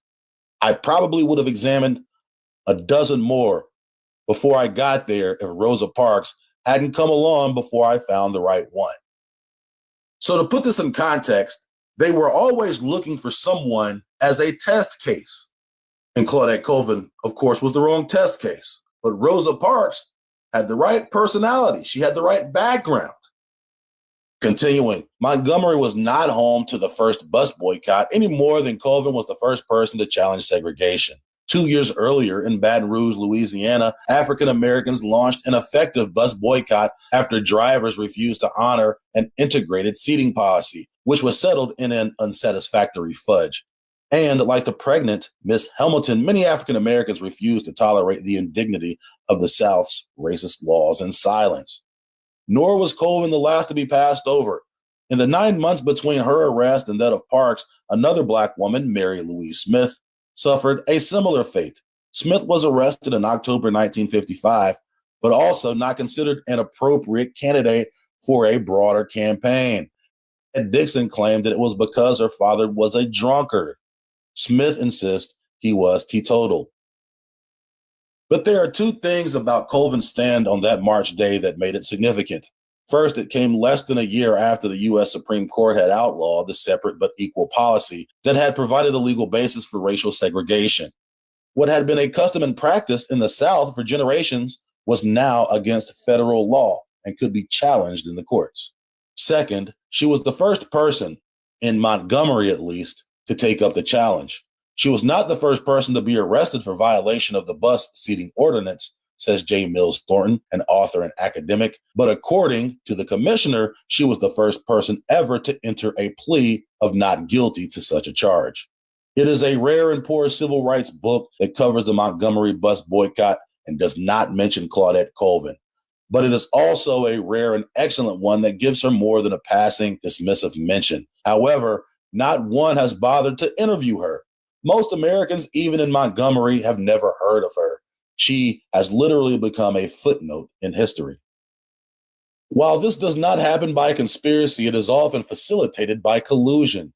In this respect, the civil rights movement in Montgomery moved fast. Rosa Parks was thrown off the bus on a Thursday, and by Friday, activists were distributing leaflets that highlighted her arrest as one of many, including those of Colvin and Mary Louise Smith. Another Negro has been arrested and thrown in jail because she refused to get up out of her seat on the bus for a white person to sit down, they read. It is the second time since the Claudette Colvin case that a Negro woman has been arrested for the same thing. So when they say she was arrested on a Thursday and by Friday the activists were already there passing out leaflets, I've seen that for myself. In a modern display, within hours, protesters are there with signs. And I'm sitting here thinking, this shit has barely made the news. Continuing, by Monday, the day of the boycott began. Colvin had already been airbrushed from the official version of the events.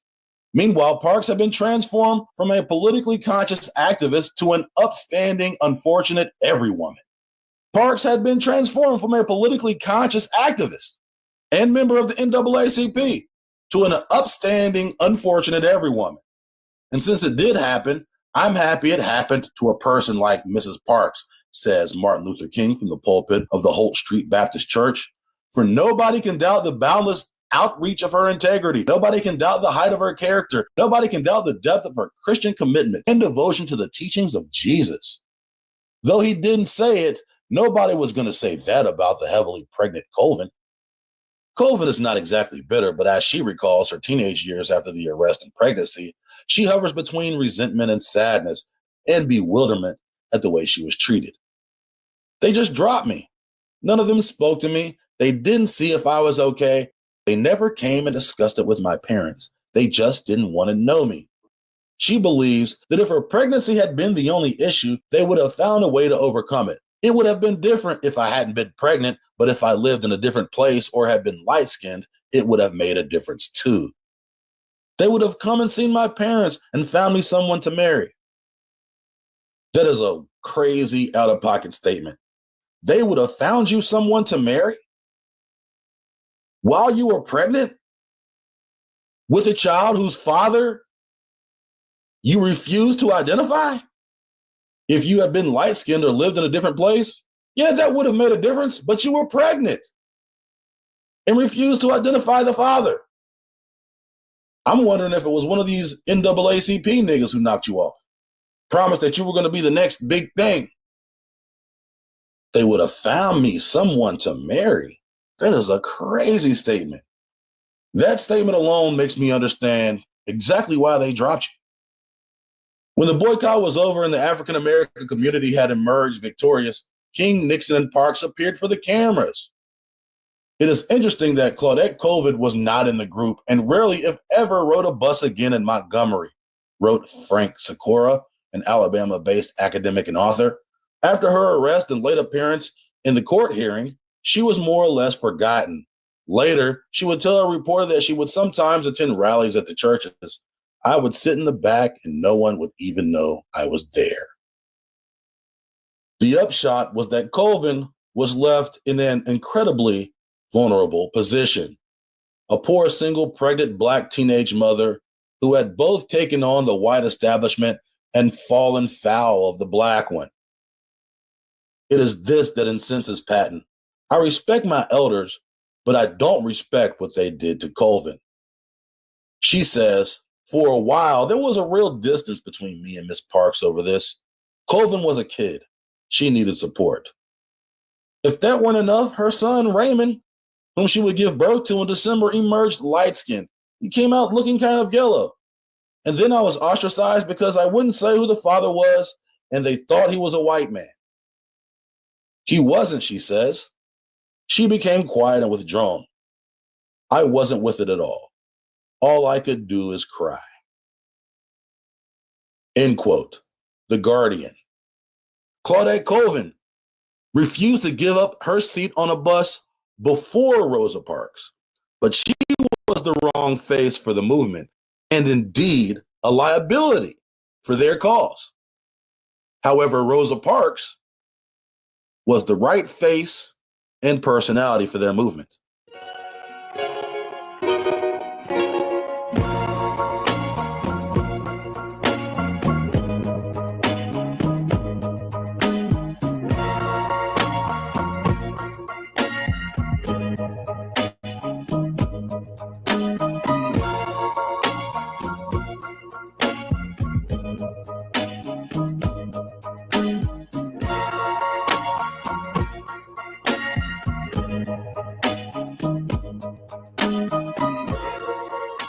Another occurrence that the NAACP inserted themselves into was the integration of Little Rock Central High School in Arkansas in the episode known as the Little Rock Nine. In this case, again, the NAACP actually recruited and screened certain student candidates to make sure they were the right type to use for their cause to integrate the school. Strategically, they were officially registered to attend Little Rock Central High School in 1955. In general, the Deep South was always hesitant to integrate their institutions, but legally, with the outcome of the Brown versus Board of Education case, the plan for integration was slowly being implemented across the Deep South. The superintendent proposed a plan for the eventual integration of the high school, first in 1957, and then the lower levels in 1960. As part of the plan, school district lines would be manipulated between Negro and white neighborhoods to unofficially segregate the school through gerrymandering. Colored students would attend Horace Mann and white students would attend Hall High. The obvious problem with this plan was that the colored students who lived near Hall would have to attend Horace Mann, while the white students who lived near Horace Mann had the option to attend Hall. The NAACP negotiated directly with the school board on behalf of the students, and the continued restrictions from attending Hall High School pushed their plan to the next level. To be clear, these children were used as a test case or as guinea pigs for the precedent of integration. Their first attempt to integrate the school was blocked by Arkansas Governor Orville Phobos when he sent the National Guard to the school to physically block the students from attending the school. At the center of the crisis were these 9 teenagers, selected by the school board because of their excellent grades. The first day, 8 of the 9 went to school together, accompanied by their parents and ministers. They expected some harassment, but no real trouble.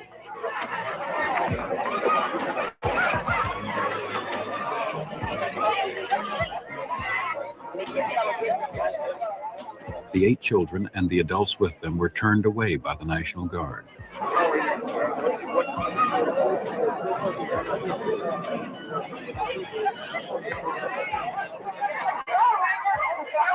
ninth student, Elizabeth Eckford, had missed the call to gather with the others before school. Elizabeth Eckford walked alone and met a mob. While trying to enter the school, the 9 Negro students were met by an angry albino mob that reeked of damp Doberman. They were hurling racial slurs, screaming murderous threats, and singing anti-nigger chants.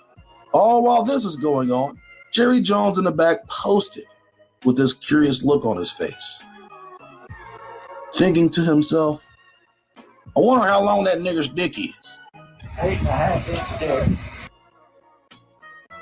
Little Rock was out of pock and D. White was hot. White who? The one around your lip.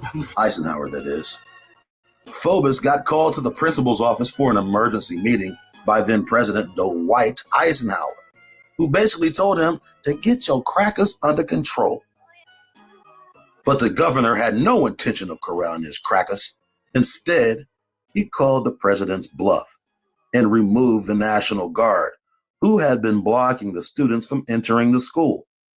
But by doing this, Phobos was hurling feces directly into the fan.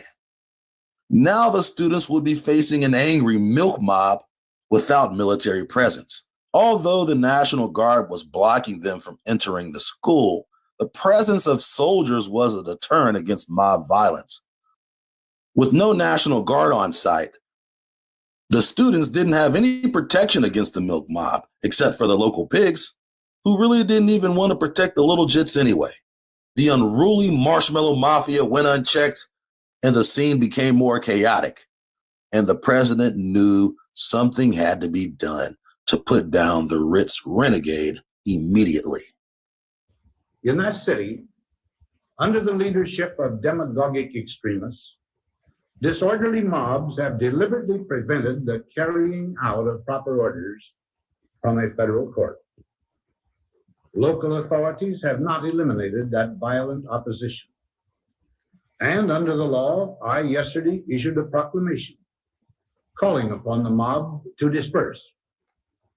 This morning, the mob again gathered in front of the Central High School of Little Rock, obviously for the purpose of again preventing the carrying out of the court's order relating to the admission of Negro children to that school. Whenever normal agencies prove inadequate to the task, and it becomes necessary for the executive branch of the federal government to use its powers and authority to uphold federal courts, the president's responsibility is inescapable. In accordance with that responsibility, I have today issued an executive order directing the use of troops under federal authority to aid in the execution of federal law at Little Rock, Arkansas. So he sent for the real military, the acclaimed 101st Airborne, to show he was willing to use the full strength of the U.S. military to ensure the safety of the students and the integration of the school.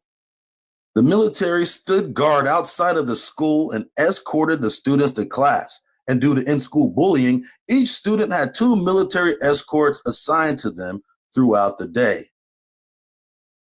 And they were taken to and from school by military escorts. They had to go through all that just to go to school with white people. But was it worth it?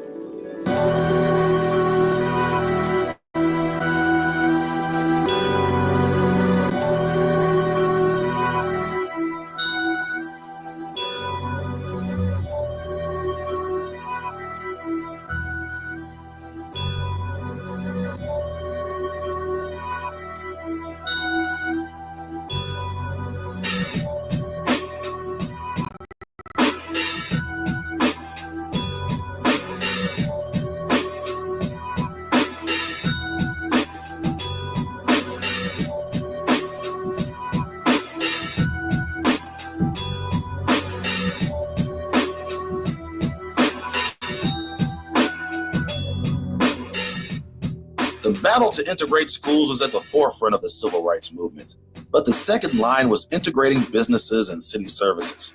This was kicked off with the sit-in movements that began on February 1st, 1960.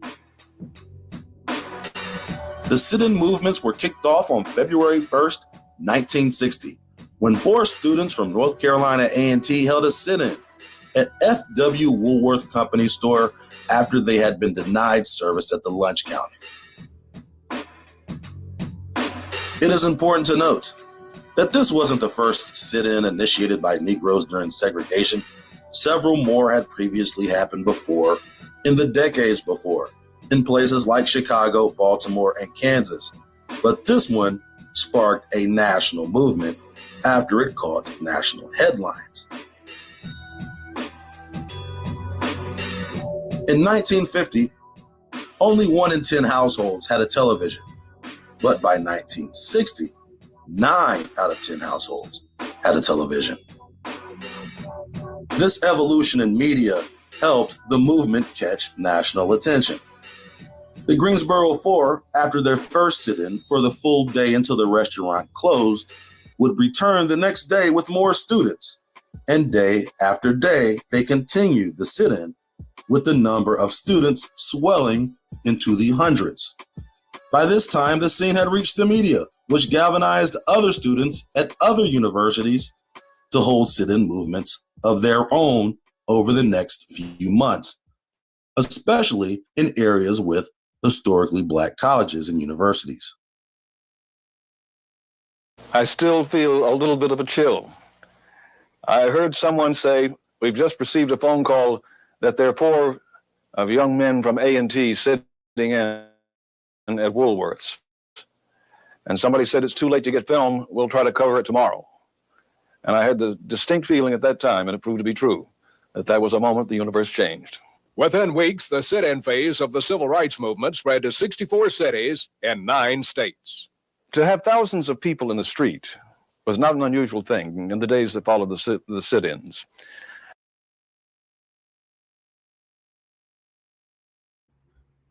Sorry, y'all, I'm passed out on y'all.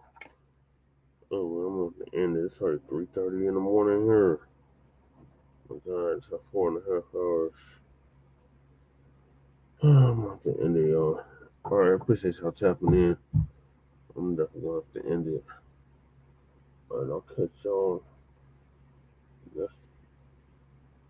Later on for continuations. Yeah. There's some more topics I want to get to. It's going to happen. So, stay tuned for that. In the meantime, make sure y'all like and subscribe to all of our platforms. Frontline Black News on YouTube and Facebook. The Revolutionary Agenda on YouTube and Facebook. So, Jane Kuma signing out from the Mile High Income. The Legal Migrant Flooded City. Peace.